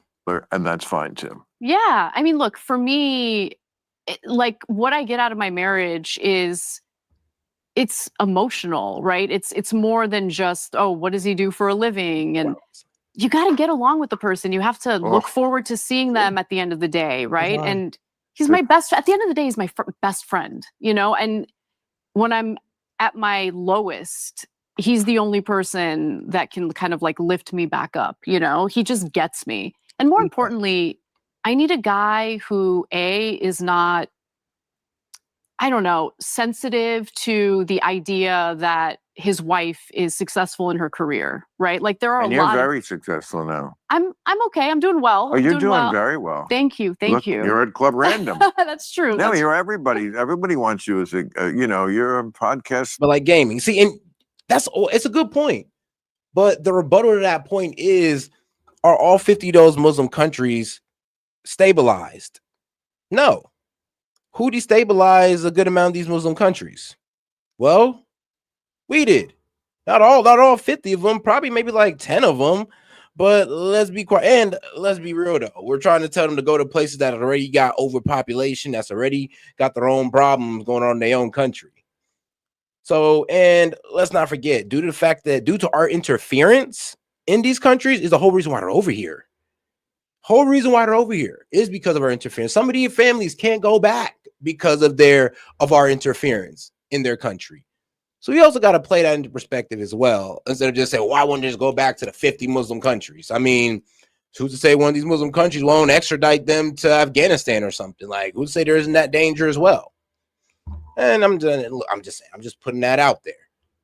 Star. Thank you. That's a good thing to be in this day and age. I mean, I'm in podcasting, but also obviously television. And is there even going to be television in 3 years? I mean, not in the way that we traditionally think of it, right? And I think that's a good thing. I think. Yeah, but is Singapore a big bro? But what, are they all just going to crash into Singapore though? Is Singapore really that big? Like, come on now. What are we saying? Like, come on. It's a right. Well, I mean, I it did know. buy this house. I mean, Well, I and don't know if it's a good thing. You made a smart move. I mean, I think you saw the writing on the wall, and it's better to have, No, look, we're both what they call content. Mm-hmm. Well, damn. All right. Well, that's an interesting debate. I might all right, man. We might just need to have this debate then. F it. Let the other people figure out where the content goes. It's not my job. Okay. The content, I mean, where it goes. I'm the content. The other people will figure it out. There'll be a market for the content. That I know. So you can put it on streaming, you can put it in your pants, you can put it in the theater, you could whatever you're going to do. Yeah. You could do directly into their brain. AI could just tell you what I'm thinking. I don't know what the fuck it is going to be, but I don't think AIs can do exactly what we do. I don't either. I mean, I am worried about AI when it comes to large swaths of the American population because their jobs will be replaced with AI.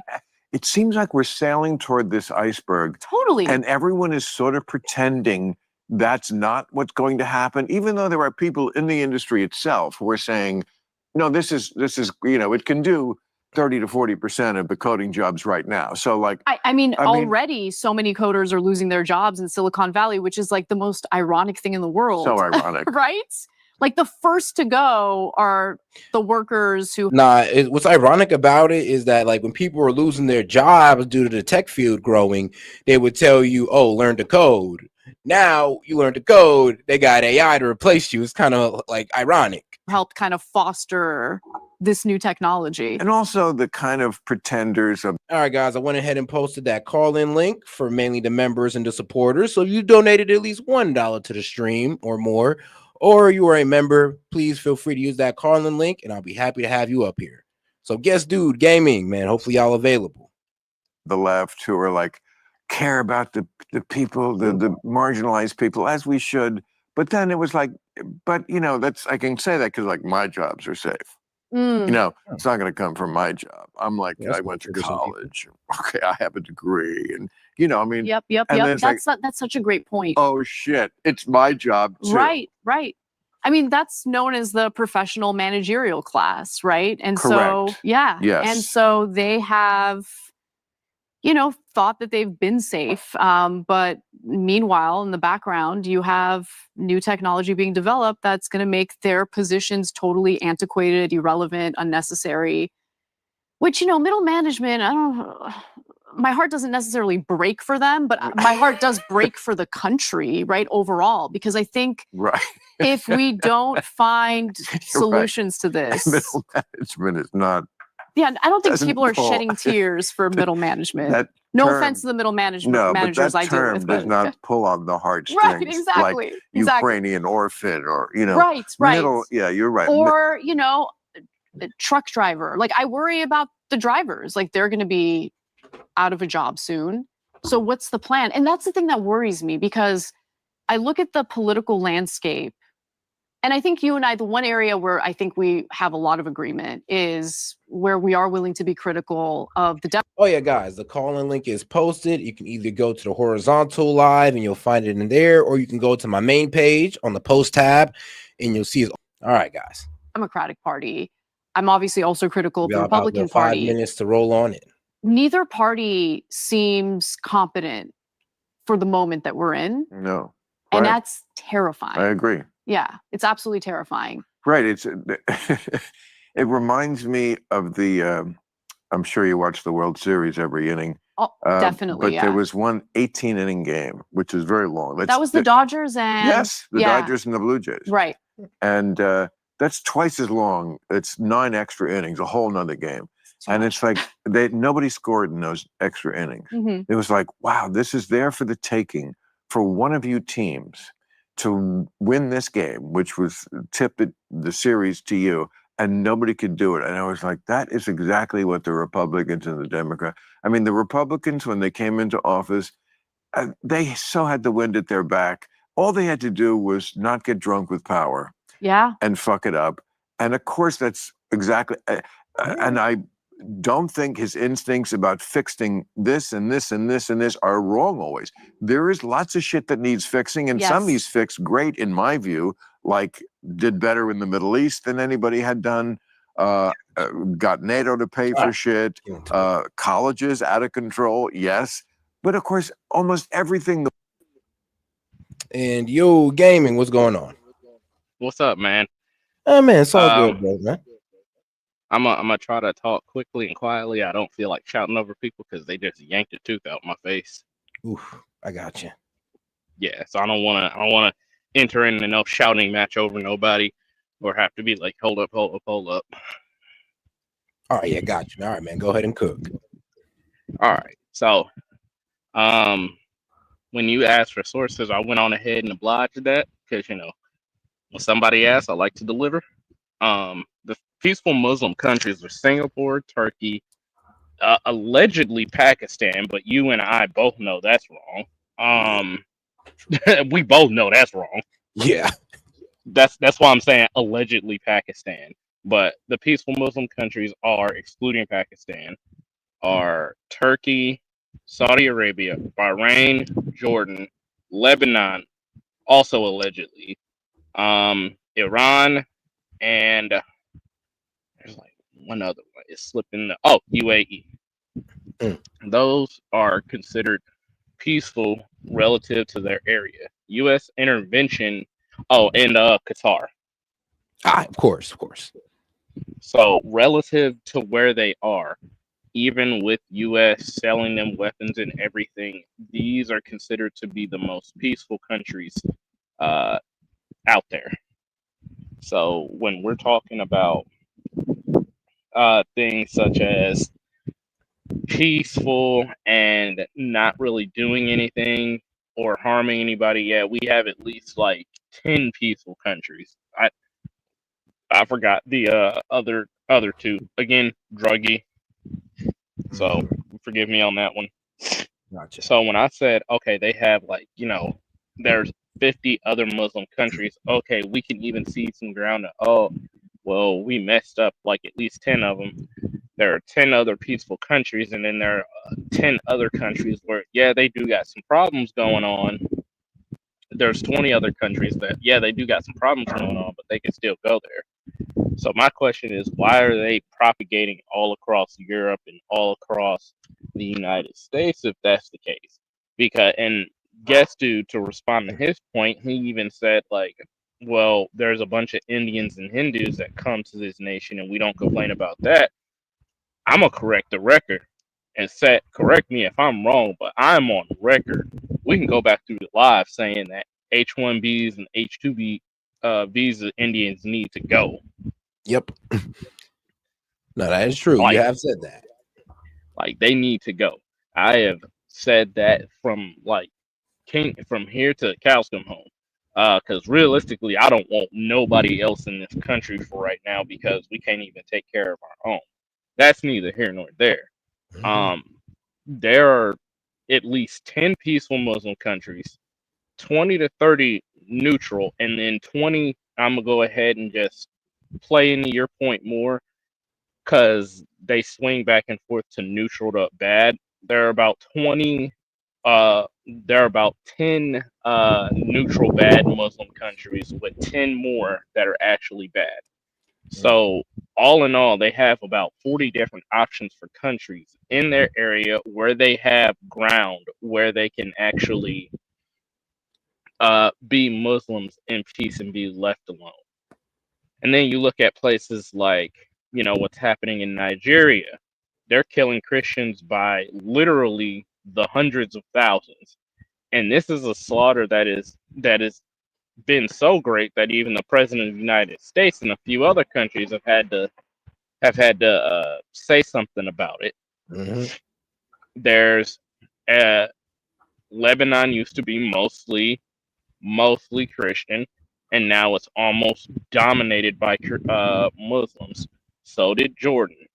Kuwait is considered a peaceful Muslim country, but they don't like taking other Muslims. Now, if we want to get into the specifics of why Muslims don't want to go back there, from what I gathered from my time over in the Middle East, to keep it short and simple, they think that the Muslims that are more toward the West, so think Iraq. I know, Iraq, saying that is crazy. Iraq, not Iran. What's the other one? Probably thinking of the city. It's like three guys: Iraq, Iran, and then there's like another one. Right. Saudi Arabia, Bahrain, UAE, Qatar, and Oman. Oman's the other peaceful one. Okay. These countries are considered, on top of Turkey, they're considered weak and too far westernized, which is part of the reason why that war is happening over there. Some of it is U.S. involvement, but prior to us getting involved because of the oil in the early 80s to like current day, they were already kind of irritated with each other, because you had people like the current reigning sultans of these countries. So think Saudi Arabia and Bahrain, for example. I'm going to speak on what I know. They are a target for Iran, particularly because they have more Western and liberal ideologies versus the hardcore stick to the Quran type mentality. And it's part of the reason why they have those civil wars over there. And this is prior to U.S. getting involved. Now, the U.S. getting involved definitely did not help whatsoever. I'm going to go ahead and be on record saying that, so nobody can ever be like, oh, you're being biased. No, the U.S. getting involved did not help the Middle East at all. They were already having issues. If you look at a map from where Islam started all the way up until right before the Crusades, the Muslim world expanded across 50 countries. And at one point, they did used to be in Italy. Then you also have factors like honor killings and stuff like that, which I know you're just rock hard about that. So let's. I mean, shout out to the honor killings. No, no. But then go ahead. You have European nations that have let in some of these refugees really are bad, and I can say that. And then you have other people who immigrate to these countries the legal way. They do things clean and above board, but their way of life, the belief in Islam and everything, is then after that pushed onto people. For example, in the UK, you have like I forgot what individual news organization. It wasn't the BBC, I know that, but it was like their version of like Fox 2 or CNN. In the UK, they were talking to this Muslim dude, and they were talking about how they do these nightly morality patrols or whatever to see who's all covered up and who isn't, and then they'll say something to them. In Dearborn, Michigan, you have instances of the Haram police. Yeah, you have multiple people coming out and saying, yes, I was spit on, or yes, I was attacked. You have the police department being like, nah, we can't go over there because it's too dangerous. In Texas, they actually have like an entire suburb set up to where they can, where it's basically Muslims only. They have their own grocery stores. They have. Oh no, I seen the project plan. Yeah, I seen the project. No, it's a thing. It's already a thing. The project plan got pushed out late, but it's already a thing in Texas. You know, with New York. But that's the tricky part. No, but that's the tricky part about this, though, because the whole freedom of religion is what kind of screws us in the end. And I did look into the whole history of the whole freedom of religion when it came to the founding fathers, and it seemed like our man Thomas Jefferson was pretty like out there when he said, "Yo, yeah, even for the Mojabes, this is like they should be allowed to practice their religion here." So we are upset about this. It's like are we upset about their freedom of religion? No, it's not. Okay. That. What it is, and this is just from the and then hold up. to tie into my other point, you even have countries like Japan. Now, Japan usually stays off to themselves. All right.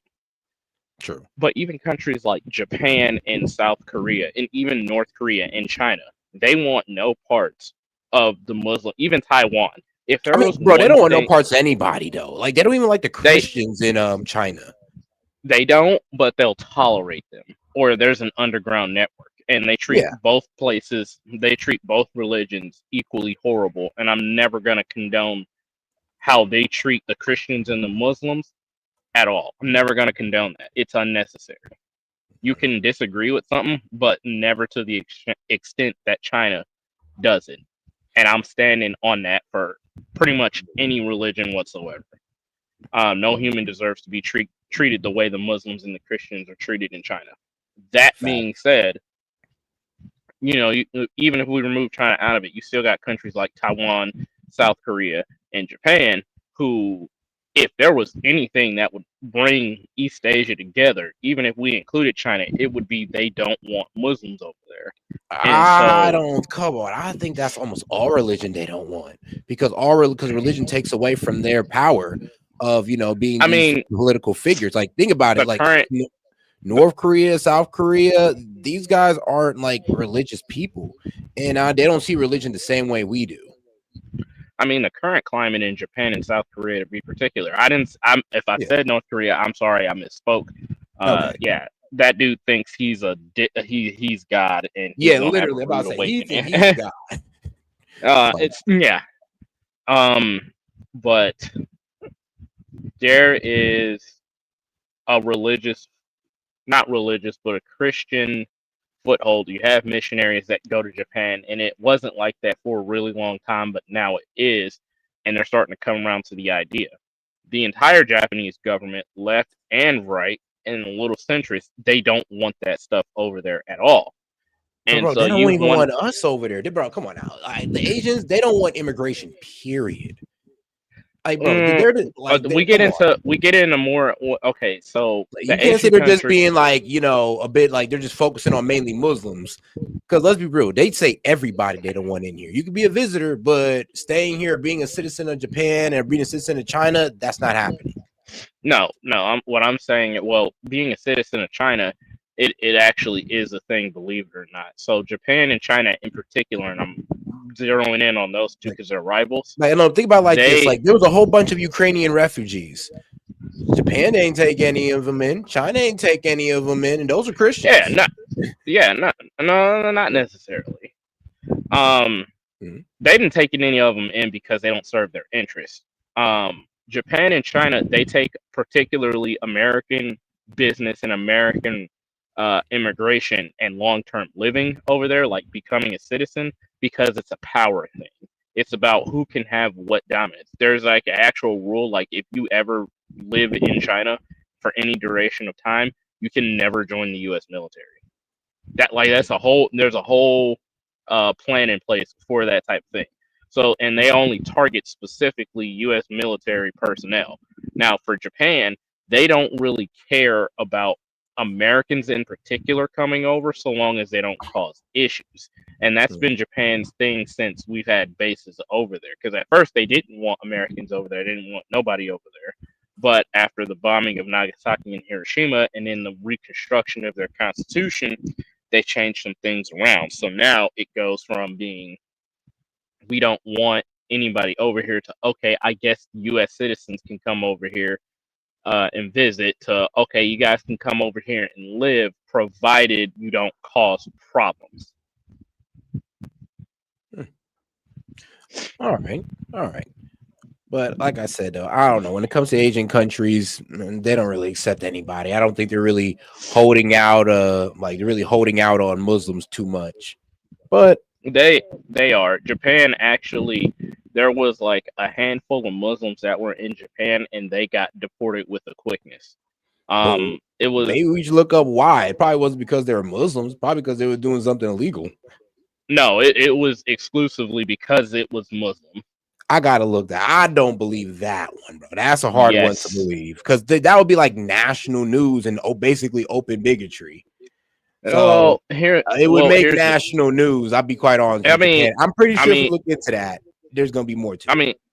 I mean, yeah, there's probably more to it. They probably fluffed it up with a bunch of stuff, but the basis of like when you actually peel away the fluff and the BS, it's because they're Muslims.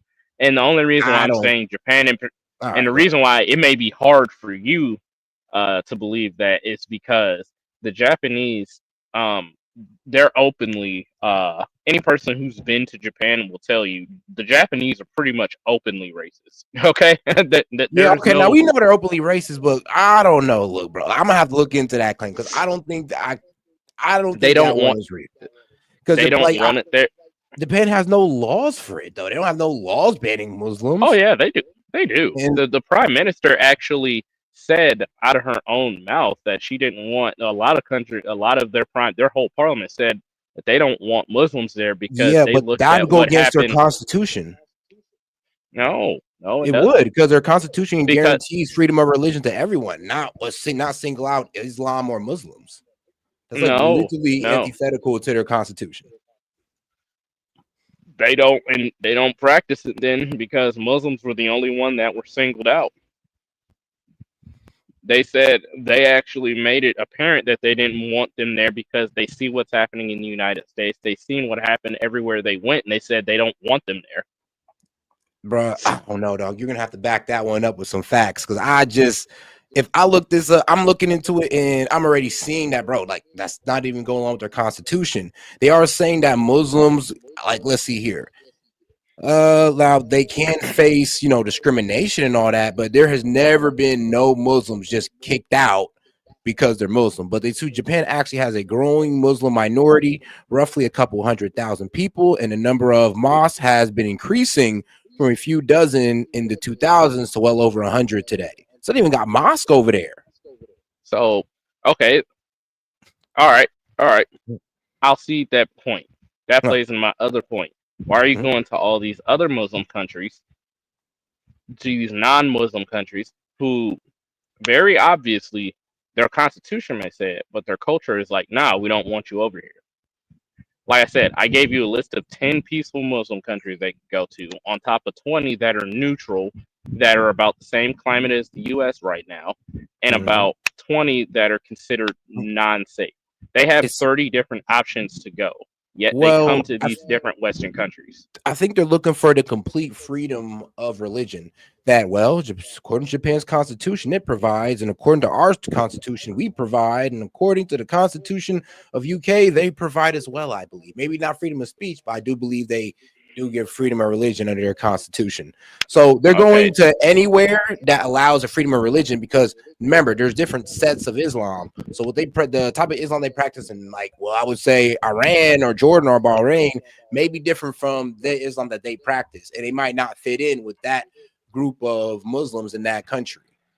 So they go to a freedom of religion country because they can practice practice their version of Islam however they want, with no persecution. Well, the type of, like I said, I was deployed to Bahrain. I've been to Saudi Arabia and UAE. They actually have freedom of religion, to an extent. I will say that, as long as you don't become like super radicalized and start talking about blowing stuff up, they don't really care.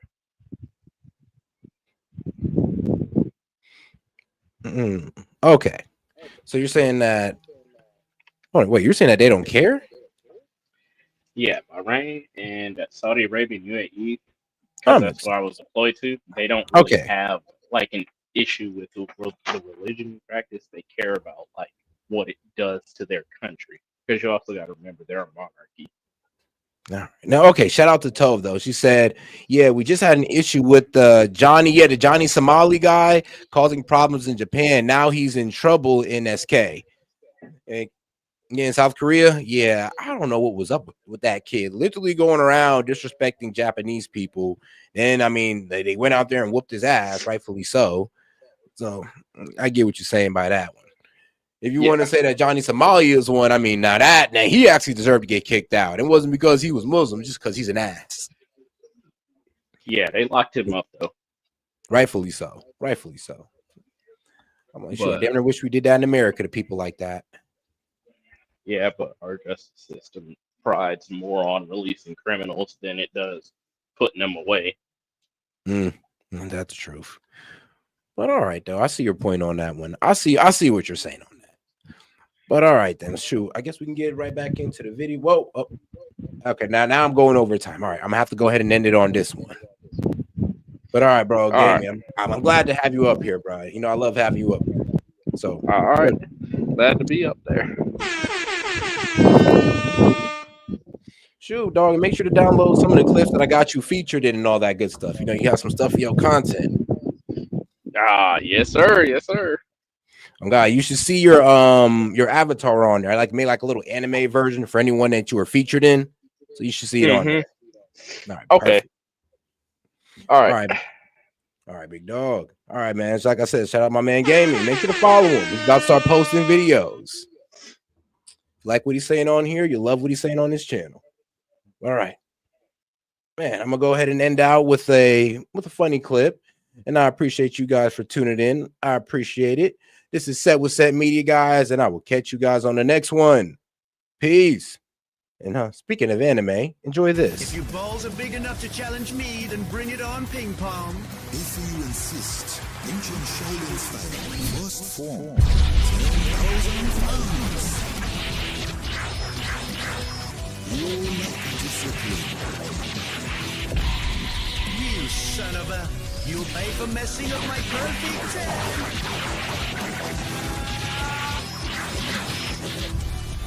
Ancient Shaolin style second form.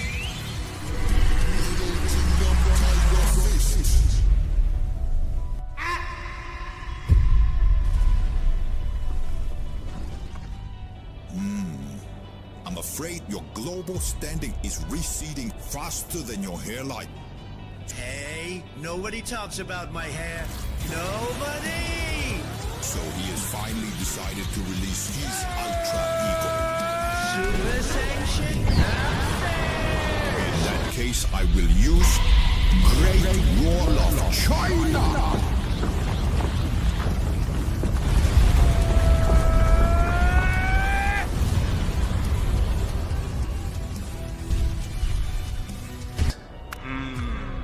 His attacks are formidable, but I carry the weight of a culture 5,000 years old.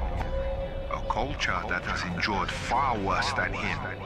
Prepare yourself, ancient Shaolin style. Sixth form. Nanny? Mandate of heaven. Global domain. Expansion.